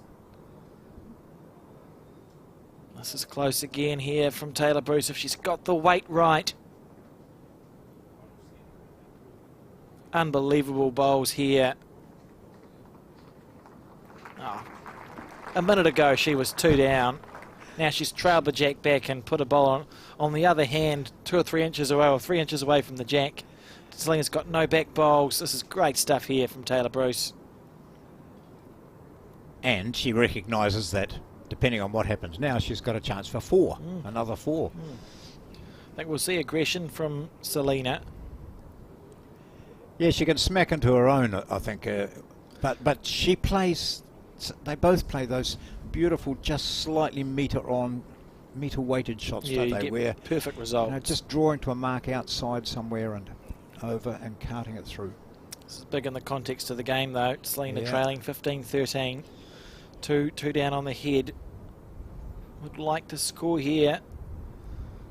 Just giving herself a second to recompose. Last bowl. Yep. Here we go. Yeah. On the backhand with weight here, Selina Goddard. She's very close, John. Needs it to hold. Oh, Gosh.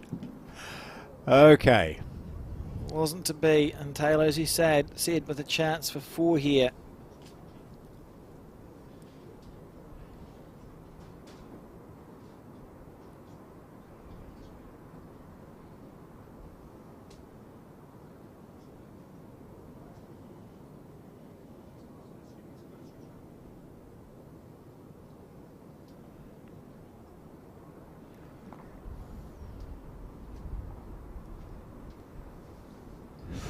Deep breath. See that going in, playing the forehand. She can afford to just even hit her shot bowl or the jack, trickle it back if need be.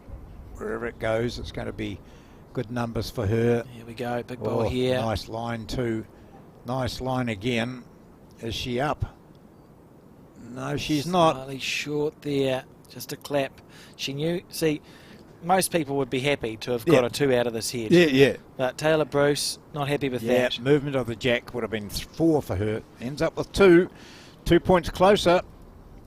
That's 17-13.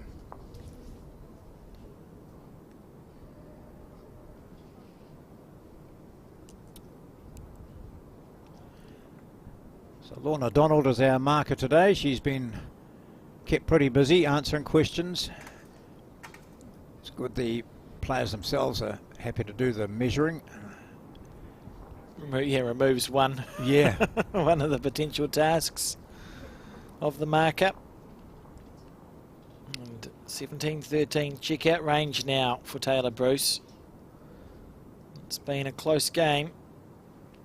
Well contested heads all the way. Selina will be looking to score on this end, really, John. Just to say I'm still here.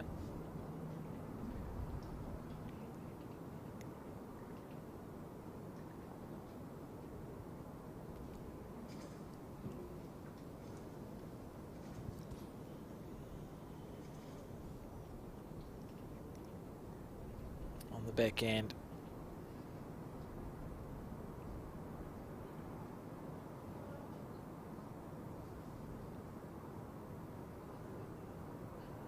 Good shot there from Selina Goddard. She's won the battle of the first bowls.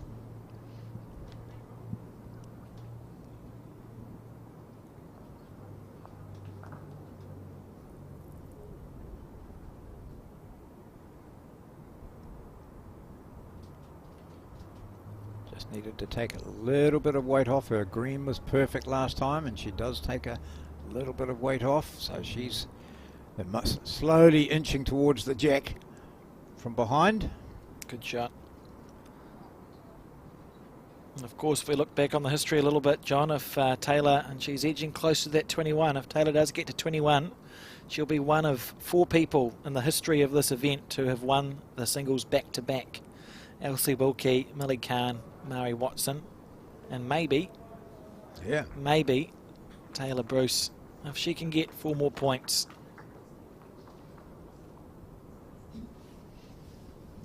I like that list you were chatting about earlier of those who've won multiple titles, and you know, you mentioned Mari Watson, so what she's won the most of 4. anyone. She's won 4. Yep. Yeah, incredible.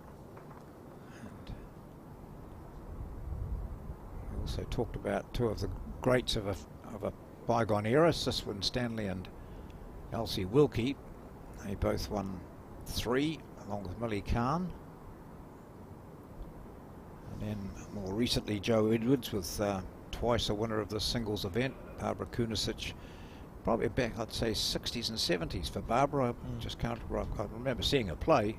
Joyce Osborne, another outstanding player of that same era, with 2, and Sharon Sims with 2. Sharon here today watching.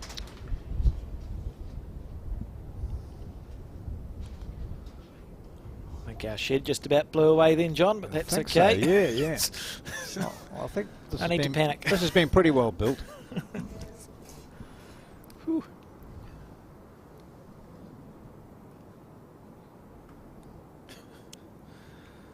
And yes, on the other side of the ledger, though, John, Selina Goddard looking to become one of a handful of women to win a gold star if she wins this event, and would also be a 2-time singles winner. So history all round, regardless of who wins this national title. It's going to be pretty special. Tayla taking her time. I almost want to go with like the go stop sign for the for the people walking across. Yes, yeah.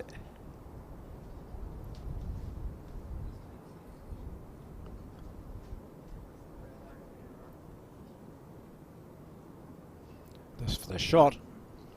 Just one down. Not far away here. I think it's pretty good. Look at this from Tayla Bruce. Right on the jack. Beautiful bowl.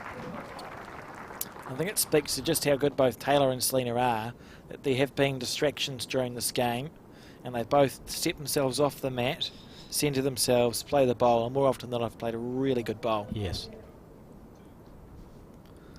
Selina making her way back.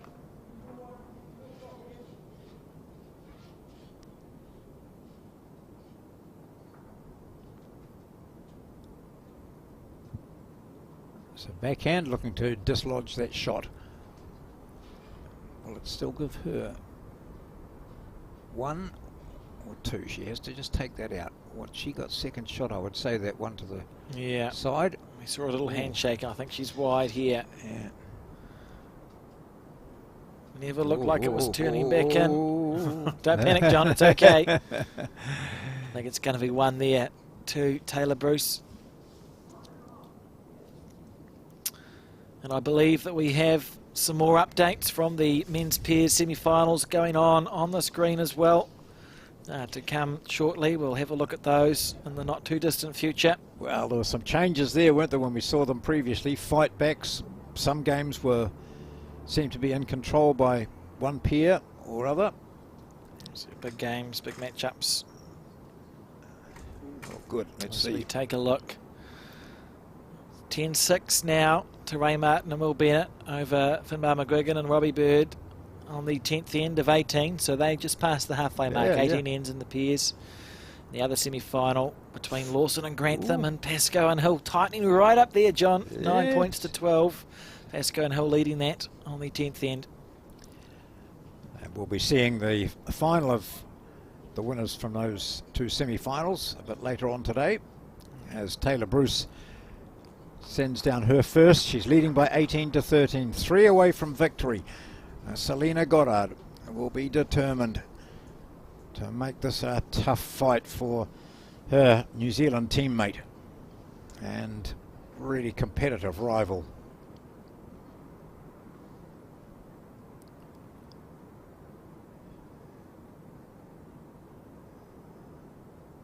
Just nudges in there for the shot. Great bowl there from Selina Goddard. There's quite a few people along the side of the rinks. That's really good. Yeah, a good number of people here to watch, which is great, and will provide a lot of support. And to the right as well, we see more and more people turning up on the side. Bowls Orewa, so you've got nothing else to do on whatever. I've lost track of what day it is, to be honest, John. What day of the week is it? Thursday. A Thursday. If you've got nothing else to do on a Thursday, come down to Bowls Orewa. If you can't do that, thank you for tuning in and watching the broadcast on YouTube and on the Sky pop-up channel.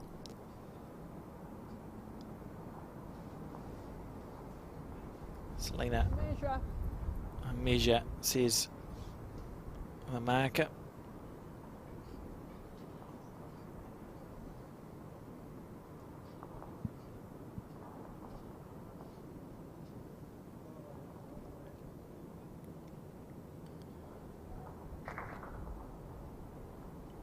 Great little camera angle there of the people filling up the green. Here to watch some great bowls. And I must, look at this here. This is a great bowl too, eh? Brilliant. Under pressure, down by 18 to 13, draws a second, or maybe a second. They said it's a measure for shot, but that would be the shot.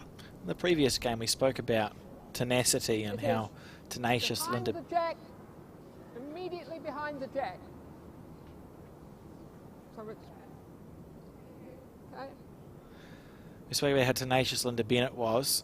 Both of these players in this final also show that tenacity. Yep. You know, Selina Goddard's trailing 13-18. She's in her mind winning this game, 21 to whatever. Yeah. She won't be going away. She'll give every ball every chance. Narrow with a wee bit of weight on, is she? Push the shot up. Good shot play here from Tayla. Great bowls. Oh yeah, gets it. So far, that's been the difference in this game, I think. I think Taylor's just connected slightly more often with those third and fourth bowls. Shot play exceptional.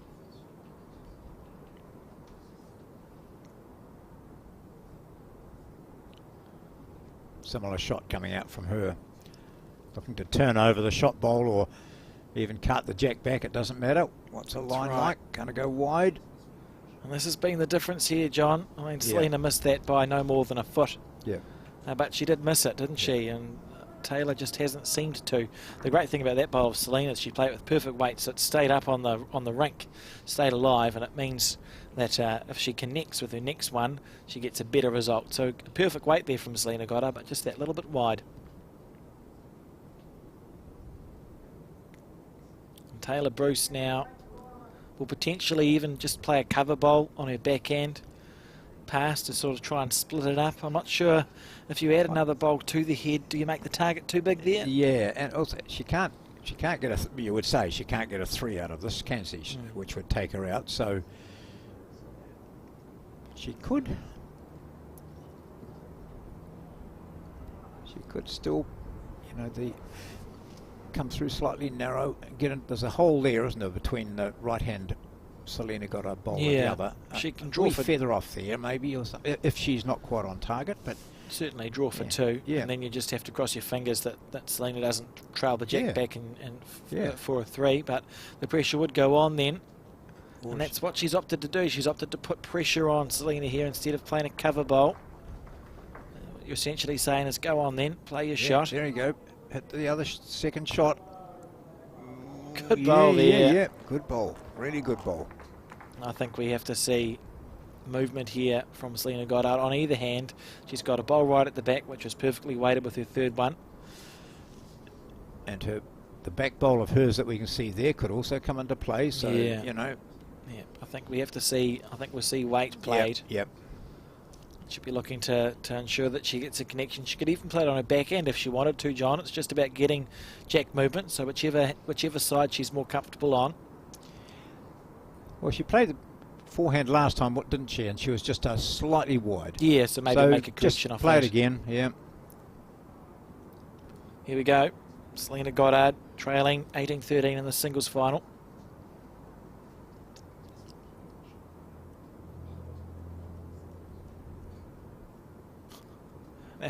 He's that's funny. Spectator stopping behind Selina. Now Selina here with a real chance. This is very close, John. This is very close here. And what 2. Bowl. Yeah. Maybe bowl. she may have made it 3 because she's moved the jack back a little bit. Magnificent stuff there from Selina Goddard. Wow. Under pressure, these players are just incredible, John. Yeah. Brilliant bowl. 2 Brilliant there. bowls all round, eh? We've seen some stunners here. So in a situation where she could have been facing 19 or 20 to 13, she's now 18-15. Absolutely great stuff. And I don't want this game to end. I want it to go to a 20 all. Yeah. Please, as we see they've played 17 of their ends, so there's room left on that chalkboard. I think they should use all the ends up. May as well. Why would you not? Selina delivering the jack. Now note she's put the mat back again. Tayla tends to take the mat up to the halfway point and deliver the jack from there. Selina opting for the slightly longer ends. Playing at the Takapuna Club, Selina Goddard, very strong club there.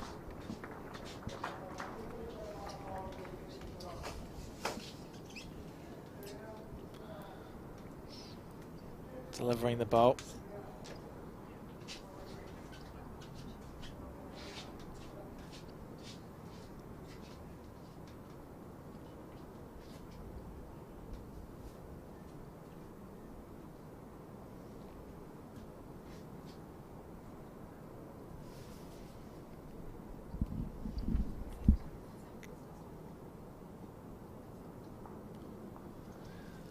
On the back end here from Tayla Bruce. Plenty of room to draw the shot. Slightly overplaying it here. Okay, first one. At least you're better to finish past the head than short.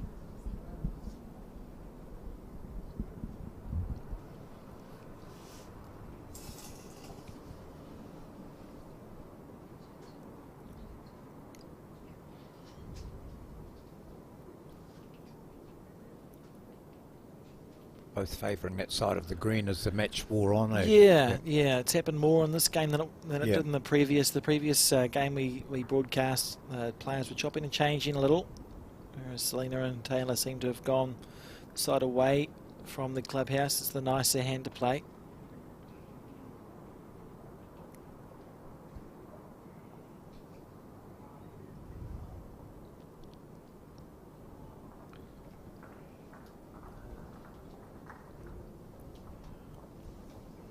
She'll probably collect the jack here and push it back down to her a bit. Oh, not just quite. about. It's the loosest head we've seen in some time Yeah, here, it John. is. Both realising that the game could be over at this end. So, for one, it would be a loss. It would be Goddard if it was to go now. The other, Tayla Bruce, knowing she has to get 3. Well, that's you know, it's the old story though, isn't it? These players are thinking, I won. I need to just win the end. Just keep winning the end. Singles good enough. Yeah, they're very good at compartmentalising the psychology of it. And look at this, it's drifting a little bit.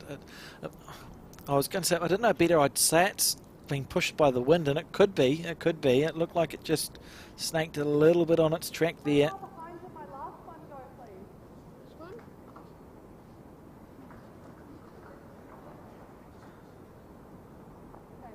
So Tayla asking how far past her last bowl was. So she might be 3 down here, is she? Based on that, she Yeah. could be. A real loose 3 though, like Tayla will expect Yeah. herself just to draw the shot here. Holding on to her bowls duster.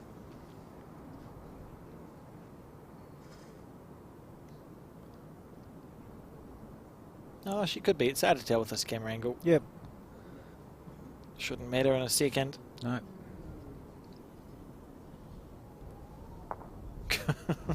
It'll do. Oh. And it got set back a little bit. Yeah. You see the markers here? Yes. Yeah, that's quite a bit of wind coming through there now. So, and across that way from as we view it left to right. So that could be just having an effect because this is quite an untidy head from the standard that we've seen so far today. Yeah, I suspect the wind did make an impact there. And Selina Goddard now with a lot of room to draw. I mean, I expect her to draw the shot here. Trailing 18-15 in this race to 21.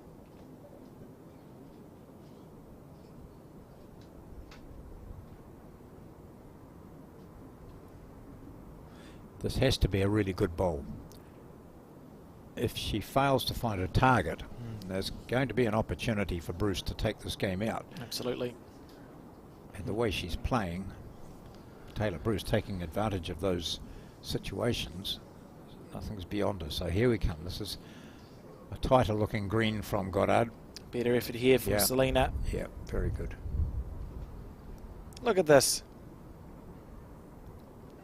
And it sitting behind the jack, and sit down. That is so classy there from Selina Goddard.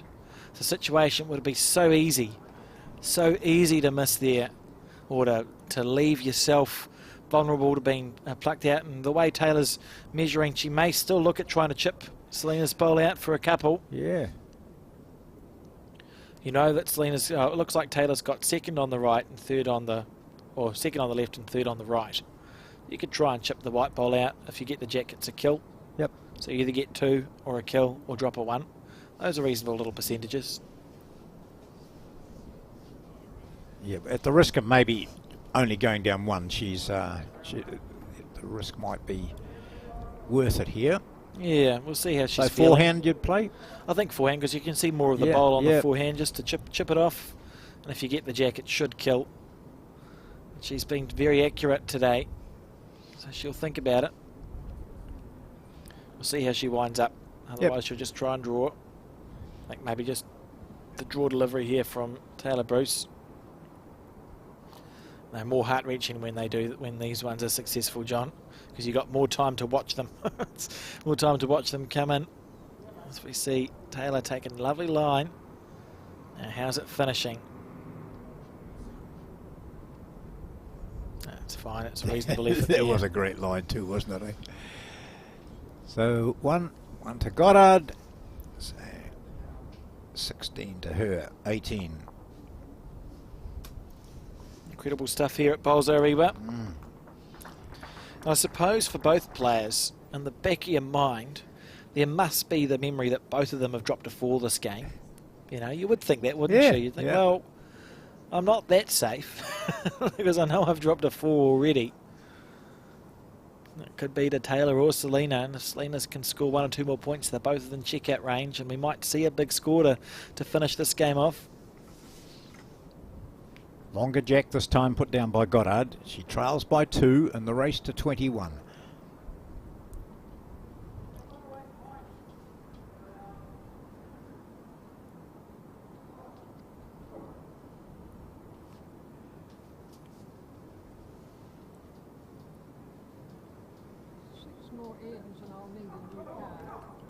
Very good starter.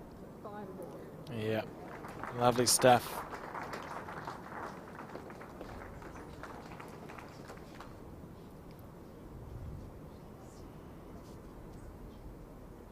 I mean, so impressed by both of these players. I think they're just showing us why they are in the New Zealand team.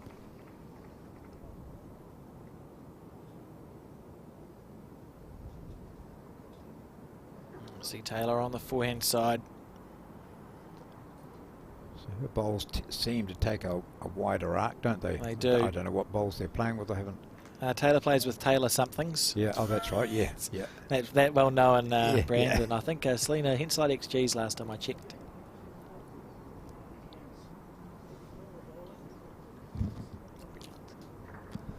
Red lines for Tayla, apparently, John. Mm-hmm. Which obviously I knew off the top of my head. I was just you weren't talking to anyone there. Just fishing around for that. I knew it was there somewhere.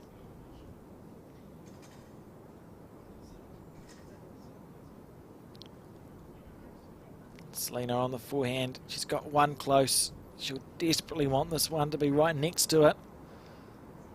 It's just almost the opposite correction to what you would have been looking for there. It always looked narrow, didn't it? Narrower than her last. Bruce's green, I think, was pretty good, wasn't it, with her first? We've seen a few times in this game where Selina's had 2 good bowls, but neither of them have been past the head. And Tayla's taken advantage of that with her third one, able to get, I suppose, there's a wider range of shots that is available to Tayla because she's usually had slightly better position. A good bowl there from Tayla, setting up for her third one. It's a good bowl to use, and Selina has to run for cover now, I think. This ball?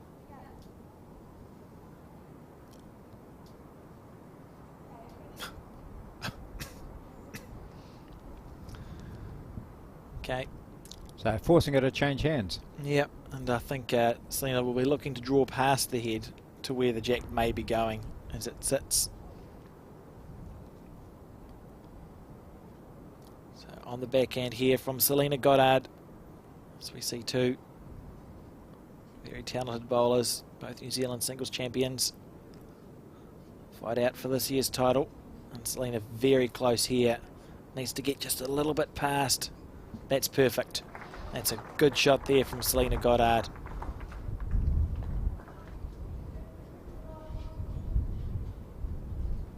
That wind is actually getting, you can see That's the wind's getting really, up, can't you, John? yeah, it is. It's increased in velocity quite dramatically since we arrived here at 7:30 or whatever it was. For me, I was late. You were much earlier, Alex, but yeah, that's, you can hear it, and our audience will be able to hear it through the microphones. Bruce staying with that forehand. She has got that bowl to the left, which is promotable and usable. Giving herself every chance here. If it comes back to hit her bowl square. Oh, it can't have been far away, John. Lovely weight. Those are the shots she's been getting up until now. It's the first one I can remember her missing in this entire game, pretty much. She's been deadly accurate.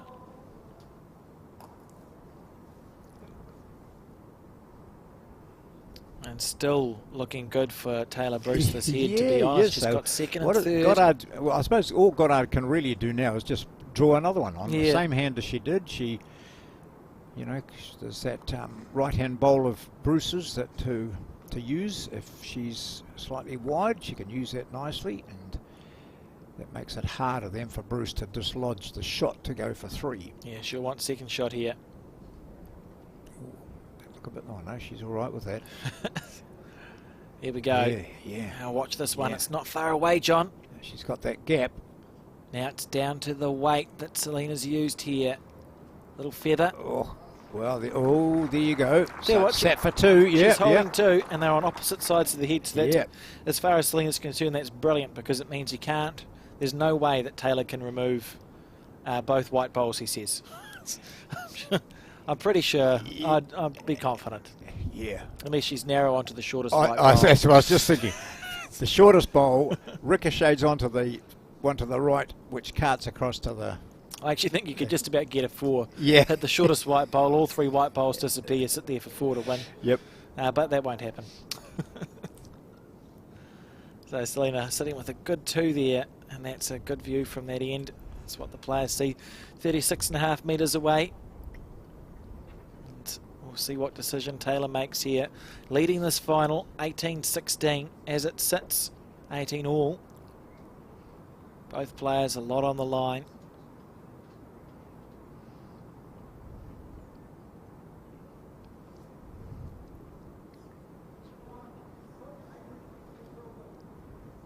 Here we go.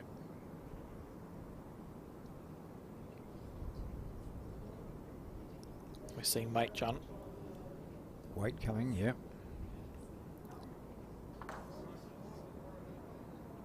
On the backhand, Tayla Bruce looking for the jack. Oh, she didn't get anything. Wow. Where was the gap? Staggering stuff there. And 2 there to Selina, so 18 all. We see this. Well, we couldn't see that. Well, we game. anticipated it might happen, but when you didn't discount it happening, I mean, when Tayla Bruce went to 18-13, you know, all the momentum was her way. It was, but we spoke about how tenacious Selina is. Yep. She's just showing that, battling away. A 2-1 and another 2 has taken her up to level pegging, 18 all. Great stuff in the singles final. I think we have another update, John, for the men's semis. There's so much bowls going on at the moment, I can barely contain myself, but the men's semi-finals, we'll see them come onto screen shortly, and we'll get an update for how those 2 games are progressing there. You can see them to the right of the screen, both progressing nicely.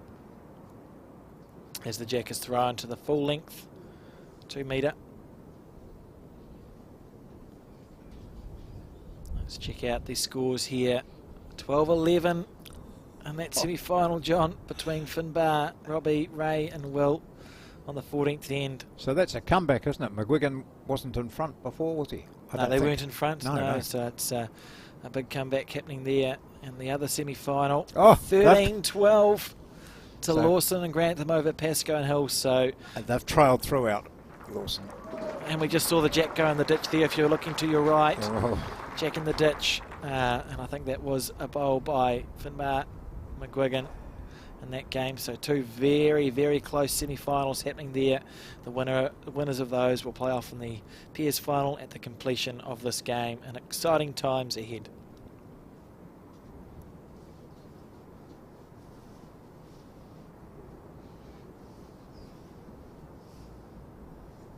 So all all those players have either all played for New Zealand or won titles, or even development teams, haven't they? Apart from, I don't recall Bennett being in a... Will Bennett, Yeah. no, he was in No. that same era, the No. development thing, but Yeah. has won centre titles in Waikato. Plays, Yeah, he doesn't yes. get the opportunity to play many nationals. So Okay. he plays a lot of domestic competition Oh, in right. Waikato. Cool. Well, that's good, isn't it? So it's cool to see him doing well. It's no Ray. Well, this is interesting now. A second shot coming in from Selina Goddard. Two very handy bowls. Oh, there's just so much on the line here, John. Selina playing for a gold star. Tayla playing to make history and have a, if Tayla wins this, it's an opportunity to defend her World Singles Champion of Champions title. There must be so much, so much going on. Well, certainly in the supporters' heads. I can't speak for the competitors, but the family and friends of both of these players be on the edge of their seats, I would imagine. A lot playing for, a lot resting on this game. Yep, she's reaching for the shot here. Tayla. Wow. Just short.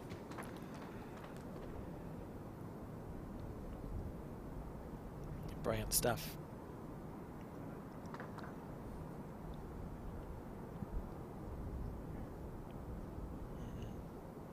Selina just setting herself again. I've seen it a few times.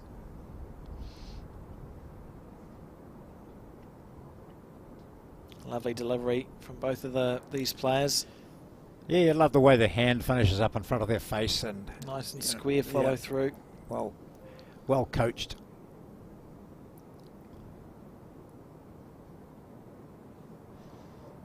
Okay. My goal is usually just to let the bowl go, John. Yeah. Just to remember to let it go.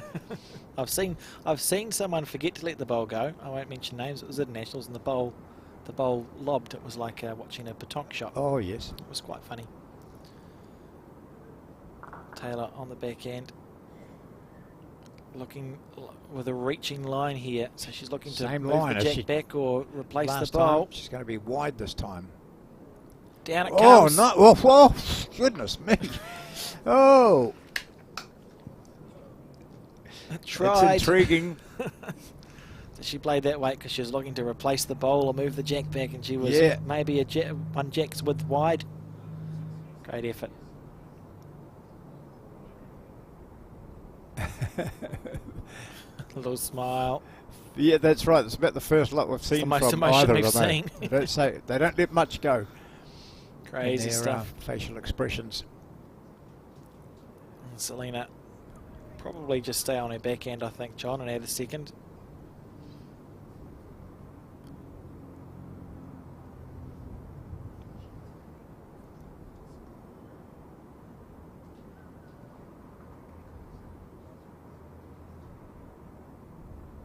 Smooth delivery. A nice line here from Selina Goddard. Has she been in front often, John? You've got the little scorecard there. Draw two. Here we go. Down it comes. Sitting with two now.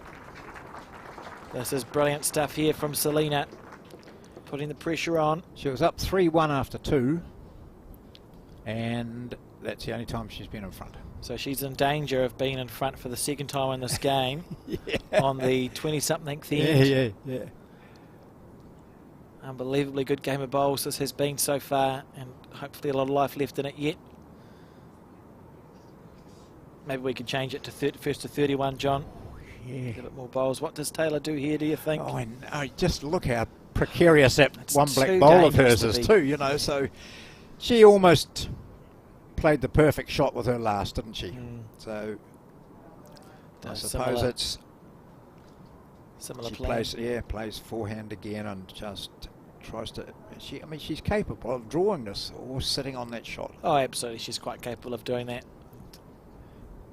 19 Or ends, she John. might have seen something that we haven't and says, if I can just drag the jack slightly back here, I'll get three. That's also a chance. Yeah. Now, absolute focus But here. first of all, she doesn't want to drop a two. Eyes fixed on the aiming point. And look at this. How's the weight, Tayla? I don't think she'll like it.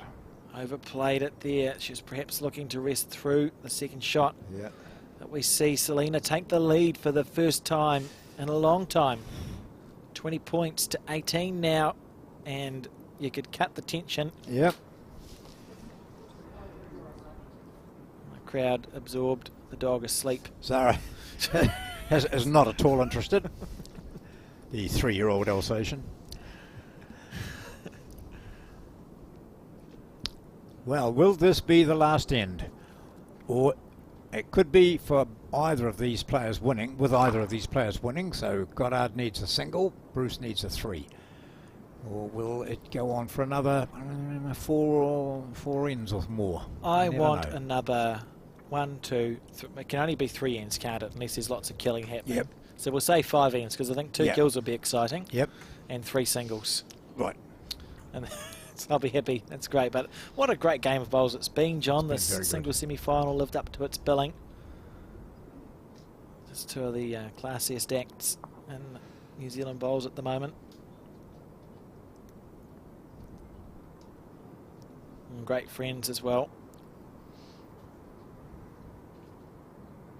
Selina here.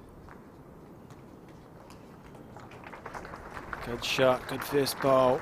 She's got a sniff of it, John. Tayla looking to play the backhand. Where's the bowl?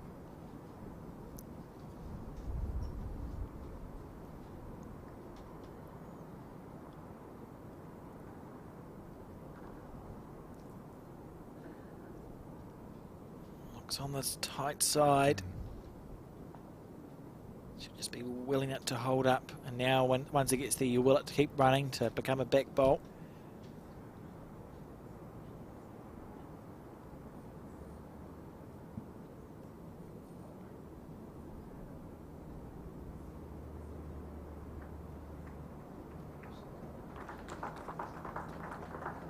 Selina.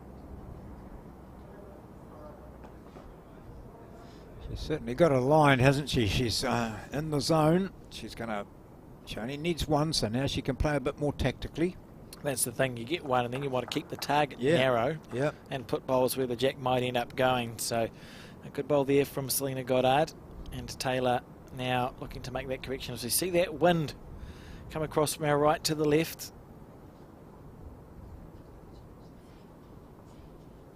I'm not sure that it's as effective down the end where they're bowling. It seems to be more predominant through on the mat end at the moment. But still, it's off-putting. It's a better line from Tayla Bruce. Here on the backhand side, willing her bowl to hold. Oh, she's going to need to play a good 3rd and 4th bowl here, John. We'll just say that Selina will now change her hand and cover those. You know, she's got the shot, so she'll go deeper. She'll cover that. You want to just leave Tayla with that.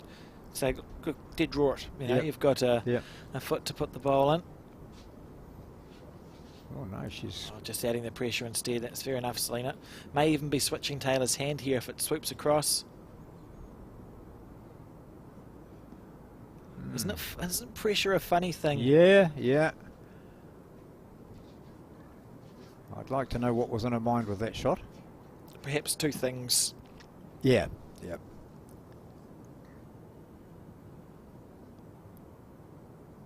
Tayla now just be centering herself. She has fractionally missed that jack twice. She has done. Second time was closer. Here we go, 3rd bowl.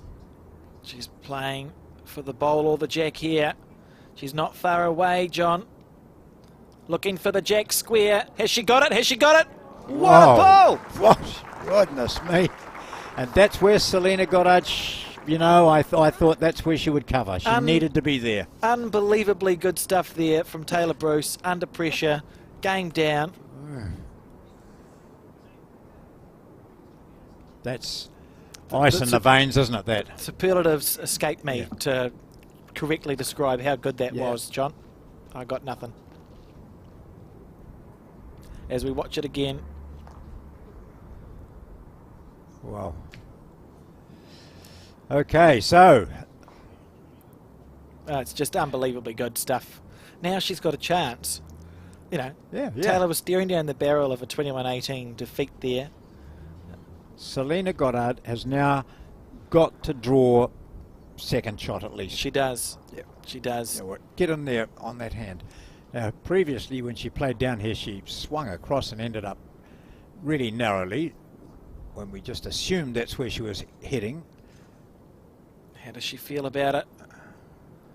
On the forehand side, Selina Goddard here on 20 points. She's 2 down. Looking to rest through square. Oh dear. Right, we've got match shot here. Okay. Our fortunes have changed. This was all Selina Goddard's with that first bowl. She forced Tayla Bruce to play on the backhand and try and either dislodge the shot or move the jack. She missed with her first 2. And Goddard had already put one in behind. Then we're not sure about that bowl that you can see way up to the top right, where we presume she would cover these 2 of Tayla Bruce, and then Bruce nailed it with her 3rd. And now she holds 2. She needs to draw this to become champion 2 years in a row. Unbelievable scenes here, John. And just a fantastic game. I'd like to see it go 20 all, to be honest. As much, you know. Well, it is 20 all at the moment. Okay, that works. Yeah, that works for me. Tayla now under pressure. She's got enough room that she would expect herself to get this on most days, but it's not most days, is it? That jack's gone out to the side of the rink. It's sort of virginal territory for them and all those sorts of things. But well, it's good. She's playing the backhand too, to bring it in from centre line out. Here we go. To win the New Zealand singles, does she know?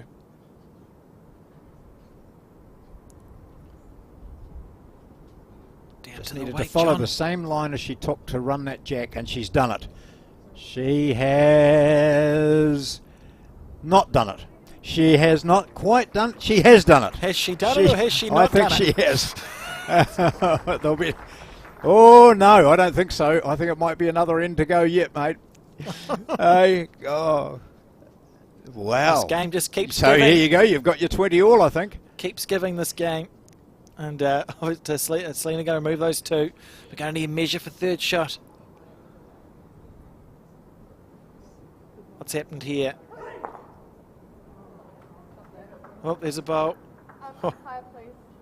Oh, fair call. So we're going to see an umpire come along. That's fair enough too. It's such an important measure. I mean, the players don't want to do it. I'm feeling remarkably stressed out. And I'm happy for either one to win, John. Yes. I cannot imagine what the family and friends of Selina and Tayla are going through at the moment. Been an incredible game. From that angle, it looks like one to Tayla, doesn't it? Should be enough. Yet from the previous, when I said, well, it might not be, when we went up a bit higher and had a look down. But if they can't be confident about it, why should we? Looking from the garden shed. Just a great game. A great game. Both these players have played like champions. And one of them will be crowned a champion. Perhaps in 20 seconds, perhaps in a few minutes. The umpire measuring the chocked bowl first. He'll be nervous because this is an important one. Imagine. Here we go. Are we going another end, John? Yes, we are. He'll go back and measure again, though. Will he do a 3rd measure, of course, with Selina Goddard's bowl? We're going another end. You've got your 20 all, mate. Yep, it is 20 all. It's 20 all. I mean, you couldn't have scripted it any better, John. 20 hell. all in this final. Great friends. So how close was Tayla Bruce to that last bowl? Look, the mat's been left where it was. She wanted to play the same shot as she had previously because that was where the jack ended up. And she played that again, and she was just a fraction overweight, wasn't she? Unbelievable stuff. She was, literally an inch heavy. That's what it turned out to be. An inch away from the New Zealand singles title. But we get to see this final end now, John. 20 all between two unbelievable players. We've had everything in this game. Everything barring a kill, which maybe we'll see, but we've had draw shots, run shots, drive shots. I've got the lot. Great stuff. This has been an intriguing final between Selina Goddard and Tayla Bruce. The final of the women's singles at the 2023 Summerset National Championships, which has been dragged indoors to Orewa Bowling Club because of the rain and wind which is dominating the Auckland area at the moment. We've got us to a situation where on the last end Tayla Bruce had scored a 2 and they measured for the next shot, which went in favour of Selina Goddard. I think we are 20 all. Yeah. Oh, I got nothing. I think they're both playing an end they didn't think they would. Yep. I think both of them didn't think they'd be playing now. I think they were ready. We saw the mat was left where it was. This is a bonus end here. And the psychology of the thing, you must say Selina must have the advantage. Oh, she's played this hand really well. Coming this direction, you know, was grabbing shot, early shots, forcing Tayla Bruce to play magic shots. What did she get on that? The last one coming this way, she scored a 2. The previous end coming this way, she scored a 2. That's Goddard I'm talking about. So look at this here from Goddard. Yeah, so that's what she's been doing. She's been getting in closest.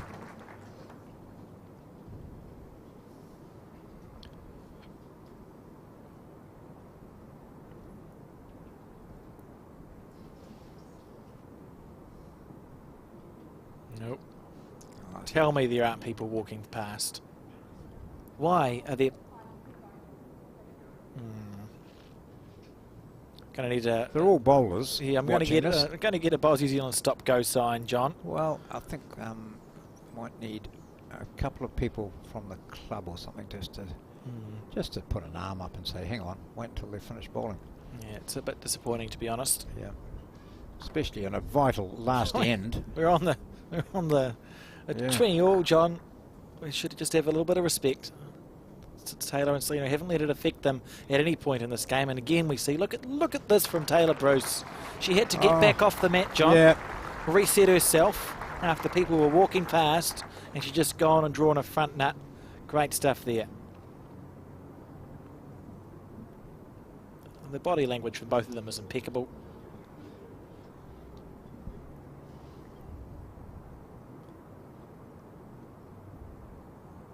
I don't know what more you could want in a singles final. And Selina here with her second bowl on the backhand.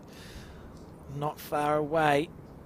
Even to the 2 metre is a good result here for Selina. Good shot there.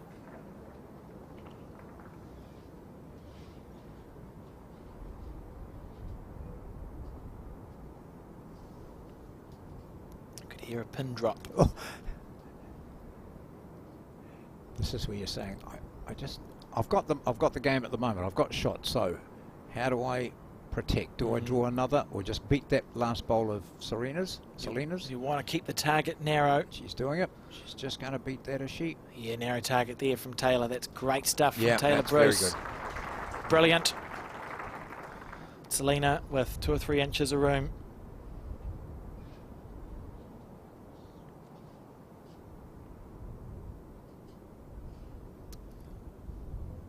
Look at the crowd, John. She'll back herself here too, eh? It's not touching the jack. So. Oh, she's good enough. Yeah. We've seen it already in this game. A little handshake. I think that's the closest thing to emotion we see from Selina. Just a little handshake. She's on the backhand. Her line with the last bowl was perfect. Good bowl. Yeah, so was that. That line was great. So, this is Bruce's last bowl. Unbelievable scenes. One to come from Selina Goddard, Tayla Bruce holding the championship. What thoughts must be going through her mind? Oh, I'd suggest I wonder what we'll have for lunch. Well, that's what I'm thinking. Whew. Yeah, big breath. Final Go. bowl. 20 all. First to 21. Bruce holds it on the head at the moment. She'll chase it up. She'd just like to beat that last bowl of Goddard's as she did last time. Oh, now Oh, no, she's not. She's going to go deep. Does Selina try and chip the shot bowl off, Yeah. John? Yeah. Is that what's going to happen now? That must be tempting. There's enough room there. You've got second and third. Yeah. But Selina's also an amazing draw bowler. She may just think, well, I'll just get down and draw that. I don't know what she's going to do. But she's got the last ball in her hand and the chance to win this game and the New Zealand Singles Championship for 2023. And Bruce is saying, I've done all I can. I've drawn the shot. I've covered her closest. I've got the back ball. It could be one of those, just not a hit and hope, but a hit and hope. Good description there, You John. know, well, all I can say is her line has been perfect with her previous two balls. If she was to try and draw the jack, No, she's going to run up yeah, too much at stake. for the singles title, for the win. And she's got it. She's got it. What a perler! Amazing stuff. And a great way to finish this singles game. Brilliant bowling by both. An unbelievable last shot. One of many unbelievable shots here in this final of the Summerset Women's Singles for 2023.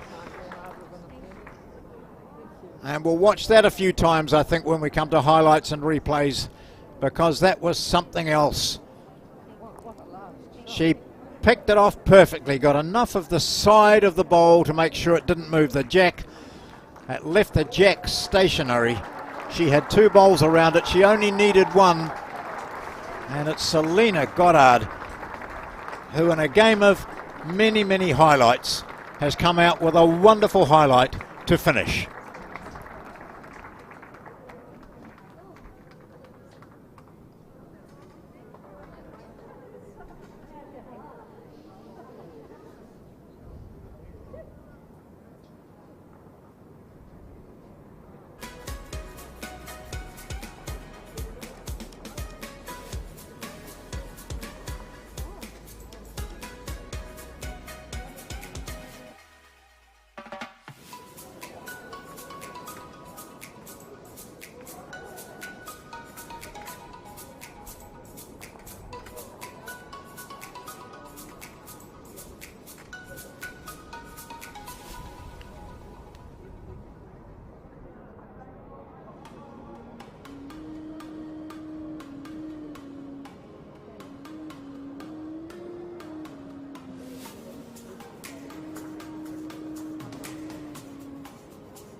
match, won 22-20 by Selina Goddard. She is the 2023 Summerset Open Singles Champion for women. And I don't think there'll be anyone who's watched this who could think other than that was one sensational final. Alex Reid is now with Selina Goddard. Right, here we are. We've just watched the highlights of that game, Selina.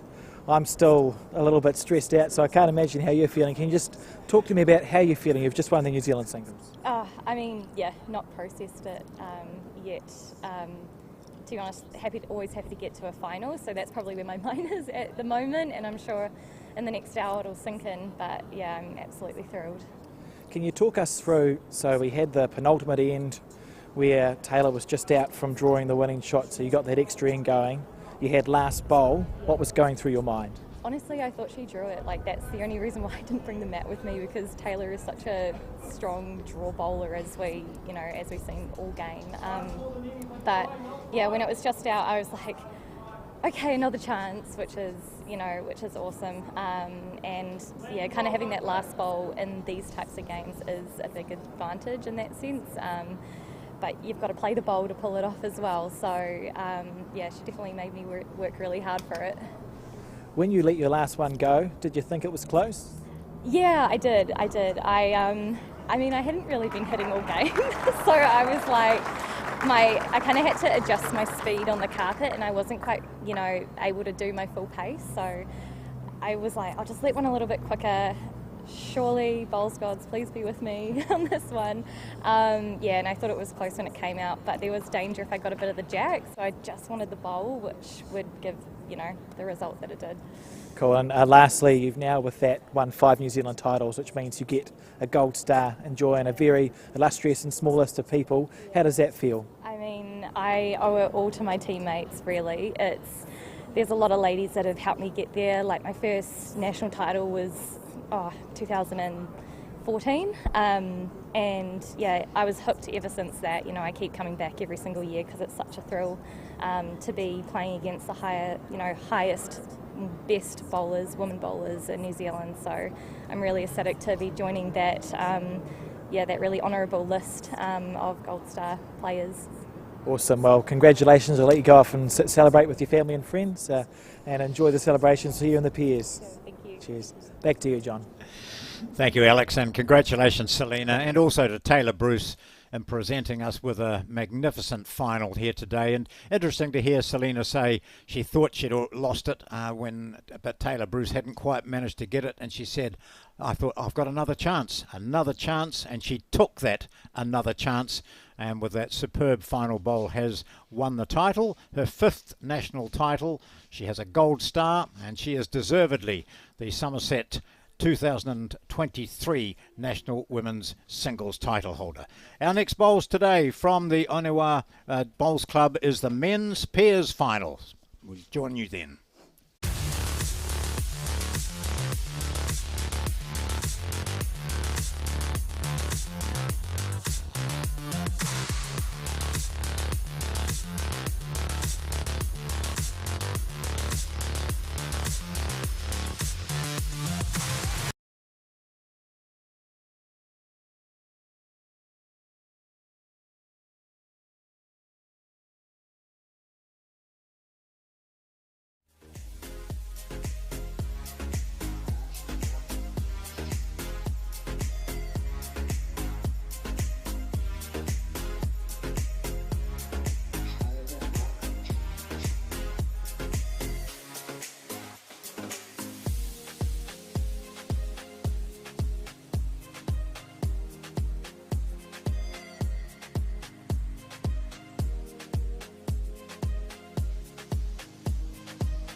summer of bowls continues with the first day of finals of the 2023 Summerset National Championships. We've had 2 finals already, and what we're seeing now, the players shaking hands for the third of our finals today, undercover at the Orewa Bowling Club. It's the national final of the men's peers. I'm John Macbeth, and Alex Reid is joining me in commentary, and this, well, looking at that, it's going to be a matter of the Giants against the rest, isn't it? As we see one of the members, Will Bennett, on the left against Tony Grantham opposition. These two teams have had some real ding-dong battles in the lead-up to this final. Let's have a look at how they got there.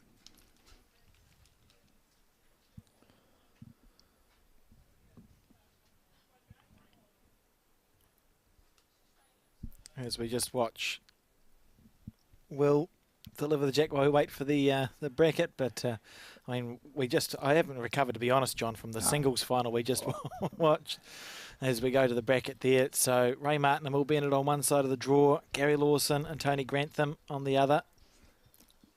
And Gary and Tony defeating Lance Pascoe and Jamie Hill, previous winners of this event in their semi-final. In a comeback. Yep. Went to that last end. And Finn Barr and Robbie Bird going down to Ray Martin and Will Bennett on an extra end of their semi-final, John. Just incredible stuff. And if you look a bit further back, Gary and Tony defeating Dickerson and Thomsett, and Ray and Will defeating Ian Fisher and Mark Griffiths in the quarterfinals. So come through some tough opposition. We've got 18 ends more of bowls to watch, John. Maybe 19 if there's an extra one. I think, and you know, with the extension that was in those semi-final matches, you just wonder whether the players can carry on in that vein, because, you know, in the match Lawson won, he fought back, Lawson and Grantham, in their semi-final. They were playing the final end. They were holding shot, and I saw Lawson put in a block about 10 metres short of the jack, and Lance Pascoe drove it, hit that block square on, and took it straight down into the head and almost rattled up for the shot himself. And it was that sort of play which had the crowd here really enthralled. It was extraordinary skill, and the 8 players that we saw in the semi-finals just produced, you know, incredible bowls. It was marvellous stuff. Yeah, unbelievable bowls, really. I'm still a bit speechless, to be honest, John, but it'll be interesting here. We see Lawson and Grantham lost to Andrew Kelly and Seamus Curtin last year in the Peers final, so second year in a row they've made the Peers final here. We'll be looking to make amends, so to speak, for last year against Ray Martin, who's won the Peers before, and Will Bennett, and I think they're quite a new pairing, these two, John. I haven't seen them play together before. Will there, 3 very well-placed bowls. Yep. So that's all Ray Martin wants. Ray Martin from Victoria Club in Wellington, and Will Bennett from Hamilton, from the Hamilton Club, and both Lawson and Grantham representing at the Mount Albert Club in Auckland. So Grantham just overshooting his first couple, gets something in a bit closer this time, a wee bit short, and Lawson will be muttering things like, "Mate, I just want you another 60 centimetres past, that'll be good." But much better position than they were. Yeah, good last bowl there from Tony Grantham, but I think from what I've seen, Will Bennett's been doing this sort of all couple of days, just 3 bowls in good position for Ray, and Ray's a great player, very good shot maker, so if you have bowls passed for him, he's quite capable of moving the jack and moving bowls around, making stuff happen. Wearing the Frankton Junction shirt there, I think, Ray and Will. Ray's first bowl of this final on his backhand. Good enough for a first bowl, John. Yep. Lawson, one of the most experienced, most successful New Zealand bowlers ever. He won his first title in 1989, John, with the New Zealand singles. And made history that year because he won the indoor and outdoor singles in the same year, which has been done twice. So not a bad career. Lawson has been here and done this. His first bowl. Had those bowls for 2 or 3 years now, and we see these bowls also stickered, John. So the blue and yellow ones stickers, conveniently for the sake of us, match the blue and yellow uniforms of Lawson and Grantham, and the other stickers on Martin and Bennett's bowls, wherever they are. How good's that correction? Beautiful shot. Pretty damn good. Yeah. I said to Lawson, I'm not sure whether that gear suits you. You know, you've worn so many over the years. And he said, yeah, but it's Otago colours, so it's still South Island, he said.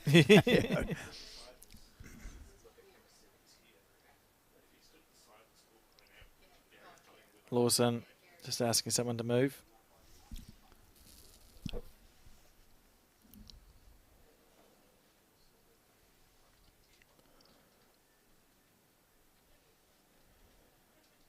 I'm not sure if we have a mic on the marker.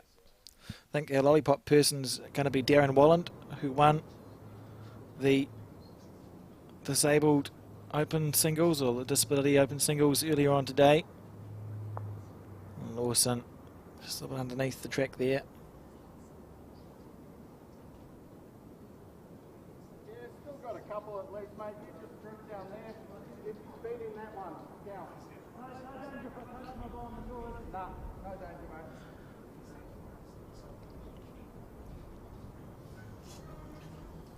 No danger unless you're slightly off track. So Ray Martin always looks confident on the mat. Yeah. Very economical, tall man. Absolutely lovely bowler, Yeah. Ray Martin. He's been around for a long time as well. Yeah, that's a 3, I think, now. First end. I mean, as first ends go, I mean, look at this. You've got 3, 6, 9 bowls within a tea towel's length. And a good dollop of chalk on Ray Martin's toucher there. Yeah. Obviously, there's plenty to spare. So Martin's got the blue bowls and the green bowls. That's in his team. And the blue stickers, I think, or was it I've forgotten now. Blue stickers on Lawson's. Blue stickers on Lawson's. And Gary on his backhand here on a high line. Coming in pretty well, though. So he's cut out 1 anyway. Maybe cut out 2. That's a good cut shot. Out 1. Yeah, that was. He might have had 4th shot. And Will Bennett using the trusty finger measure system. I think 2 there. So we got 2 on this first end. So first blood to Ray Martin and Will Bennett, John. And I keep going to say it's a race to something, but it's not. It's an 18-end game. Darron Wolland there coming into shot.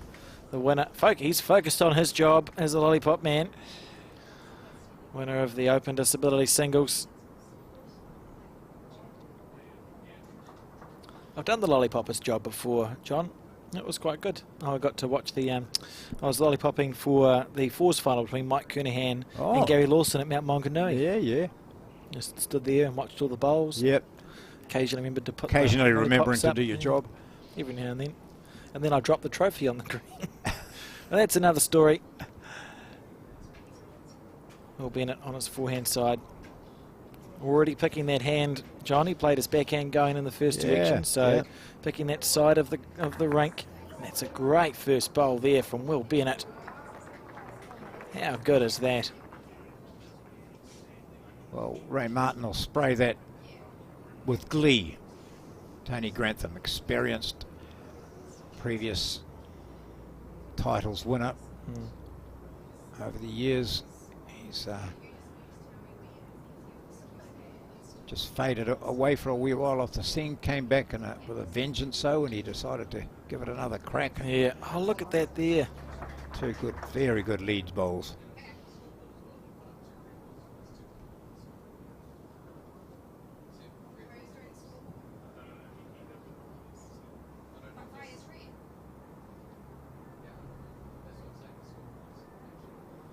So Will Bennett here. He let that one. He knew, I think, when he let that one go, didn't he? You could see it. Looks like he's using some older bowls as well, some Taylors.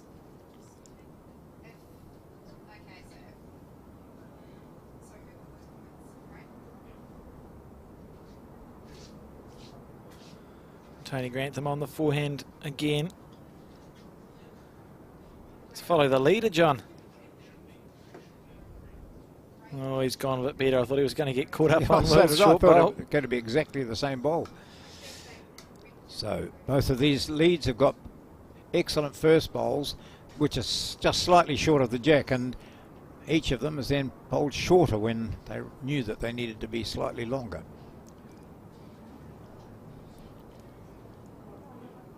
Ray Martin goes up to check this in case he's required to put more chalk on. Yeah, gave it a good look. I think we'll see what we did in the women's final, John, where the first 3 or 4 ends are, well, not loose, but the players warm into these games, don't they? Getting a feel for the green, the speed, the wind, which we know, and having walked out there before this game started, Alex, the wind is having an effect, particularly down this end where the head is now. And then one of the local bowlers was saying there is a bit of a funnel halfway down between the toilet blocks. It sometimes just catches the draw as well. That's just something they need to be aware of. Yeah. And that probably it's when they play the longer end too, going that way. That's when it would have the big effect.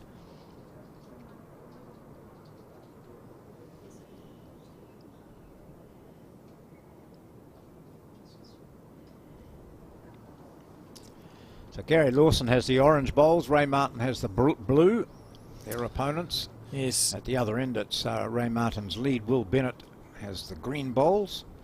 And Tony Grantham has whatever's left. I like that, whatever colour it is. Yeah. Grey-ish. Ray on the back end. Little feather.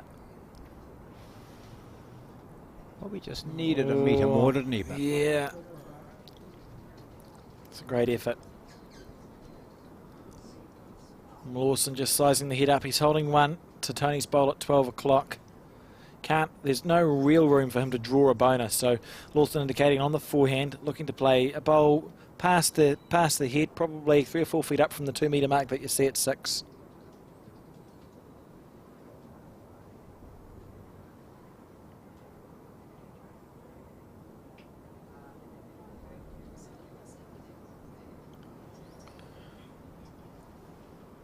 Here we go, Gary Lawson on the forehand.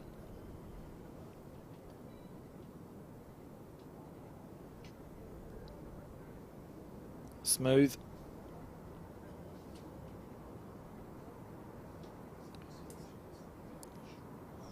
I think he was looking to go past there, John. yeah. Oh, yeah.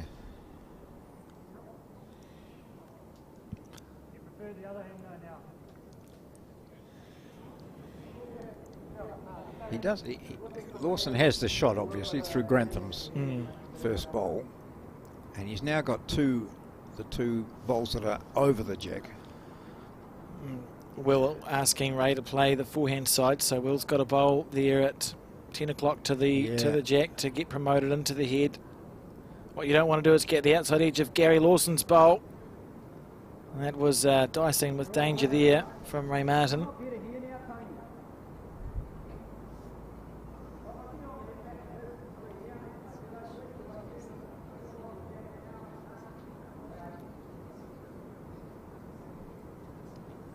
Tension.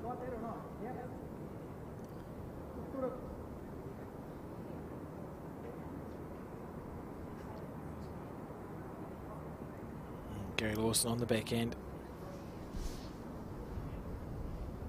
He's had a very similar delivery for his entire career. Small step.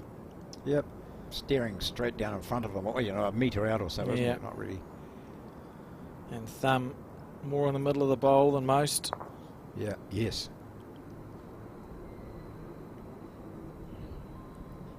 Under the line there. And Ray scored a 2 on the first end. He's 1 down here. See, you could see there, from a Lawson point of view, if it was a desperate situation, playing onto his own shot bowl, the Grantham bowl, Yeah. moving the jack with it, and he had 2 other bowls behind, so he didn't have too much of a risk there if he'd hit the shot. Ray's got the backest bowl. Yeah, he has I just too. heard him say kitty in the ditch. I wonder if we're going to see him play through Tony Grantham's bowl. I don't think Tony's was a toucher, was it? So it won't stay alive. So I think we're going to see quite a lot of weight here from Ray Martin. Just keep your eye on this bowl. Okay, well, that's not quite a lot of weight, but it's some weight, isn't it? Looking through the shot bowl here. Oh, the outside edge, that'll do too. Would have too.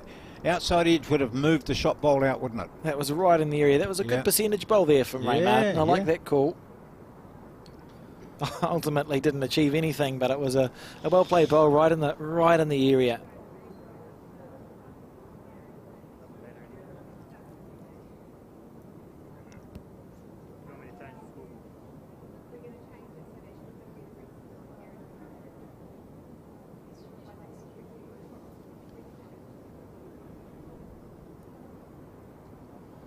Here we go. Here Nurka, a commercial manager in the background, having a yabba to one of the umpires. As we see, Gary Lawson, he'll be attempting to add a second shot here, but he's taking that nice high line. It's a gentle bonus, isn't it? You're not really trying that hard. No. And one. But I think we talked about this on a previous occasion about even though he didn't want to disturb the head, didn't want to get in there, it's an opportunity, to draw to the 2 metre or, you don't waste that ball. You don't just toss it away. You say what you want to do with it. Absolutely. You find a shot that you want to play. See if you can play it. It doesn't have to be something that's contributing to the head immediately.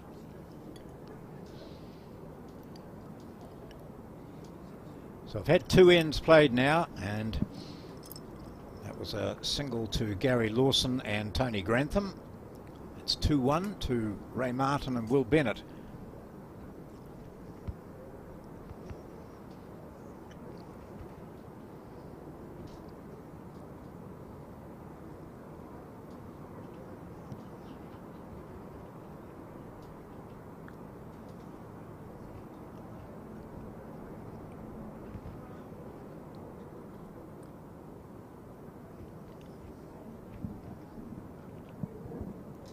We've talked a lot about the weather, John, and how it's affected the play in the past, and we discovered that the women's singles have been scratched once in 1970, whenever I said it was. 74, yeah. Well done, 1974 in Wellington.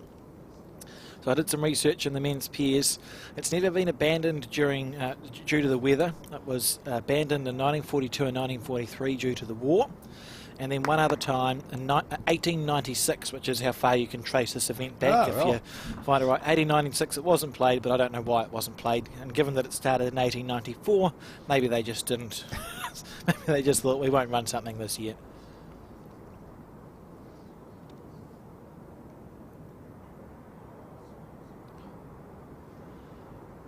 There's nobody around to ask either.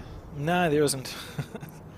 Quite incredible that they've been able to, good shot there from Tony Grantham, that the events have been completed on every other occasion, despite setbacks and without the benefit of having a wonderful covered facility like we have here at Orewa. I shudder to think the conditions that some of the semis and finals must have been played in.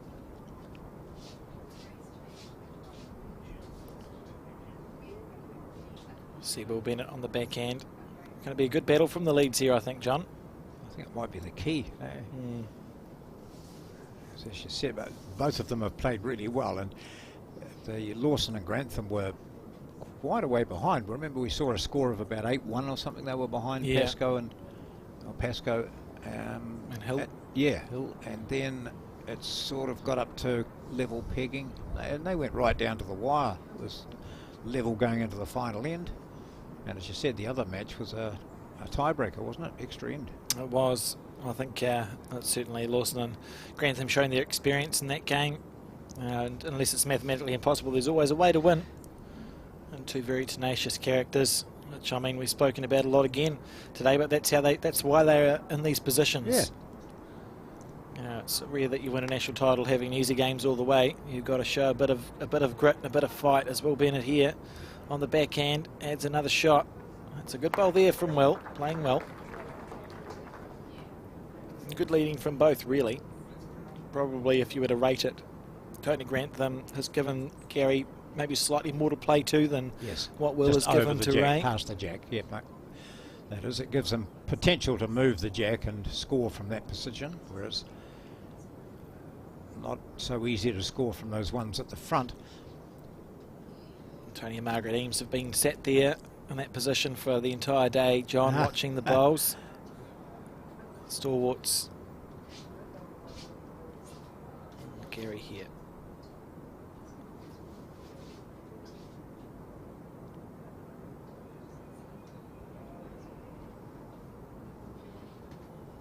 On the backhand with good line. Tony having a look at this one. He's very interested. Great shot, mate. Great bowl there. One down to that, mate. You just play down here to it. You sit on him, get a roll out of it. If not, come to a good home.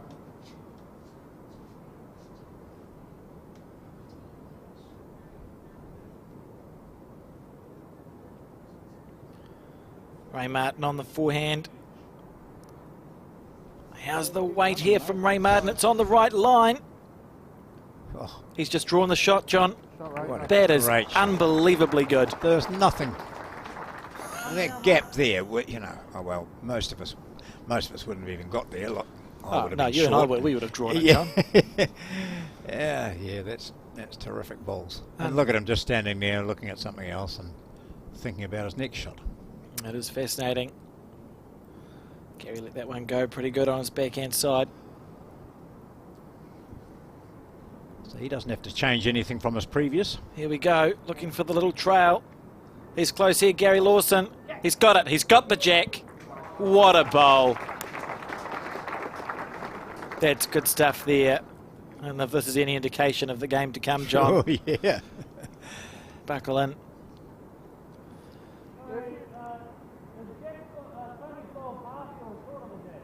Pass.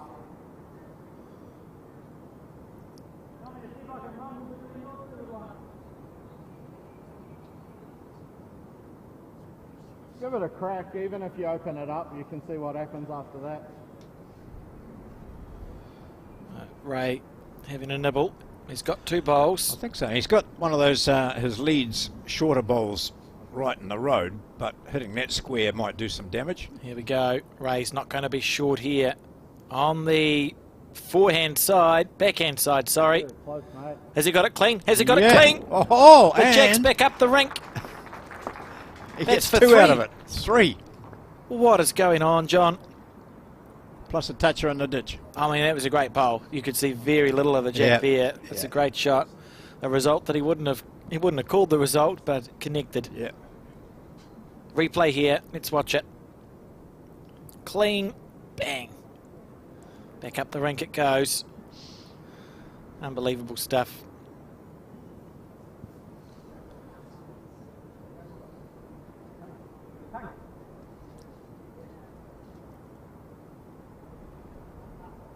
We're on in 3, Yeah. John. More thrills than you'd see in most games, total games. Goodness gracious. So the orange bowls of Lawson. Gary Lawson skipping Tony Grantham here. See how far the jack's moved, but he doesn't have to draw outside the jack. He can just come inside here and pick it up. This is pretty good. That's classy here from Gary Lawson. Yeah. Has to make sure he comes in the rink, and he has. That's nice. Yeah, Beautiful. class bowl. stuff. Gosh. 3 seconds plus your toucher in the ditch, mate. Will Bennett, 3 seconds plus your toucher in the ditch, mate, he says. I think that's probably code for hit. Yeah. Here we go. Ray Martin leading 2-1 in this Pairs final. Now, this isn't your normal drive, is it? Because he's got to go way out. He's Oh, close. oh, He's oh. close. He's got it. He's got it. What a Whoa. bowl. Wow, that is extraordinary stuff. Great stuff from Ray Martin. 3 shots. How good is this game going to be, John? Beautiful. Let's watch the replay of that one. As clean as a whistle. Bang. Unbelievable stuff. And here. I don't think he even grinned. No. Although we did see a little bit, there was some emotion. Oh, it's fine. We finally saw Selina show some emotion in the first game. That's fantastic The second stuff. game, John, we got a bit of noise. So 2 drives, got them both. One was on the centre line, the other was way up towards the rink line. After drawing a front toucher with his first bowl, and after Gary Lawson playing 3 perfect bowls himself. This is just staggering level. Wilma Bennett here on the forehand side, and they now take a 5-1 lead after 3 ends. So this is the 4th end of 18 that they will play. Yep.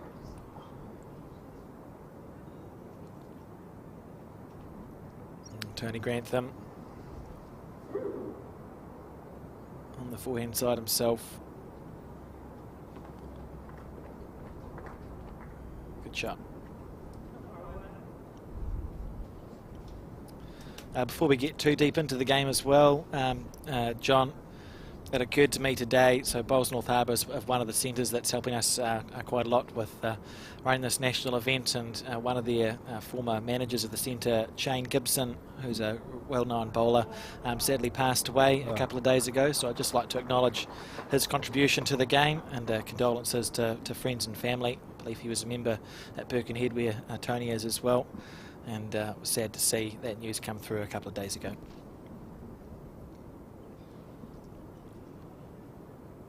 Too much of that death stuff, isn't it, really? And sad at any time of the year, but around sort of Christmas, New Year, start of a new year, it's a bleak start.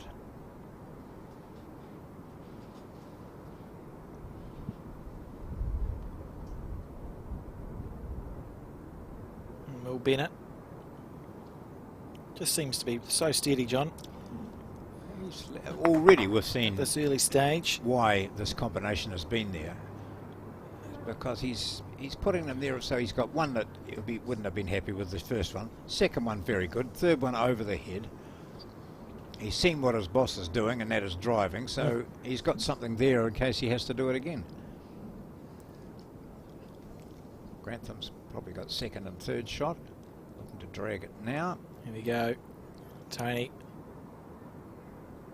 Yeah, very good shot.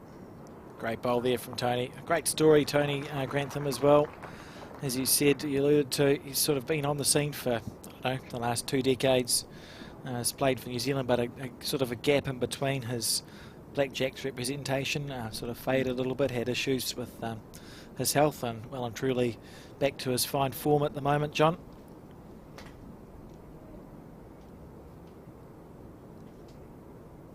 Ray Martin just cleaning his bowl. Must be a bit of chalk from the first toucher.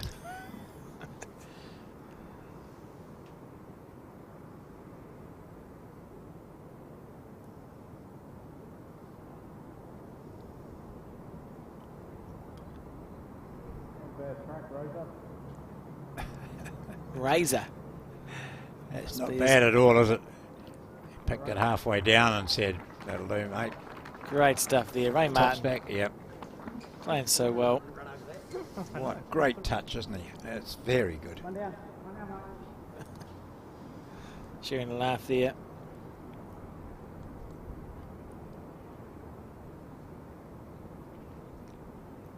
And Gary on the forehand too. They've got that bowl of Tony's that sits at 5 o'clock. On the tight side here.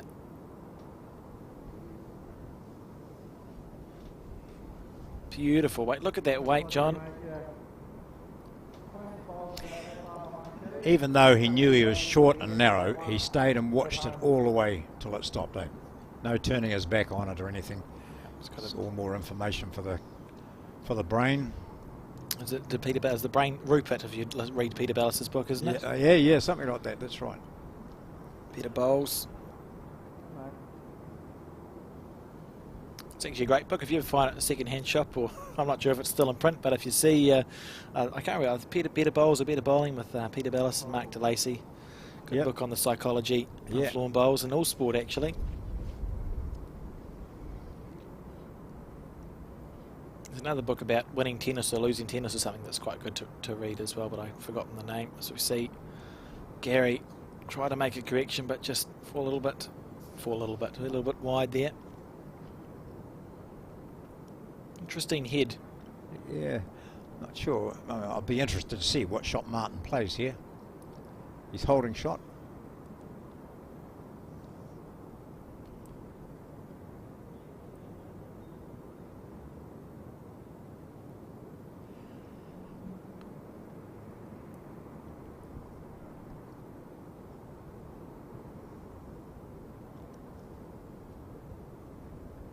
Here we go. Ray Martin on the backhand. I think he's looking to roll that bowl out of Tony's. Oh, it's drifting a little bit, John. Good effort, man. Good hunt. Great try. Yeah. Not to beat.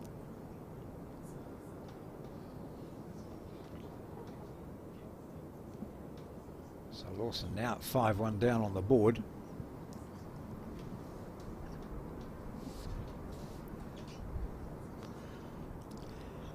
So do you remember what that... I have actually, yeah. I tennis just book remembered, was? John. It's called The Inner Game of Tennis. Ah, that's right. It's a yeah. great book, psychologically. Talks about a lot about gamesmanship and mental skills. Just came to me just like that, Yep, The Inner yeah. Game of Tennis. So we see 1 point there to Martin and Bennett. So 6-1 lead they now take. Well, already we're seeing some sublime bowls, aren't we? The touch of Martin in particular, Yeah. just leaves one aghast, because he is, everything he's done so far suggests a really classy bowler. Yeah, well, I said the players were going to warm up, but if this is them not warmed up, I'm not sure how many more levels of warming up they've got to go, to be honest. John, it's great bowling already. These players are leaving off pretty much exactly the same as they finished their semi-finals. All going really good, and it's going to be a fine finish to this finals day. One more finals day to come, of course, on the 9th. I think it's the 9th of January. Well, that's what I told you anyway. That's right, Monday, isn't it? Yeah, the final of the Open Disability Pairs, men's singles and women's pairs in one day from the Browns Bay Bowling Club. All things going well. We've requested sunny weather.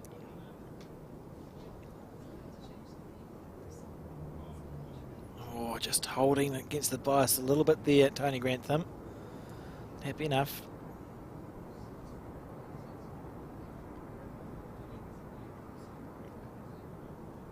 Will Bennett. I'm enjoying that some of the players have continued to wear hats inside, and also to have their comfort blankets with them, Yeah. John. Yeah.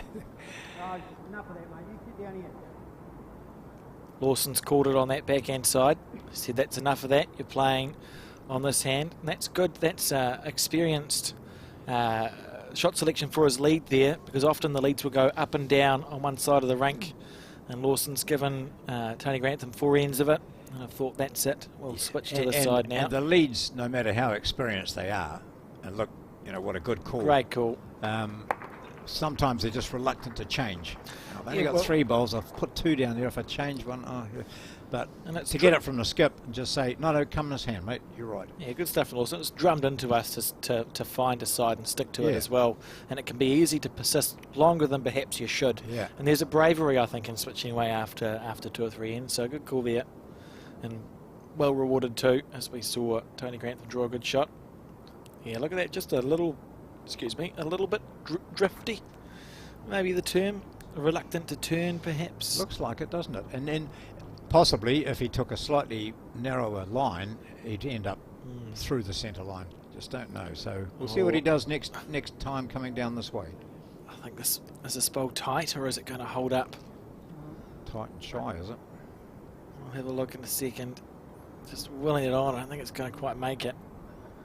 Not to be. And the loosest end we've seen from the leads, barring that brilliant shot there from Tony Grantham that you see at 9 o'clock to the jack. I think we'll see Ray Martin get down and just draw it on his forehand side.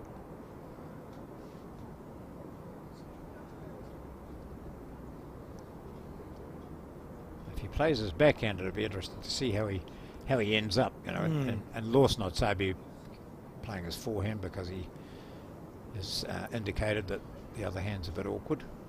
Nice classic delivery there. Little twist of the wrist on the back swing. Not about right, John. Yep, looking to just sit on that shot bowl, dislodge it. Not bad effort, mate. That's the perfect weight. Oh, he's in good touch here. Yeah. He'll be happy with that. Yeah, I think it's 2, mate. Yeah. Tony indicating that they're holding 2. So Gary, a bonus bowl.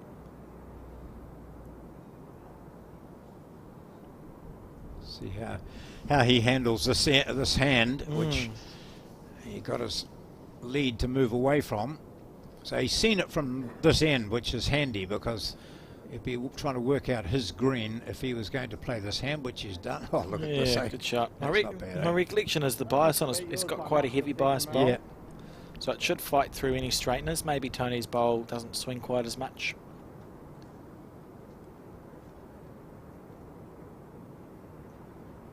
Ray Martin. Badly pointed, mate.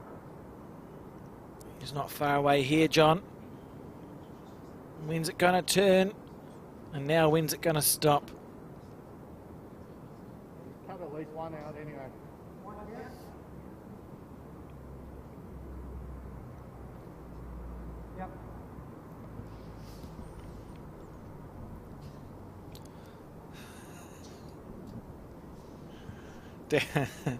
Darron Wolland there, our lollipop man.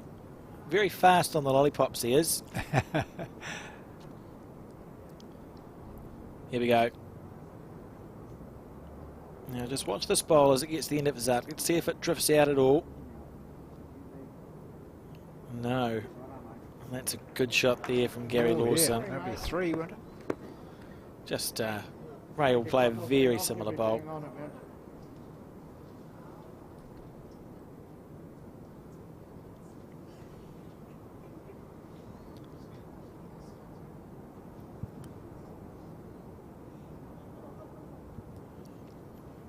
Here we go. On the forehand side, it's about not taking too much weight off in these situations, John. And, Ray hasn't. He's played 3 bowls essentially exactly the same. And that's 3 well-played bowls, but just not to be on this occasion. And Gary now with a chance to add a bonus.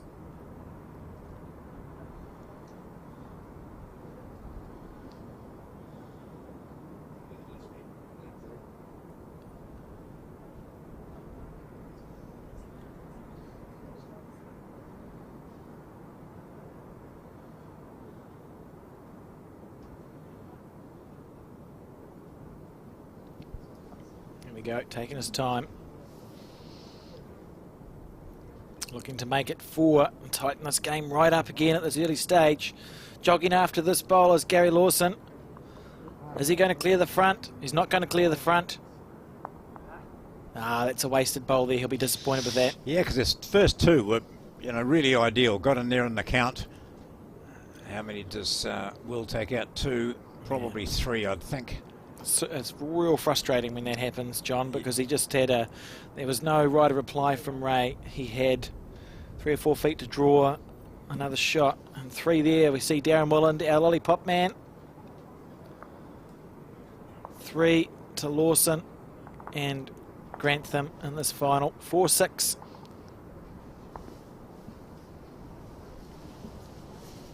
Grantham on 3 New Zealand titles, John. The singles, appears, and something else. Yeah. And Lawson's list of New Zealand titles is too long to mention. But, and they're going back a long way, as you mentioned. They started in 1989. Yep. He's got 15 of them. Yeah. I'm not going to list it out unless we have a long break for me to go through the ones. And there, Lawson just reinforcing to Grantham. You're playing this hand, which is the back end for Grantham. So they've made that decision early to switch. Noted in your books, folks, on the 5th end, Grantham switched to the hand away from the clubhouse, and they'll probably persist with that for the foreseeable future. I like that call. It's good decision making. Now what's Will Bennett going to do? It's interesting though, Alex, that Tony Grantham's been playing as long as anyone, and he didn't make the decision himself. He's an experienced player, and that's where you can be a very experienced player, but you're playing lead for someone else. So you are reliant really on the skip making a few calls for you. Yeah. Just and they will have had a conversation about team dynamics. So there are teams where you would say to your lead, you just do you. You know, Yeah. you just do I don't you. care what and I'll length you play to put the what's jack. left. I don't care. You know, play whatever hand you like. There are other teams where the Yep. skipper's in total control. Yep. It's the more conventional way of playing. Yep. And it's actually, I think it's easier because you're putting the pressure on one person's shoulders and the thinking on one person's Yeah. shoulders. You know, the lead, Tony doesn't have to think about why he's doing something. He's just thinking about the weight in the green Yep. to do the thing that he's told. Never question why if you're a member of a team, John. It's too much. You don't need to be using that brain power. So Grantham just tickled the jack a wee bit, took it back a little, so they're holding 2 now. It was a good shot from Grantham, and Will under a bit of pressure here. And persisting in that hand, so we'll see if there's a change from him. It'll be interesting to see if they do start both playing that hand. However, his green is perfect. And He's coming down this way, his green perfect. Going the other way, not so much. It's just his weight. He is playing well. This is the first time we've seen him have 2 bowls short, Yeah. and he's got a 3rd bowl to salvage. Tony Grantham looking to put the pressure on. Tony's one of those bowlers, he's got an uncanny ability to do this, Yep. where he gets a bowl close and he just does it again. Gets another one close. He just yeah. does it again. Yeah. I've seen him draw 3 or 4 touches in games of singles. Yeah. See the way Ray's talking is really clever as well as a skip. All positive stuff. Yep. Got him to change his hand. Well on the back end. How's your weight? Well, you want to be reaching here.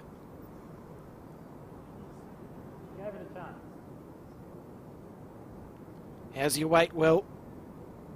Oh. How's your weight? How's your weight? What a bowl! He just drew a toucher. So changed his hand, hadn't played that hand before, and plays the perfect ball. I think that we're going to see both leads play that side of the rink from now on. How good is that, John? 2 bowls, metres short. Bang. And then slots one in Front between nut on 2 the back bowls and end. takes the jack. Actually, it reminded me of some dreams I've had. Yeah, I played a toucher. They always come into my hand smooth in the dreams as well. It's nice. Let's watch this There we go. replay here. Absolutely perfect shot. Brilliant stuff there.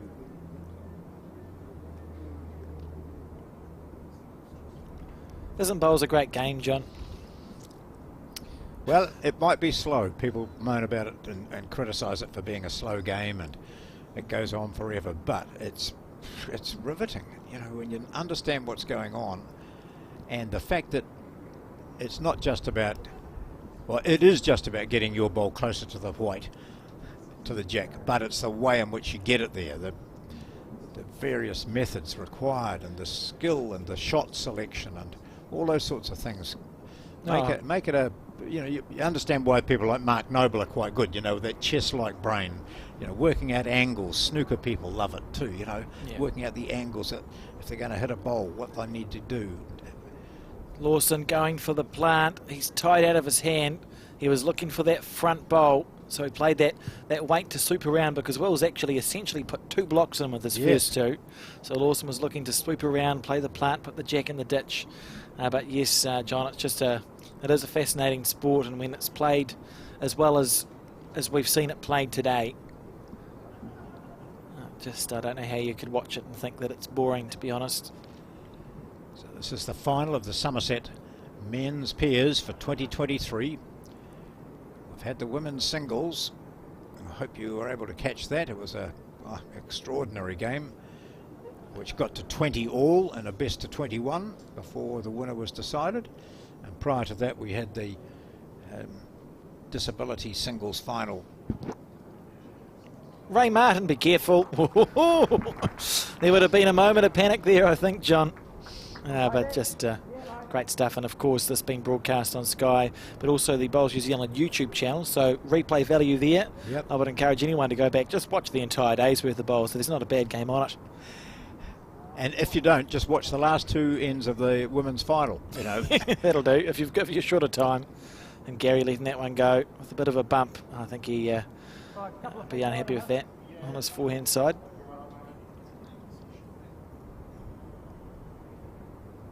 I think the dog's gone, John.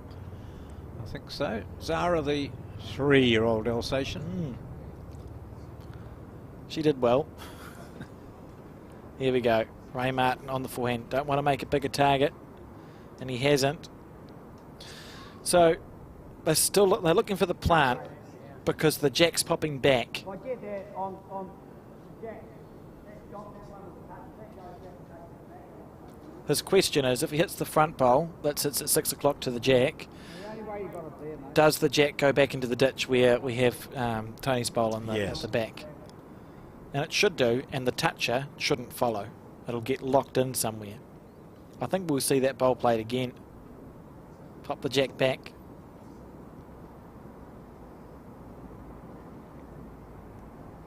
Be cool if it works, John. He's been a bit astray with his first 2 goes at it. Oh, just gone for the draw. Yeah. Fair enough. There's enough of Wills and Ray's bowls around that if you'd hit it poorly with the wrong connection, you could drop a 2 or 3. Happy to drop a 1 at this point. And if Will can draw a second shot, good on him. I suppose if Ray wanted to play a real low-speed shot onto that bowl at 12 o'clock, you could pop the jack back for 2. Yeah. See how you're feeling. So he's got the 2 blue bowls just behind it.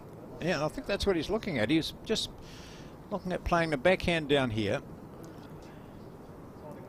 Do you want to go for 1, or do you want to be slightly greedy and grab a 3 while it's there? Yeah, so it's on offer. Ray's just said, look, if I just sit it up and over, Yeah. the jack's moving in the right direction, we'll get a 3, but its weight control is crucial. Absolutely. As you overplay it, the jack's going to go too far. You could drop a couple of points. So it'll be clearer when we just have a look at the head, because you'll see exactly what might happen.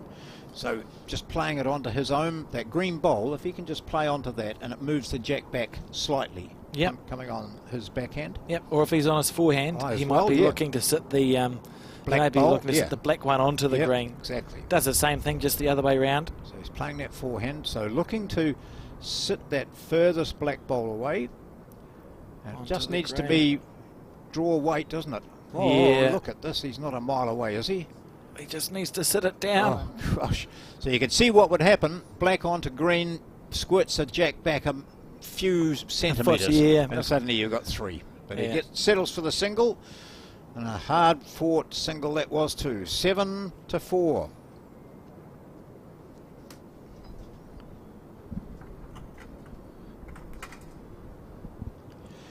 Right, let's see what Bennett does this time. Does he change his hand and play backhand in? No, it looks like he's fronting up to...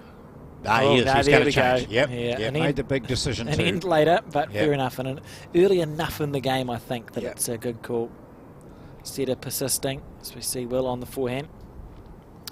I played a tournament once with Will, John. It just occurred to me. They had very nice sandwiches. That's my recollection. Yeah. I don't think we went very well. Yeah, My Bowls Memories by Alex Reid. Yeah. Really good sandwiches and food, marinated onions is my recollection. It was at the Hillsborough Bowling Club in Hamilton. Right. Will and myself and Bevan Coleman and Simon Poppleton, who you know. Yeah. He's here today, or was here today. 2-day fours tournament. I didn't contribute to the cause. Yeah. Oh, I don't think that'd be the case. I did enjoy the lunch though. Perfect green from both these players, John, which is why they've been switched to that hand. The green must be felt that it's easier to sort of pick that side of the rink. Yes.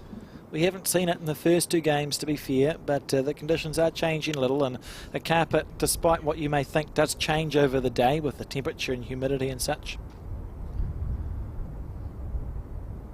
Got the view of the crowd. It'll build as this game goes on, and Will making a good correction there.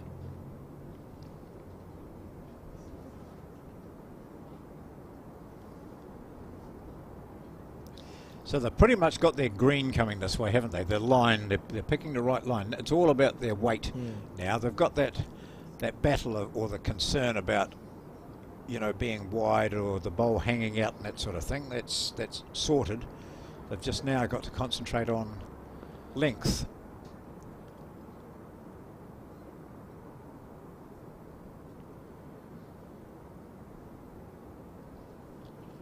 This looks to be better from Bennett. Yep, so holding a couple there. Good shot.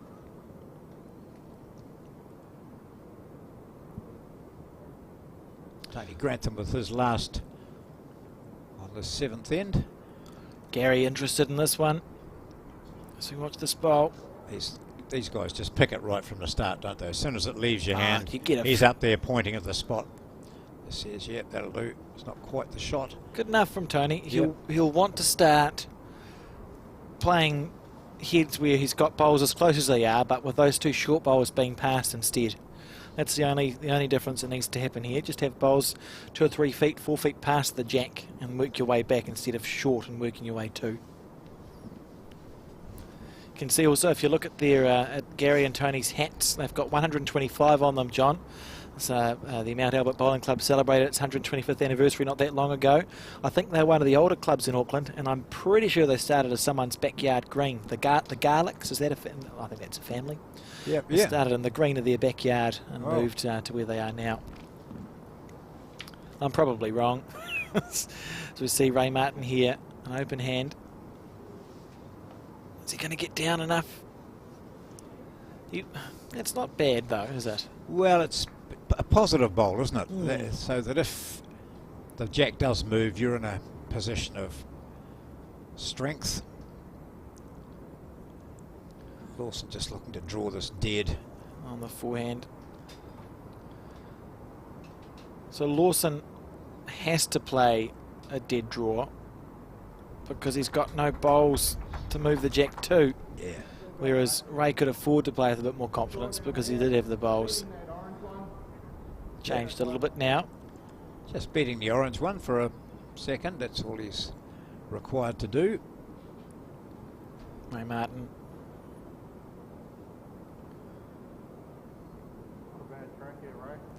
Oh, he's got the weight. He's real close here, John. Look at this. Has he passed the front bowl of Tony Grantham's for 2? He is. Great shot there. Now there's a question. What happens if you hit it? Well, he's got nothing. Oh, he's got one behind it, his own one behind there, isn't he? But Martin and Bennett are better situated. So he can't do much with that. He's just got to... Does he loosen it up? Just a slight movement of the jack back to his orange. The way it's sitting, there's no jack movement. If you can get onto Tony's bowl, the blue goes one way, the green goes the other. The jack stays where it is. Yep. Or doesn't. Oh, yeah, well, either either. Yep. I say it with confidence, but we'll see. Here we go. No jack movement, I reckon. Perfect call. Thank you. Perfect call, Alex. Well played, Gary. I'll call it a good call from me. A good shot there as well. Played with confidence. And he would have been able to ask Tony how the angles were sitting there. When you interview whoever you interviewed, ask them about... You remember in 7 when... Well, what's happened is my voice has drifted out. Oh dear. So now all Ray Martin has to do is play the same shot he did last time. Easy, eh? Well, it sounds, when you say it like that, John, it sounds real simple. Same shot, mate, just draw it dead. Here we go. Out of his hand. And he's got one less bowl to contend with too, so it's just a matter of drawing it dead. Close here from Ray Martin. Down to his weight. I think he's a little bit... What's happening? Oh, it was well played. Second shot. And one indicated there by our marker, a lollipop man, to the Lawson and Grantham combination. So Lawson now looking to draw a bonus.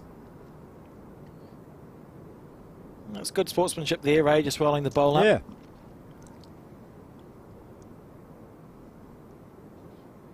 There'll be respect amongst all 4 of these players. You don't make the national final through happenstance. And on the forehand, Gary Lawson. Following this ball up with intent. How's your weight, Gary? You've just played a full-blooded run or drive shot, really. Oh. Weight wasn't all that bad, was it? Just no, it did just die a wee bit, so he needed a metre more, maybe. But what a top run shot he had. Oh, it's a brilliant shot. Yep. Got the desired result. So a single to Lawson and Grantham. Or was it 2? A single it was, yep. And for 5-7 should be the score now. Yep. At the halfway mark.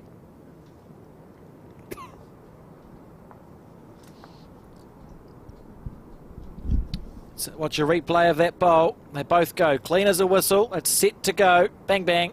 Thank you very much. And if it had been a bowl wide or a bowl narrow, it would have worked as well, but you would have lost one of your own. So great shot there from Gary Lawson, using the angles. When we say it's like snooker, that's what we mean.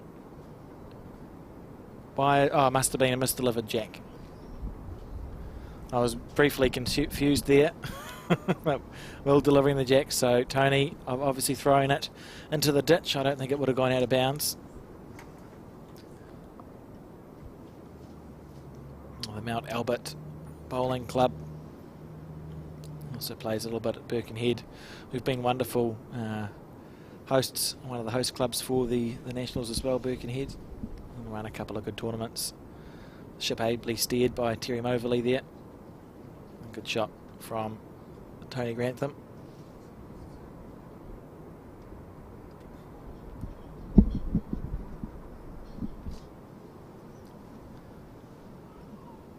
Well on the back end.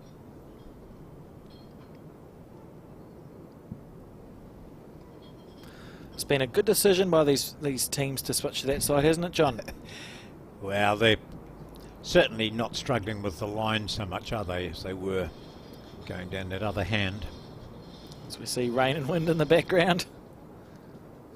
I'm so grateful to You just wouldn't have played today, would you? No, we're grateful. All the greens would have been washed out. If you had played today, it would have been just miserable. So grateful to have this wonderful facility, and there's more going up around the country as well, John. Just the ability, when inclement weather happens, to take it inside, and the carpet's getting better and better too. I mean, look at the standard of bowls we've seen today. You won't see better. No. Well, on the back end, again, looking to run it out. He's not far off here.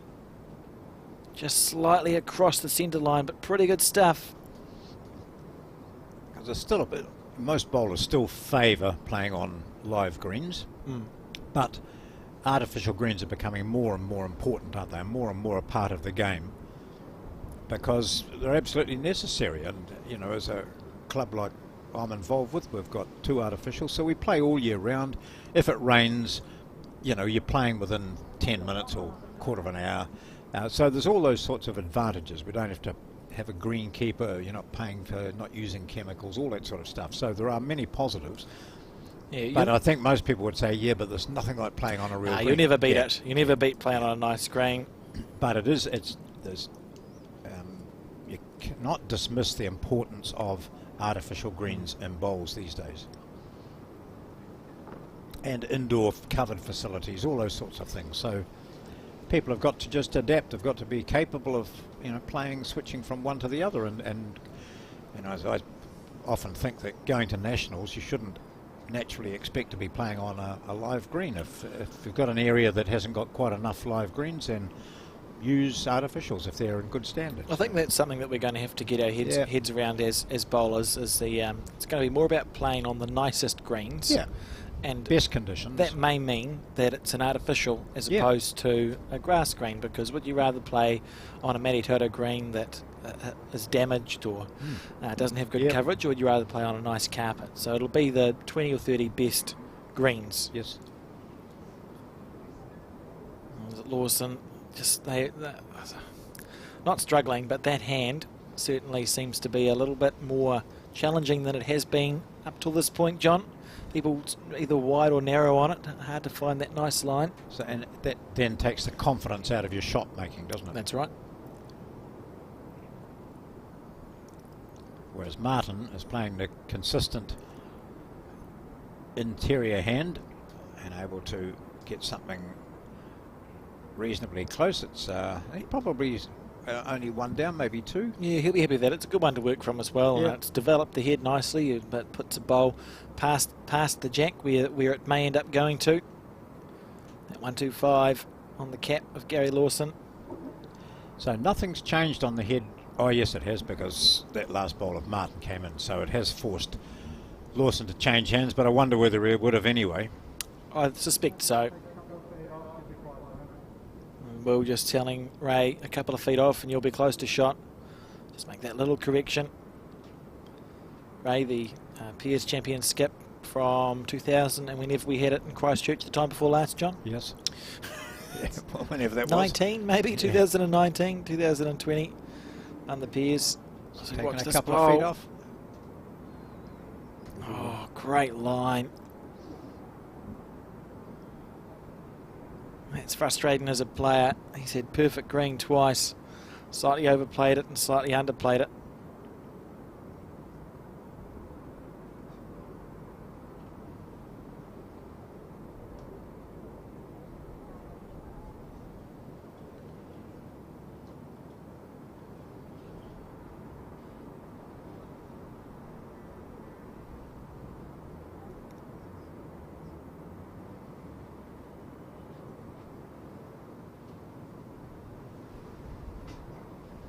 Just looking to take off a little bit of weight here. Maybe too much. Maybe too much. Oh, I can try. And on that occasion when he won, Johnny was with Robbie Bennett from Wellington, Ray Martin, in 2020. As we have a look at this head, and Ray just indicating with that kick, that would indicate speed, wouldn't it? I think so, because that situation is that he would take out all of those Tony Grantham's bowls and he might end up with 3. Yeah, if he got, he just 4. needs to hit it square. If he Yeah, hits it square, yeah. everything else just goes. And The way I've seen him drive Opportunity. today, you wouldn't bet against it happening. yeah, some good sportsmanship there again from Gary, rolling Ray's bowl up, returning the favour. Remember Yeah. a couple of ends ago, Ray did the same thing for him. And on the forehand, I think we're going to see some weight here on the backhand, so it's even quicker on the backhand, John. This is going to be super duper quick. Square through Tony Grantham's bowl. We're going to need some good switching here. It's going to be fast. If he gets it square, he's close. Ooh. Could have worked well against him, but just the one. Just the one. He had good weight. He got a good enough result, I suppose.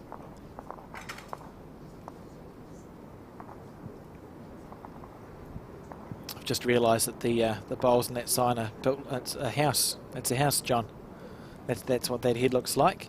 Oh, I see. Oh, is Yeah. that what it? Yeah. Oh, you're It's taken me. smarter than me. We've been here since 8:30. It's just occurred to me that it's the outline of a house. Not sure if that means it's good graphic design or otherwise. We see the jack rolled. At the halfway stage now of playing the 9th end. Grantham 7-6. on that side, away from the clubhouse.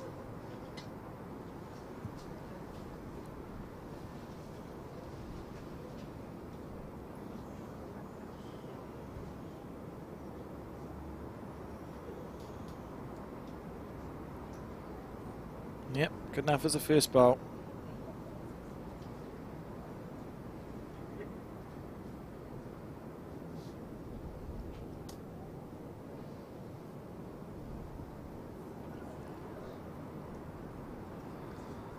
Here we go. And Will on the forehand as well. It's been a good battle between the leads. I couldn't pick a winner for you yet. No, I think Bennett started really well, didn't he? With just putting them basically like this, 3 around over the jack. Yeah, And then Grantham, particularly once he was told to change hands, he's managed to probably have the slight edge. yeah, I think if we went and counted up, and I'm not going to, but if we did, I think Will probably has had a handful more bowls past the jack than Tony. Yeah, yeah. It's the only difference I could. As we're seeing here, you find. see even on this end. And Gary Lawson mentioned something, just Just that little bit, Yeah. it's not much, and it feels like very little as a player. Yeah. Particularly when you're under this sort of pressure in a national final. It's not much, and you think for all the world you've given it the weight. Look at this here from Will Bennett. Coming back in, lovely leading there from Will. Good bowls. Tony needs to make a correction. He'll be aiming for the 2 metre mark here, and if he hits something on the way, happy days. If not, he's got a bowl past for a skip. He's got this contact there, isn't there? There's greens to contact, jack to contact. Yeah, he doesn't have the weight, No, I don't he's think, missed it John. again. Oh, gosh, Gary showing his disappointment. Gary was then willing the bowl to come across the line in case it was, if Gary was going to get aggressive, he didn't need a bowl in the middle of the green. Yeah. Tony Grantham, you know, head in hand, he knows he'd had 2 shots, 2 bowls previously, and then just wanted to add a couple of metres on to reach those green bowls or even be up to the 2 metre mark. Great shot here from Will. Instead, we've got 3 shots.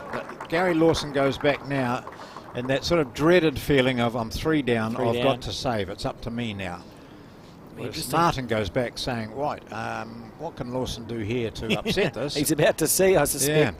It'll be fascinating to see what Lawson plays with his first bowl. Whether it's aggressive or if he commits to the draw, I don't know. Well, I think he, of course, he indicated with that last bowl of Tony Grantham, you're right in the drive line, aren't you? You know, so I don't think he's got, that's not going to be a shot, but he might just be trying to get something in there. Because the way Bennett's bowls are, there's something for him to sit on. He's got the shot bowl to sit on. If he's slightly narrow, he can sit on the other one, or he can knock up Tony Grantham's. Does Tony go, that's why I put that ball there? Yeah, I don't think so. He'd be saying thank goodness for that. Yeah, it was a good result from Gary Lawson. Played it with nice weight, but a bowl narrow, and has reset the head really.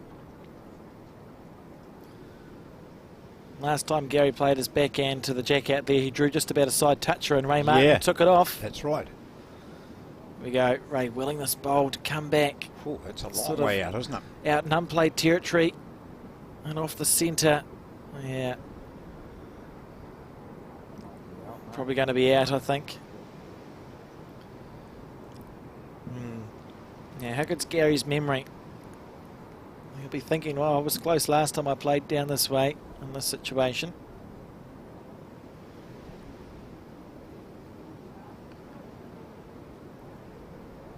So watch this bowl.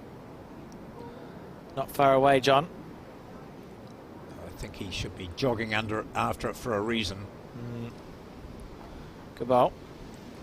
And that gives Ray Martin a smaller target.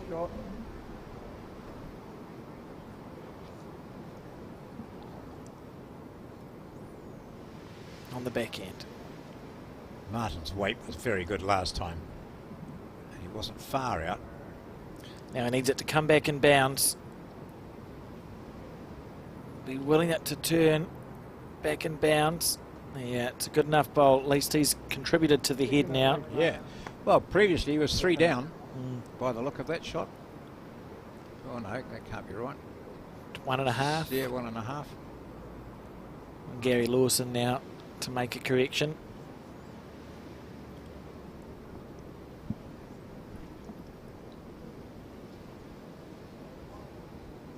Well, sitting in our garden shed here, we can hear the rain pelting down. So this decision by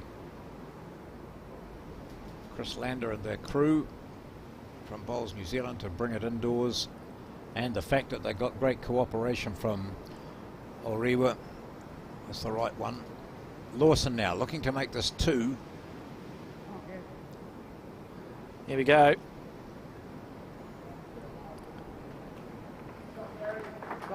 Good shot there. You take a couple of feet off, you're right on it.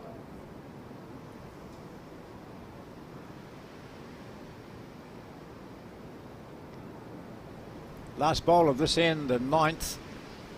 Ray Martin looking to, as his lead said, just take a couple of feet off it and you're right on it. I don't think he's done it. I don't think he's done it, John. I don't think he's line or anything. Yeah, God, that's so disappointing as Ray. So 2 shots from a position of strength where they were holding 3 shots to the Gary Lawson bowl, which ended up scattering things.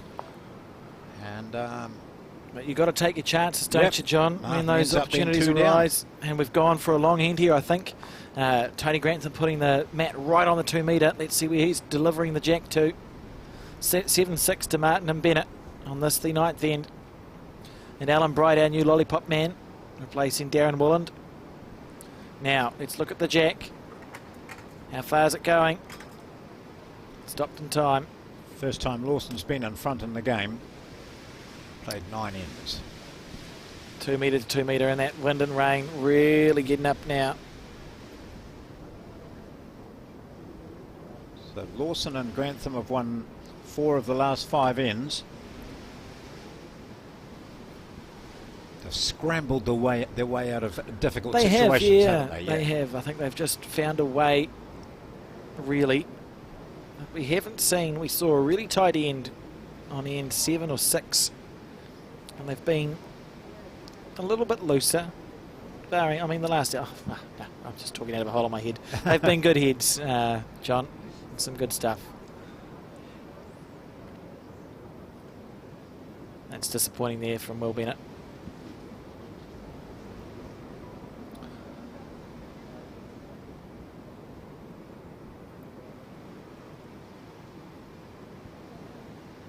Grantham was short with his 3 last time, going the other way. This time he's made sure he's over. Yeah, and that's good. That's a really good first bowl. Yeah. So easier to take weight off, do you reckon, or not? Yeah, it is. And it's if you're going to miss, you want to miss heavy, because now we have this situation where he's played 2 good shots and there's cover at the back. Missing short often, not that helpful. I see Lawson's got one of those little chalk pens. Yeah. You can get, some of them are really good, some of them are permanent.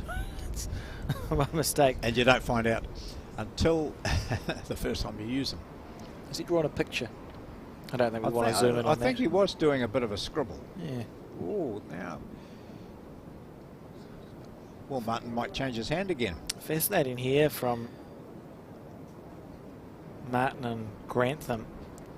Almost switching roles from the first end. Alan Bright there, our marker. You lollipop man. Tony Grantham brings a 3rd into play.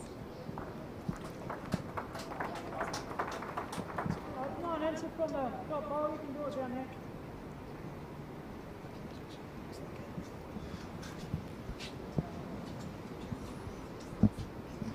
Under pressure a wee bit now, Will Bennett. Hasn't been under much pressure in this game. He's always delivered. Yeah. Now he needs to add good 2 metres to his last. And he's it. done it well. He needs it to run. Oh, gee. Was in line to scorch around those and just sit on the jack for shot. But it's similar to the last end, but in reverse, where Tony Grantham had short bowls. Yeah. Yeah. Hard to get out of here for Ray Martin. He'll do well to score on this end. He'll be thinking, if I can just drop a 1 here. I know what he'll be thinking. If I just drop a 1 here, I've done well. Yeah. And Lawson with the initiative.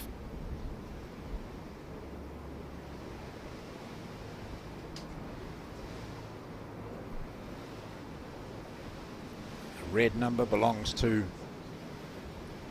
Ray Martin and Will Bennett. They have 7. Gary Lawson and Tony Grantham 8. Playing the 10th end of 18. So we look to Gary just adding, we're looking to add a bonus. And Ray on his forehand here. So looking for a shot score. Picking the gap. That gate you can see Will's 2 bowls at 12 and 10. Okay, around Will's 2 bowls. Clean run. Will it stop? Yeah, but I think you're right. It's between those, isn't it? With that sort of weight anyway. Certainly. What's the weight like? Tony, what's the weight like?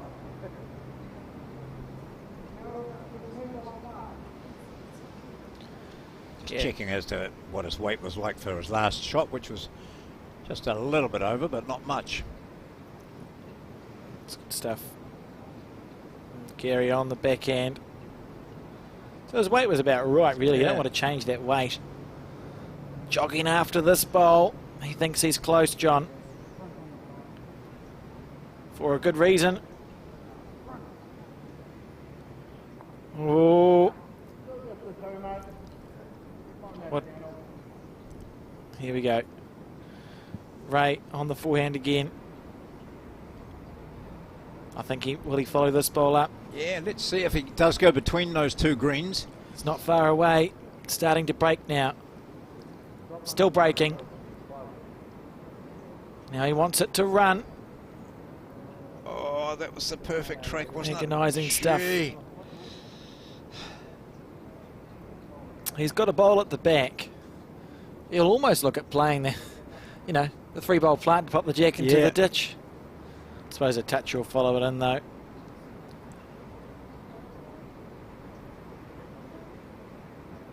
Yes, a decision, tough decision, isn't it? Because he hasn't missed by much with his first two. His first one, he knows that the track is through between those two green ones, and he was almost there that time, so a half a metre more weight. Here we go, Kerry Lawson. Oh, he's given himself something. He doesn't look very happy. And decision-making time here. Oh, he might push Ray Martin into his own line here and make it awkward for Ray Martin. Oh no. Has he made he's made a 3 there. Now Ray, he knows what he's doing. I suspect it'll probably just be drawing the shot. Probably just be drawing. He will have had a look at that run shot though. See what happens if you hit the green bowler wheels through the split. See where the jack goes back down to where Ray's bowl is. But I think he'll probably just stay on the draw like you said, John. He's been close. Yeah. Close enough twice. If Morris Symes was here, he'd say, there is another shot. and people would say, oh, I never saw that. Ray on the forehand. Here we go. 3 down on the head, 1 down on the card. Fraction more weight here, Ray, and through this gap between the two greens. Okay, round the two greens. Don't touch that. Oh, don't touch. I said don't touch that. Is it going to stop? Is it going to sit down? Whoa. It's sat down. I think he's done it. I cut out one anyway, that's for sure. Good shot.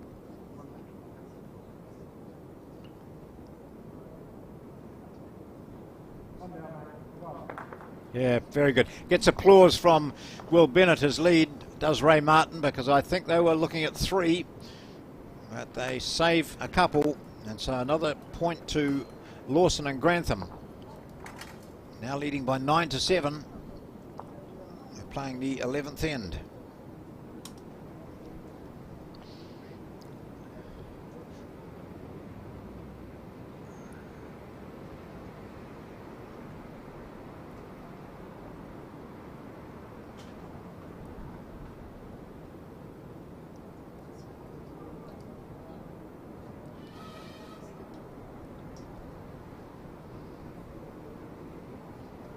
This is the 11th end of 18, a men's pairs final at the Summerset Nationals 2023. We're playing at the Orewa Bowling Club indoors.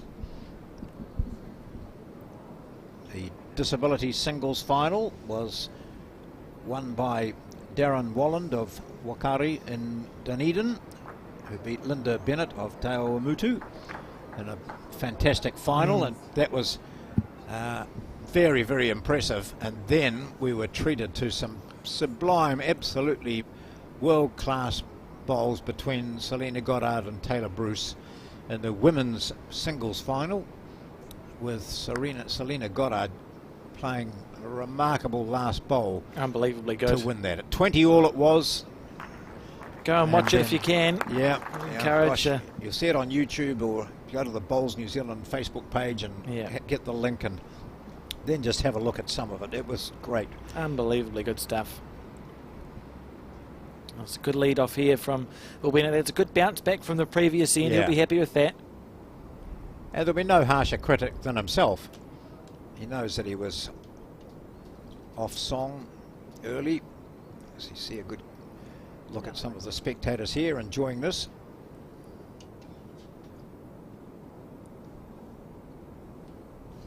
Will on the forehand. Real close with his first bowl. Doesn't need to make much of a correction.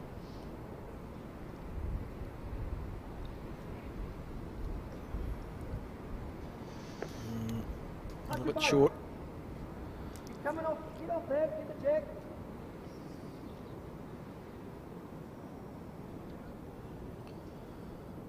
Tony Grantham on the forehand.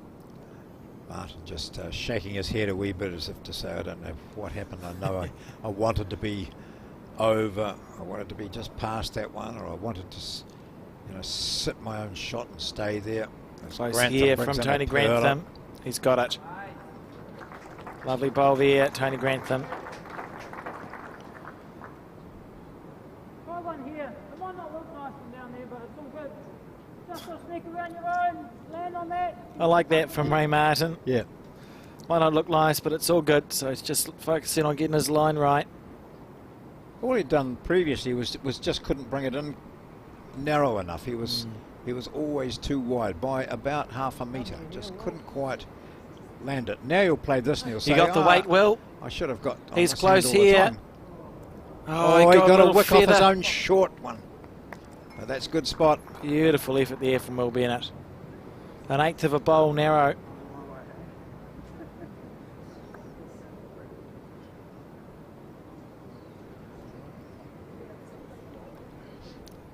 The skip's turn now, and it's Lawson with the first bowl. He's in a comfortable position on this head, but we've seen it before where seemingly hopeless position is upturned and the roles reversed as we see Lawson now playing that forehand, which appears to be the more comfortable line to take, more comfortable side.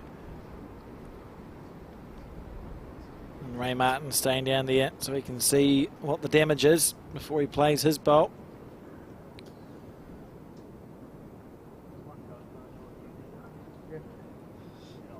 He's just already marching back as he knew that Lawson was going to be over. Just said, I'll just do what you did. Yeah. So he's going to be on his backhand. Try and get around that short bowl there you see of Will. It's very close to being in the line, that bowl at 1 o'clock. If he can get around it clean, he'll sit Tony. The one at 6. Dead square, tickle the jack around the corner. Happy days.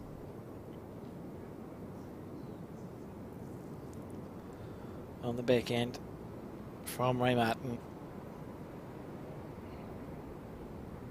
Smooth out of his hand. It's always a good sign. Now, how much are you going to come back, Ray?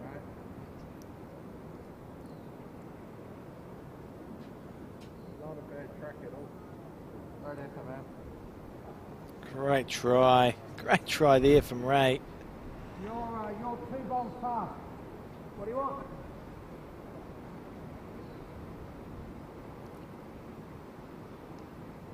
Round line. Yeah. Try and get to here, mate. He was hoping you wouldn't ask that. You were just 2 bowls past with the last one, Gary. What do you want? Yeah, but what do you want? Oh, damn, I thought you'd just play the same shot. Yeah. Now I've got to think. You make a call. To Gary on the forehand side. On the prowl after it, Gary Lawson. Holding shot, at least one. Hurry. Short.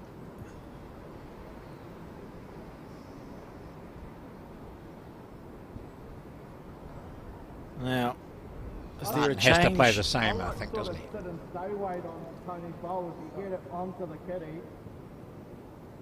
get a result. To sit and stay on Okay. Tony's bowl. Aggression. So it'll be weight just to the ditch here from Ray Martin.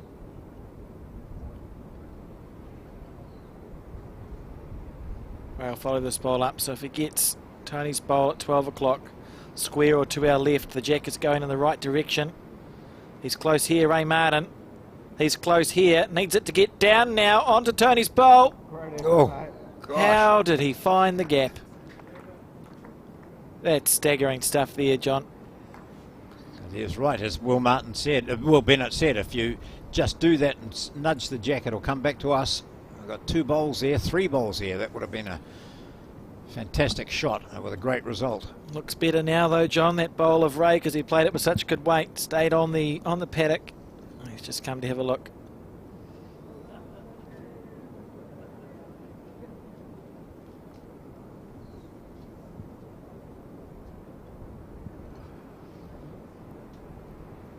Gary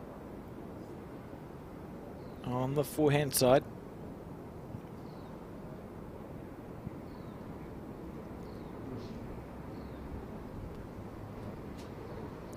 So he can sit the green, can't he, for a shot? Another Yes. shot, or he can just play to the ditch, just in case Ray Martin pulls that one out of the bag again.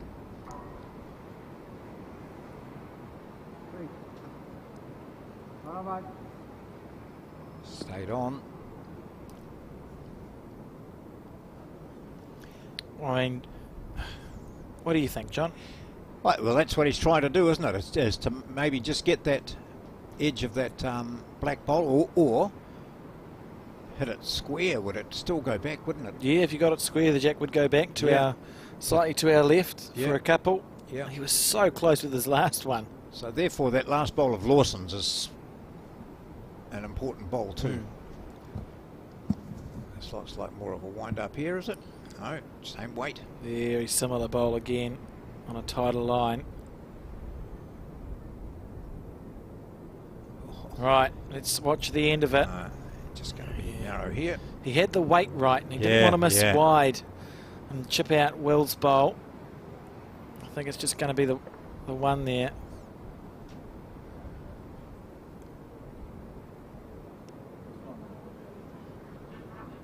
One and a half. Getting the measures out.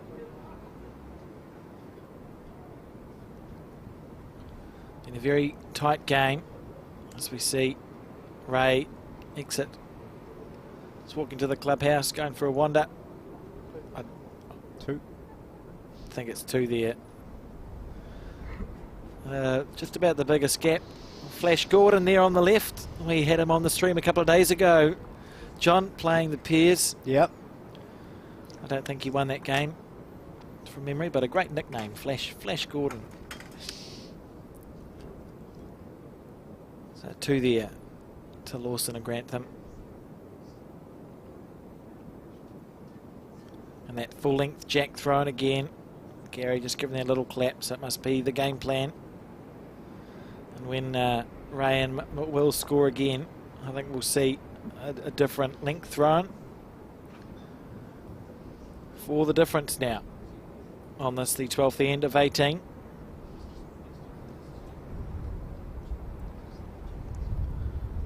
And if it's all square, one more end will be played. Both the leads saying to themselves, I must not be short. Don't be short. Don't Go. be short. First one from Tony. One clap. One clapper. It's quite deflating though as a lead when you put one that's that close and the skip says good starter. Oh, so he expects me to improve on that. No pressure. Will here on the backhand. How's your weight, Will? You got a lovely line. Reasonable start. It's 2 feet short. That'll be one clapper as well, I think, John. Yeah. You go. It's an okay Oh, start. but just yeah. Good enough to work from. Yeah, good line, mate. Find the positives. Tony Grantham here. I don't think he got that one away as well as he would have liked to.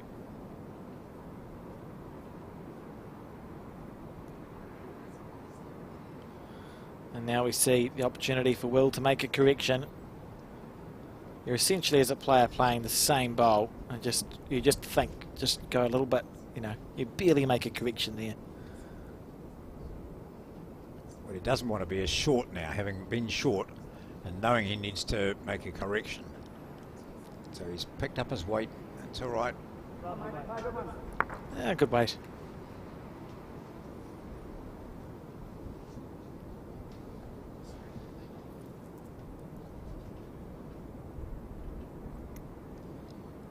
There's a fair bit of tension there now as we're playing the 12th end of 18. We're getting to the business end of it. 11-7 the score. Lawson and Grantham have fought back really well from being, what were that one stage? 7-4 down or something. So pretty impressive. Yeah, just showing the experience, knuckling down, playing good bowls when they needed to. So won 5 ends in a row. That'll be the concern for Ray and Will. It's not that I don't think they're being outplayed really, but just Lawson and Grantham have kept on finding ways to score end after end after end. The one end we saw crossover, Will holding 3 good bowls. Lawson hit a short bowl into the head, popped the jack out the side, then played 2 brilliant bowls to draw it. And Ray sort of got lost out in the rough, so they just need to take that initiative again, and then they can set the length to the jack length that they want, and we'll see how many ends in a row they can score. Crossing over, holding a couple, so Gary Lawson with some work to do.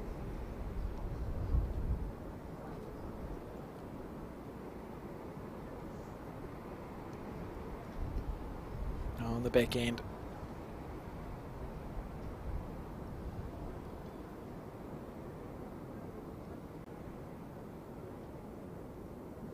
Good line here from Gary Lawson.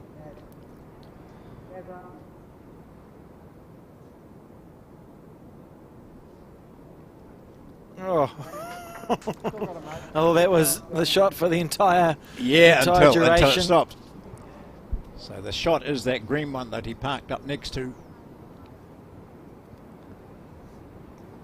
And Ray Martin now. It's turn to try and draw the shot. That really looks narrow for Ray. Yeah. All the way. There was a little grimace when he Might let it backdoor go. it. No. Weight perfect, mate. Absolutely Yeah. bang on. Weight perfect. Gary making a tiny correction now. And watch him. You know, he only needs to take off, 2 footsteps, doesn't he? Absolutely. 2 shoe lengths, that's about all. Here we go, Gary on the backhand. Oh, he's tightened it up too. Got a bit of arm waving. And a chance here. Or is he going to get a good result though? Yeah, he does too. That's a good result. We might see it. Oh, who's holding? It was yeah. He had the bias right, and he had good weight. Yeah, that's true. So that's you talk about short bowls are ineffective, but they can be effective in that situation. Yeah, can't they? yeah. You get a slide off one, or your bowl's not great, but it does manage to get a wick, and you end up with shot out of it. I see that all the time, eh? Contributes to the end sometimes. And you don't like it. You don't like that to happen, really. But you take it. Oh, of course you take it. On the chin, as well as take it yourself. Absolutely. Oh, slight difference. Doesn't matter, mate. Gary is going to play the same shot regardless, so he said it doesn't matter because whether he's holding one or not does not change his shot selection. So he would have already visualised drawing the shot here. It's good from Gary. Is that part of that psychological game that we're playing bowls? And on the backhand with a much better green than his first one here, Gary Lawson. Great bowl. Got it. Great shot there. And do we see Ray Martin? What's he going to do, John? What's he got? Is that 2? Or possibly 2. And he's certainly one. He's 1.5 down. Yeah. I don't know. Oh, he might just. He hasn't been. His weight was perfect last time. Both times his weight's been great. Yeah. He might just like to. He'll look at the scoreboard, but there's still a few ends to go. Just looking at options here. Yeah. You could get real unlucky if you play with weight and accidentally cannon your own bowl out or Will's bowl out through Gary's short one. So I don't think he'll play with weight. Not huge speed. Doesn't look to be much for him there, does it? Yeah. Apart from trying the same shot again to beat Lawson's bowl. He may try and kill it if he feels like that's something that he could do easily. But he's played 2 reasonable bowls on his backhand already. We'll see what decision he makes. Depends how confident he's feeling. It looks like he might be looking to wind up, maybe going for a kill. We'll see how much he moves his arm. Yeah, I think this is going to be weight here. Looking for the kill. Hoping not to get a bit unlucky cannoning his own bowl out through Gary Lawson's. On the forehand here. Backhand, sorry. Target something. Oh, took his own. In the road, short bowl in the road. Otherwise he would have hit that smack on. Wasn't far away. So I think just measuring one. for 2, are they? Yeah, I think just one. And obviously Ray looking for the kill or a good result. And not far away at all. As this game enters its last third, we may see Ray Martin and Will Bennett adopt that more aggressive approach, either killing ends or scoring points, because they're now 12-7 down with 5 ends to go. So they need to, if they score, they want to probably be scoring a 2 or 3. So it may be like we have the kill it or score instead of being happy to drop ones from this point on. 6 ends in a row then. Martin and Bennett have failed to score. It will begin to weigh on their minds. As we see another jack thrown, slightly shy of the 2 metres. This is the shortest jack we've seen. It's only 2 or 3 feet short. It's still well done enough there by Tony, but the shortest jack we've seen probably in those 6 ends, I would say. Gary just reminding Tony, play the forehand. We saw the sort of comeback too by Lawson and Grantham in their semi-final, where they were down 7-1 and slowly clawed their way back in. They were down 7-4 in this match after 6 ends, and they haven't allowed Martin and Bennett to score since. Great start there from Tony Grantham. I think Bennett now will be reasonably confident in playing that wild hand. Yes, he's going to play this hand now. He did quite well previously. Yeah, may as well. Yeah, and that's the better shot anyway to play, isn't it, in this situation? On that backhand side. They're looking so to draw to long as the 2 metre mark is where he's trying to draw to.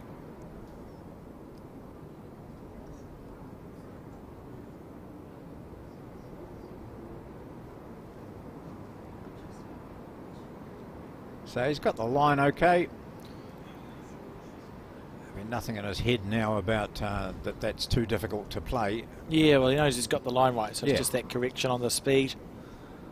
And they do need to score. They'll be thinking, we need to score this end. It's not, I mean, 12-7, that's not that far behind, really. And there's still plenty of time to come back. But now is the time to score a point if you are Ray Martin and Will Bennett. And Will be looking to draw the 2 metre mark on the back end here. Let it go, nice smooth delivery. Willing this one on. Needs it to run to the 2 metre mark, John. And a good bowl. Well played.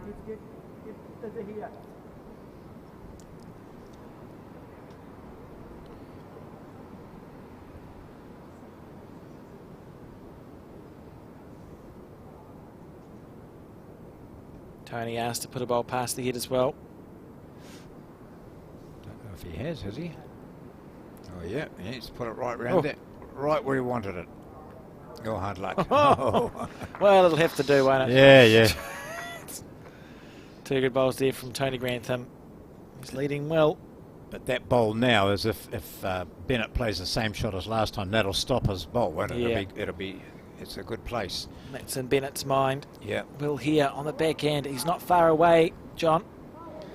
Watch this bowl. He's got that to sit on. Watch this bowl. He's close here. Will Martin. Shot. Got the Will shot. Bennett. I got too excitable on. Isn't he a singer, Will Martin? You've been singing some old song that I said a person of your age shouldn't know. It's even in your head. Popped into my something about moonlight. Yeah. So Will Martin, no, Dean Martin was quite good. Dean Martin, he was good. Yeah, part of the Rat Pack. Yep. And Will was his father. Say it with confidence. No, it wasn't, because Dean Martin changed his name to become Dean Martin. Oh, so that Will Martin wouldn't be his father at all. Yeah.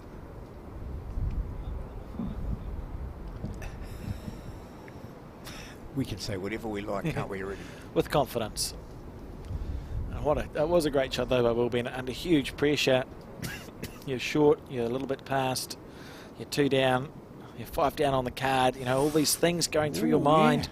Well, look at that now for line. Everyone's, apart from this one down to the left here. 6 bowls of perfect track. All up the centre line. Now I think we might see Ray play on the backhand, drawing Tony's bowl, because it's impossible to create a bigger target on the backhand. You just try and draw Tony's bowl. If he was to draw on the forehand, not only could he move the jack, but he could make a bigger target if he finished out wide. He's on the forehand, John. Yeah.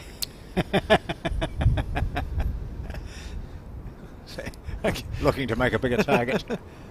Watch him draw a back toucher. Yeah. As long as the target's narrow, it's still a good bowl. He just wouldn't want to finish wide of the head. Short's fine. That's fine. That's fine. Now he's fine to play the forehand, John, because he's clogged up that forehand side. Gary Lawson coming down for a look, and we may see a searching bowl from Gary. He could use the inside half of Ray's last bowl on the forehand, dig in to either hit Tony's bowl or the jack back. Sort of shot that Gary quite likes. He's pretty accurate at playing. Particularly when his first one ended up where it did. Yeah, He'd like to play with a bit of weight. Yeah, absolutely. I'll see if the angles are on. If they are, I think we'll see a reaching. He's just indicated backhand there. If we look at these two talk, see if we can hear what they're saying. No. They'll find something to play. Perhaps not the forehand shot. It's all quite spaced out. So if Gary's playing the backhand, it's more 2 or 3 rolls of weight, isn't it? Yeah. You sit Will's bowl up and over. You pop the jack back to 6 o'clock. You hold one there. If you're narrow, somehow manage to sit Tony's bowl at 12 o'clock up and over, maybe you can knock it in for the shot. So it's pretty much wait and see, hey? Yeah.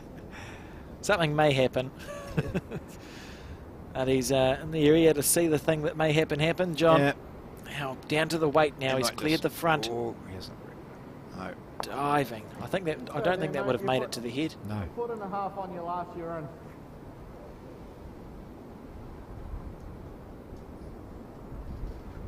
Ray on the forehand. Still 2 bowls each to go. Chasing this one up. Interesting, we've seen some short bowls, John. Oh, well, that's from Ray Martin today. That's pretty ordinary. It's poor.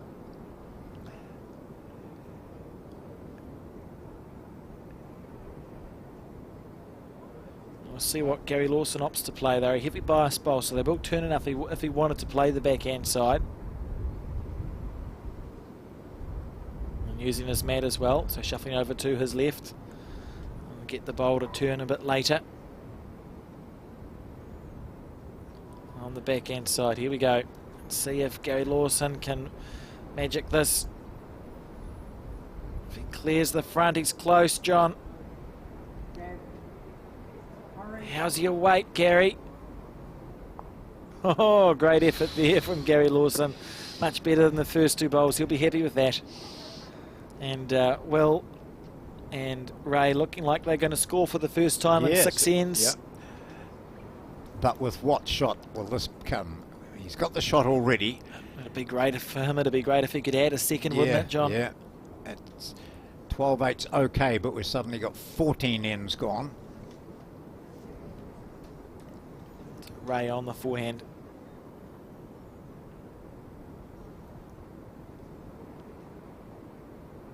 It's been a long day. Some of the quarterfinals started at 7:30, didn't they? They finished off some 3 games from Grants Bay were finished. Yeah, that's right. At some well, this is a better crazy green clock. Ray Martin here. How's the weight here? If he sits that back bowl of Grantham's, close here for 2. He on one knee. Oh, but it's fallen just short. He'll be gutted with that. That was a beautiful effort. Lovely line for 2. And now we will see a length change here. The mat must go up. Surely the mat will go up. Surely the mat will go up, John. You would imagine John, so, because John. But then again, do I have to say it louder? It won't be. It'll be a couple of metres shy of 2 metres. Okay, we'll see the jack thrown to a different spot. Yeah. That's what we'll see instead. Yep. To about there. To about there. To about the 2 metre. Okay, well they'll just continue. They'll just continue the same as they have been. It's fine. At least though, Will's rolled that jack, so you get a feel from the jack. To be fair, as the lead, so you know what weight it feels and that's like. about where he's finished short when the jack's been at 2 metres. So there you go. Yeah, so, got it. I like that, John. Yeah. It works. We'll see this first bowl here from Will. That's a good first bowl there. Happy with that. And Tony Grantham 2 on the back end. So the score 8-12 on the 14th end. So 4 ends to go after this. 4 points to score. Probably want to score on 3 out of the next 5 ends and do it in 2s, and you should be close to being all square. Tony Grantham. Good shot.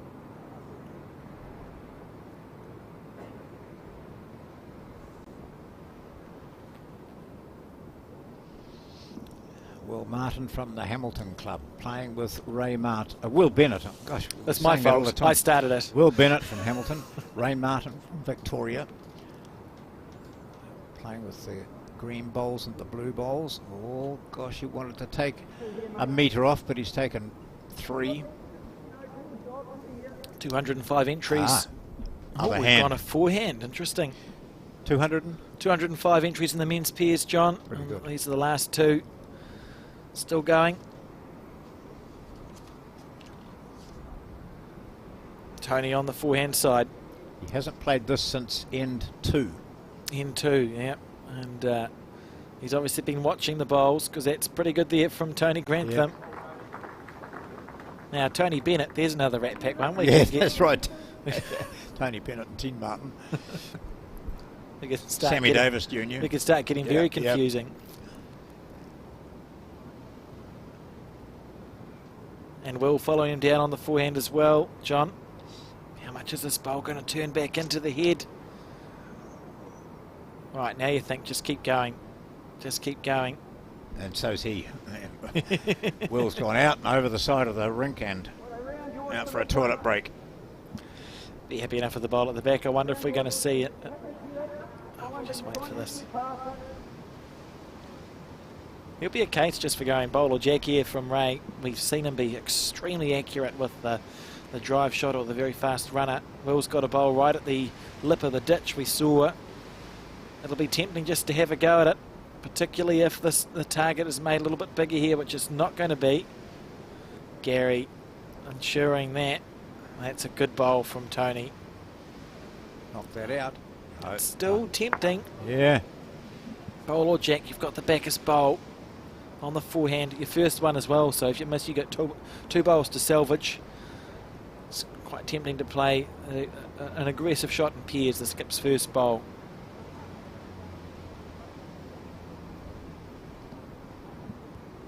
It means you can either commit yourself for 3 or you play one and then salvage with 2 of them. Yeah, play the weighted shot early. He's not going to. Because it's quite a nice target there for him as just a draw bowl onto the shot or the jack. Yeah, that's on too. Yeah. They just want to score. I think they need to get a single here at least. He's very close. Drifting at the end of the track. So we might see some aggro next time. Yeah, it was a well-played bowl. Just half a bowl wide. Even if he had sat Tony's for second shot, that would have been a really good shot to play.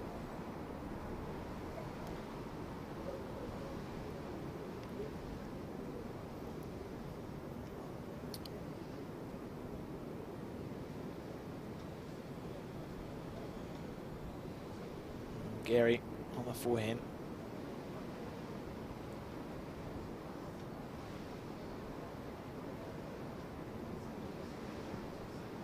Can hear in the background the wind and the rain, John. And also the patter of Lawson's feet as he chases this down. So what was he looking to do there? I'm not entirely sure, to be honest. He probably just missed, to be fair. And Ray now making his correction on his forehand side. We'll see in a second. Here we go. Watch this bowl come into shot from your right. It's a poor delivery.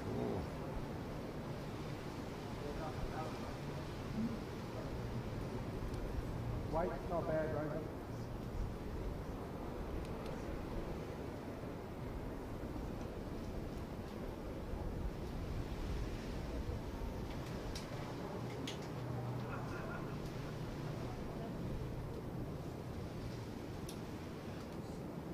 Two bowls to play. Gary Lawson on this, the 14th end of 18. Holding a couple of shots there, both his lead, Tony Grantham. Gary Lawson. Potentially putting a cover in the back. Yeah, stacking the back. It's not looking like Ray's going to change his shot selection. Just try and get third time lucky here. Trailing by 4. With 4 ends to go after this. That looks like a slightly better line from Martin. What's his weight like? It looks pretty good too. Is it going to hold for him? I don't think it's going to hold up here. No. Now he wants it to stop. It's disappointing there from Ray Martin. Oh, now a draw from Lawson for 3. 2 there. And all of a sudden this game is slipping away from Ray Martin and Will Bennett. Well, it's at the point where their game style may need to change, I think. There'll be 3 points here, or there should be 3 points here. We'll just wait and see. How's your weight, Gary? That'll do it. 3 there for Lawson and Grantham, so 15-8. I think it's worthwhile thinking about playing a more aggressive game from Ray. He's such a great run shot player. If you're down with your first bowl, you may as well have a little nibble at it. And we've got no time limit on these games, so if the jack is killed, the end is replayed. I wonder if they'll just consider that, just get a bit more aggressive, say to Will, look, we want 3 bowls past the head, and if you can add to it, it's great, and if you can't, just have a go. 7 points to score is the equation for Ray and Will. With this being the 15th probably though end. the key to it is if Will can get in and beat Tony Grantham at lead. If he's constantly getting the shot just to give them a start. But you're right, if they're not, then you change and become more aggressive. So I mean, an end, 1 point each end is no good to them. Eh? That's correct. Yeah, they're going to have to take a couple of opportunities here. Yep. So this might be the end to do it in. Yeah, 3 ends to go after this, and they trail by 7. Yeah. So they pretty much at least need to get a couple on this to keep them in the game. Yeah, you can probably afford to drop maybe 1 more end at the most, but they'll be thinking we need to win the next 4 ends in a row. Yeah. And Tony Grantham thinking, you won't be winning the next 4 ends in a row. I want my 3rd or 4th national title, please. And a great first bowl there from Tony. So Will Bennett here on the backhand. Be looking just to finish a little bit past the head with this first bowl. And he's looking really to even hit the shot and card it away. He's got the right line, John. Just needs the right weight now. He's not far away here, Will Bennett. Keep running, he says. Agonisingly short, a foot short there.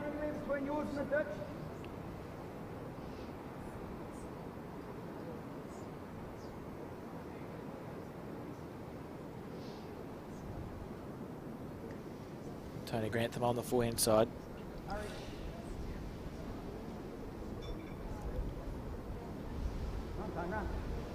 Yeah, good cover that. Quite like that. So if the jack goes, it'll go there. Would you, as Ray Martin, say to Will, now I want you to even hit your own with a metre on, hit your own. I think so. He's gone for weight too. I think this is better. Just chances. Yep. You want your ball to stay up on the rink if you miss the head. Yeah. But hit your own. Take Grantham out. Finishing past is important. That's what he's done here. See, that was a good weight, I think. And if he had hit his own, he would have maybe knocked Grantham. He stayed on the rink, which is great. It's a lovely shot because it stayed up as well once he'd missed. It's the shot selections we'll start seeing from Martin and Bennett as they find a way back in this game. Just a little reminder for the train spotters as well. Gary Lawson has his 3rd gold star for 15 titles, but one of those was a national champion of champions title. So he's on 14 open national titles, but he does have a gold star for 15, if that makes sense. And if it doesn't make sense, I don't want to know. So we see 15 national titles. That's extraordinary, isn't it? Yeah, incredible. Right, mate, what's your weight like this time? Will Bennett? He's close here. Needs it to run. Oh.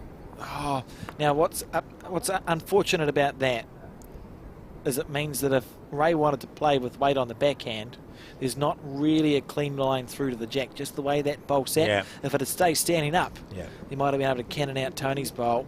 Not the case. And on an end that they really need to score, it's a shame because Will's put 2 bowls within a foot and a bowl past, it's good stuff, but just the way that the head is set, not as good as it could be. Gary Lawson. So Lawson knows they can afford to drop the next 4 ends. It's a defensive game now for them. 1s and 2s. Okay. Yep. Your holding shot, Gary, just set it up so that they can't score big. Yep, absolutely. If we drop 1, it doesn't matter. Let's just run the game out. Unlike singles, every other discipline is played to a set number of ends, so they play 18 ends. So the required run rate, as it were, sort of changes as you get closer. At the moment, it's the Bennett and Martin team that needs to be scoring numbers. Lynda here. So kill or not? No, not going to worry about that yet. Just, well, maybe. Yep. Here we go. I like the shot selection here from Ray Martin on the backhand with weight. Now, what's going to happen? Is he going to can it out clean? Yeah. Oh, jack movement. That could be desperately unlucky there. I think the jack's gone into the ditch. But they've got the back bowl, haven't they? I can't remember, John. Or is that Tony Grantham down there? Nothing in the ditch. Oh, still got one. Now let's look to see if we can find where the... Oh, there's the jack. Brilliant camera work. Jack's gone back there. They're saying that's 1-2 Tony. Grantham. Yeah. I'm not convinced. No. I think it's 1-2 Will Bennett's bowl at the bottom left of your screen. Yeah, I would say so, but we're looking... Because we're not live down there and talking and watching it. We could ask the players to pause and we could go have a look, but maybe not. Martin McKenzie in the background. Yeah. Either way, you know, if you get a roll into the six there with 3. And a good shot there from Ray Martin. Bit of an unlucky result, really. He played it well, and I like that shot selection. I think we'll see an aggressive early team. in the end too. Yeah, his first. They know that he knows he's good at it. I think we'll see an aggressive game played for the duration. Lawson looking to take out that green bowl on the forehand for 3. side. Has he got it? He's got the right weight to rest it out. Well, beautiful speed. See, if he took that out, it's not a toucher, and it would have given certainly 2 to Lawson there, the black and the orange. Now, Ray Martin. I'm not sure if it matters who's holding the shot here, though, John. I don't understand. Just get down and play your bowl. You'd play the same shot regardless. It's what Gary was saying a few ends earlier. If your shot selection is unchanged based on who's holding the shot, why do you need to know? Close, mate. Don't think either one of us will give it away, that's for sure. That's good from Will. On the forehand now.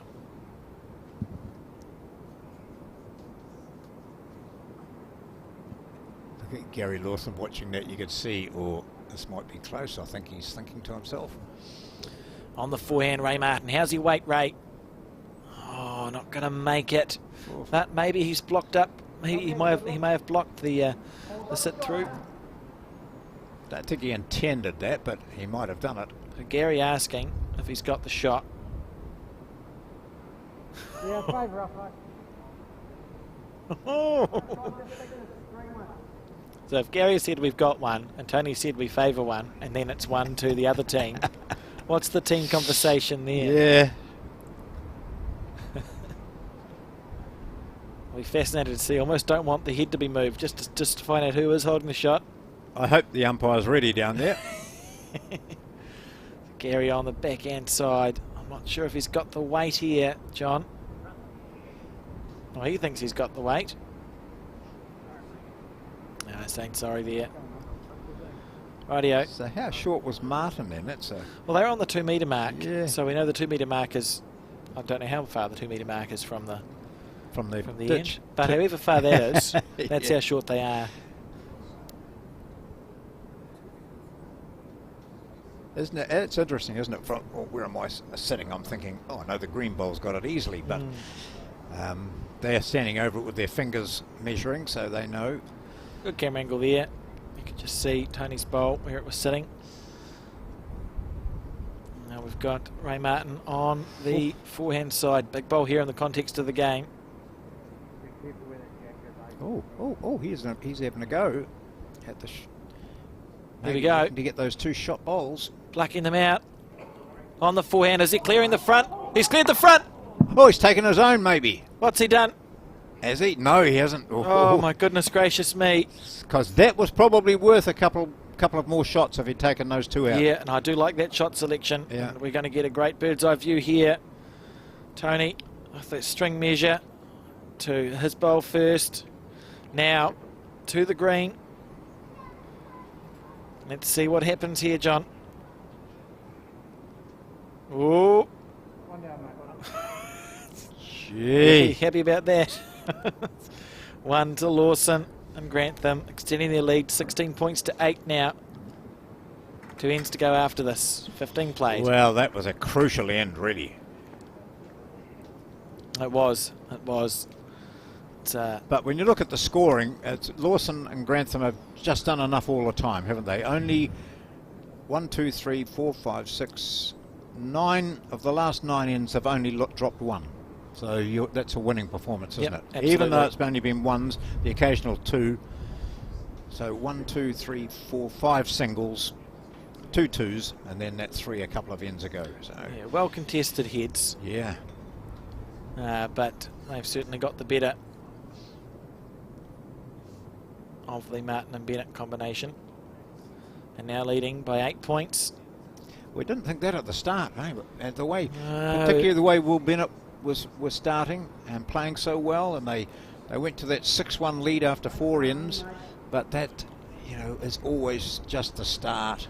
And then we saw Gary Lawson say to Tony Grantham, change your hand, mate, don't play that hand anymore, come this hand, and he started to nail it. Yeah. And we've seen a lot of, particularly in the last 5 ends, Tony's first bowls have been very accurate. Yeah. Hard to, I mean, this is another perfect example of the bowl sitting, well, the only bowl on the head at the moment. He's within a few inches of the jack there. That's a great start from your lead as Will Bennett on his forehand. Needs to be reaching a bit more than what he is. Perfect line. Not the weight. The harder you try, sometimes, eh? Very much so, John. As we see Tony looking to stack it up now on his backhand. Got one bowl there. Here comes another one. This is what this man can do.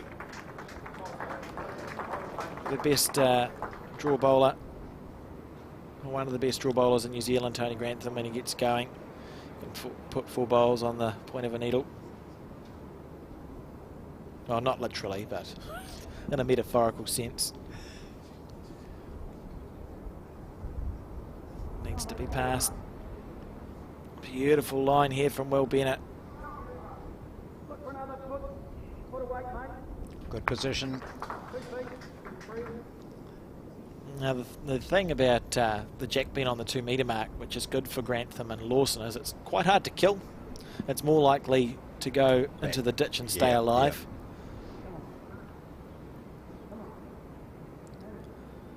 Are we going to see Will wind up here, John? Is it too early to say hit it? I sort of think that might be a good call. But, Hit it. But Get the split, mate. yeah, go for the split. All 3 of the bowls Yeah. No touching. on your back. He's going on his forehand. He won't be short here, Will Bennett. Probably the first drive of his tournament. Yeah. Just saying, if you split those 2, you'll take all 3. Here we go. Willing it to hold up. I like that call. Yeah.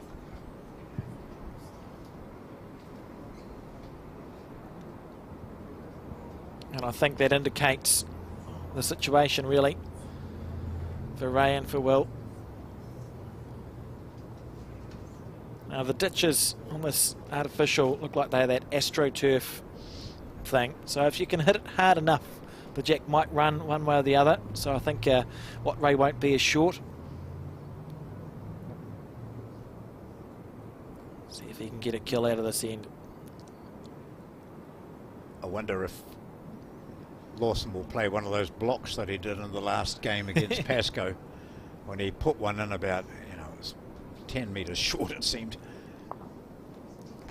Oh, look at that. Another shot there.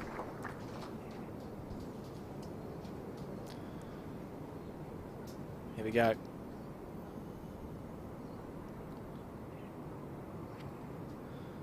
On the backhand here from Ray Martin. Great shot. Yeah. Great shot.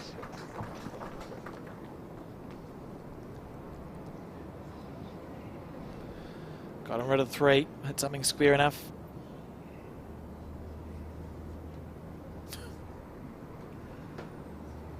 Gary Lawson stalking this bowl.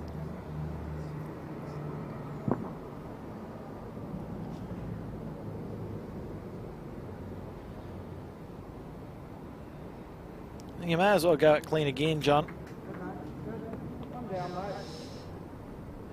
So is 2 any good for them now or not? Get 2, so 6 the shot difference. bowl, Yeah, settle nah, for 2, cool. draw a third, suddenly 16-11's not so bad with 2 to play, but still tough, eh? It's a hard road. Yeah. Ray on his forehand side looking to sit through the shot bowl here of Tony Grantham's. That's the sitting weight, perfect weight. At the beginning, yeah, it's looking like a challenge. Make the difference.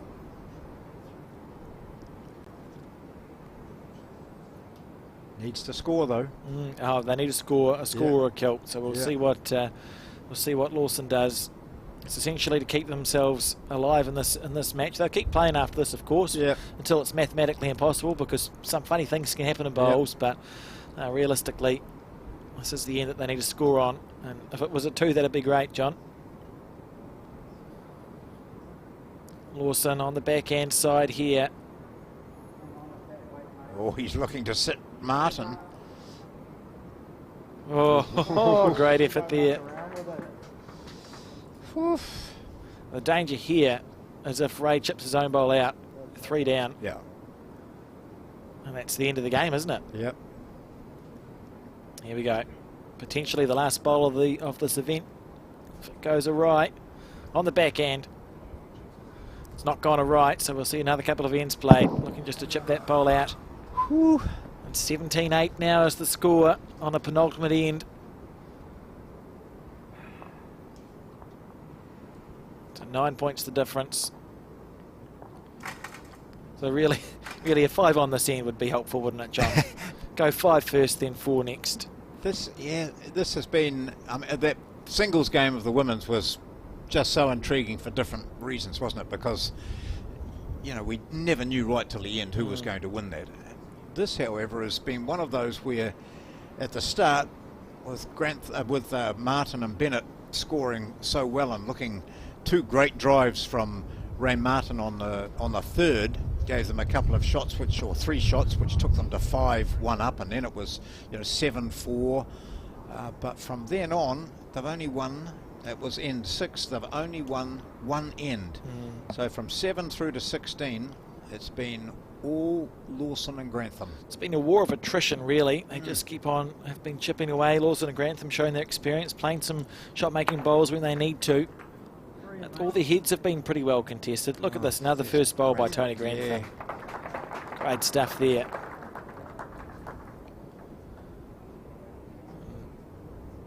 Ray asking Will to stay on play the forehand. So realistically, a 4 or 5 is what you need to try build your head for here. And if it doesn't look like you're going to get it, you have to try and kill this. Because you can't really ask to get a full count on the last end. Will, good bowl here. Yep, good shot.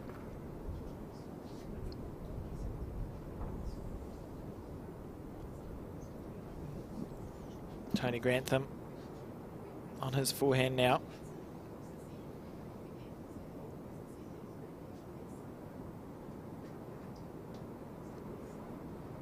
How's your weight, Tony?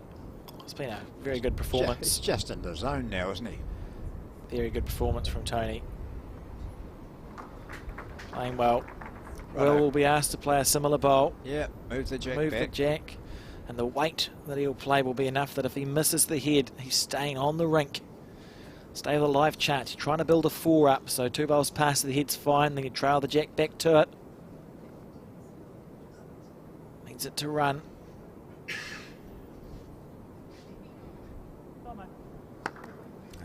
Try and get into here, mate. 18 inches. So you can sort of almost tactically work it so you get 3 bowls past, and then you're relying on your skip to to move the jack around for you and put your metaphorical eggs in one basket, so to speak. Put them past and say, look, good luck, Ray. Yeah, You got to meet it. I've got the catches here for you. You I've move done the the jack. hard work. Yeah. And you see, it would have worked here, could have worked here because Grantham's bowls are all short, even though he's holding 2 shots. So Bennett needs to, ideally, haul the jack back where he's already got 1 bowl, or at least be over the head so that his skip can do something with it. Here we go. Looking for anything, but that's a well-played bowl though, John. It's a nice bowl there. Given Ray every chance in the world of making a 3 or a 4 here. Got pulse past the head as we see our lollipop man saying 2 there to Tony Grantham.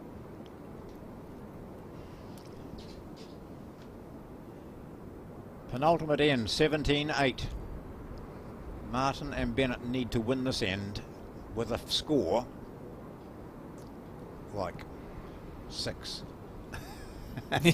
But take 6, I think. But a 4's your realistic count here. Make your 5 down last end so you can afford to lose 1 bowl. Trying to build that head for the 4 is what they've done. And given themselves a reasonable opportunity here. Ray's first bowl is very important. This is Gary's bowl here. Let's listen for the clunk, see if he let rest on something. Doesn't. So Ray with his first bowl can actually, you'd almost be playing weight that if you miss, you're going in the ditch. You almost want to trail the jack into the ditch so that you've guaranteed yourself that's your scoring area.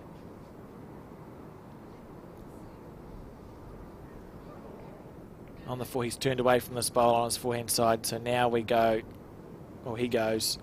Let's just stay on the rink. Going to Put that eggs in the basket. It's gone. Oh, well. And it's becoming a challenge. If they score 3, they're within 6. So you'd play the last end anyway, just to make them play it.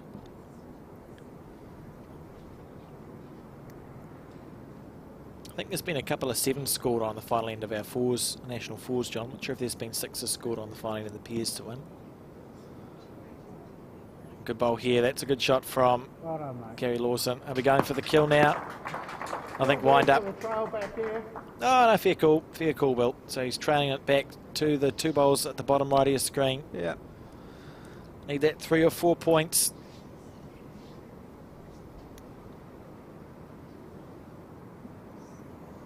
Ray following this bowl down. Needs to get the jack in the right place for a chance. He's sort of got it. Still down, I think. That sort of sums up a lot of his shot play in the last third of the game. He's been all 4 bowlers have been right in the area, but just not quite getting those ones as square as he could. And this may be the last end. 1 each, says the marker. That probably means a measure, doesn't it? Maybe the last end. Ray's going to have to try to get the jack in the ditch for 3 and not take out Will's bowls because they're not touches, are they? Yeah. Gary just asking someone to move a little bit.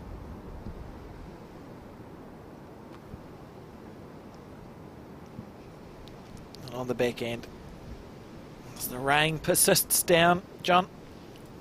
It's been here all day and we're lovely and dry inside at the Orewa Bowling Club.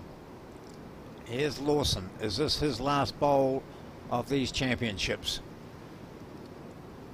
Little feather. Yeah, sitting there with 3 shots now. Classy stuff there from Gary Lawson. And Ray with half a chance on his backhand to try and get the jack into the ditch. Just indicating that. That's all he's got. If he doesn't score a 3 here, it's all over. And we'll see Gary Lawson pick up his 16th national title, 15th Open one.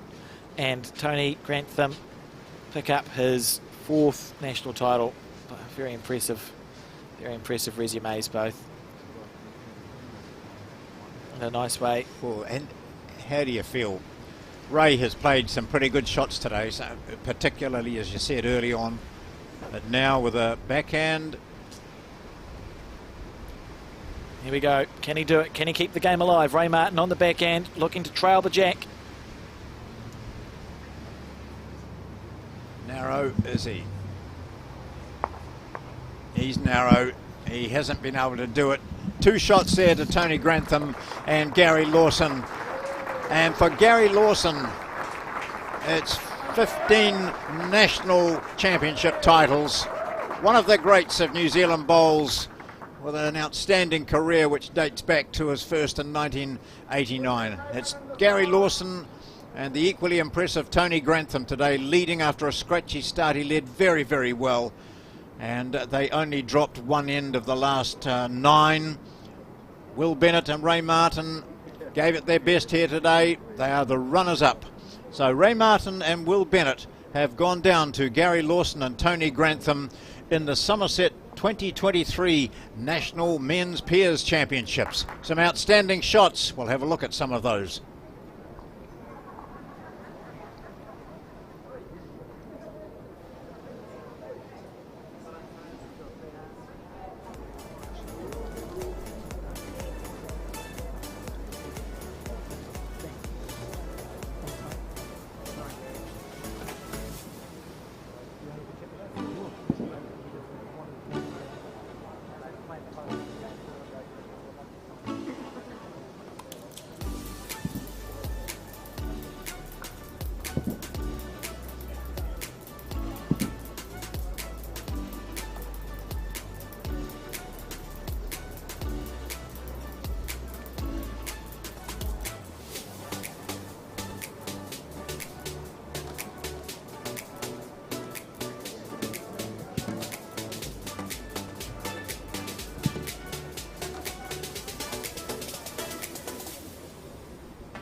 Right, so we're here with Gary Lawson and Tony Grantham after watching some highlights of your game.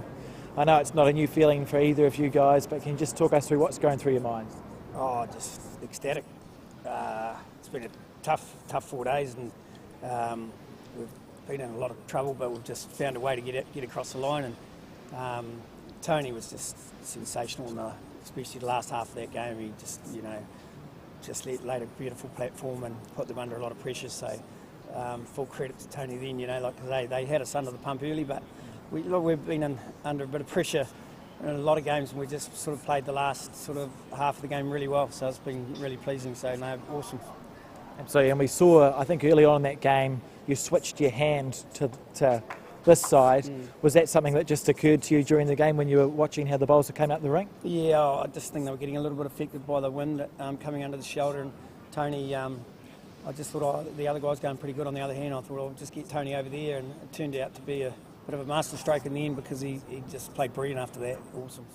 Absolutely, and I know for you, Gary, this is your 15th National Open title, though you've already got your 3rd gold star because we counted the whatever they were called. Yeah. How does that feel to have sort of etched your name in that history book? Oh, it's amazing. Yeah, just to get 15.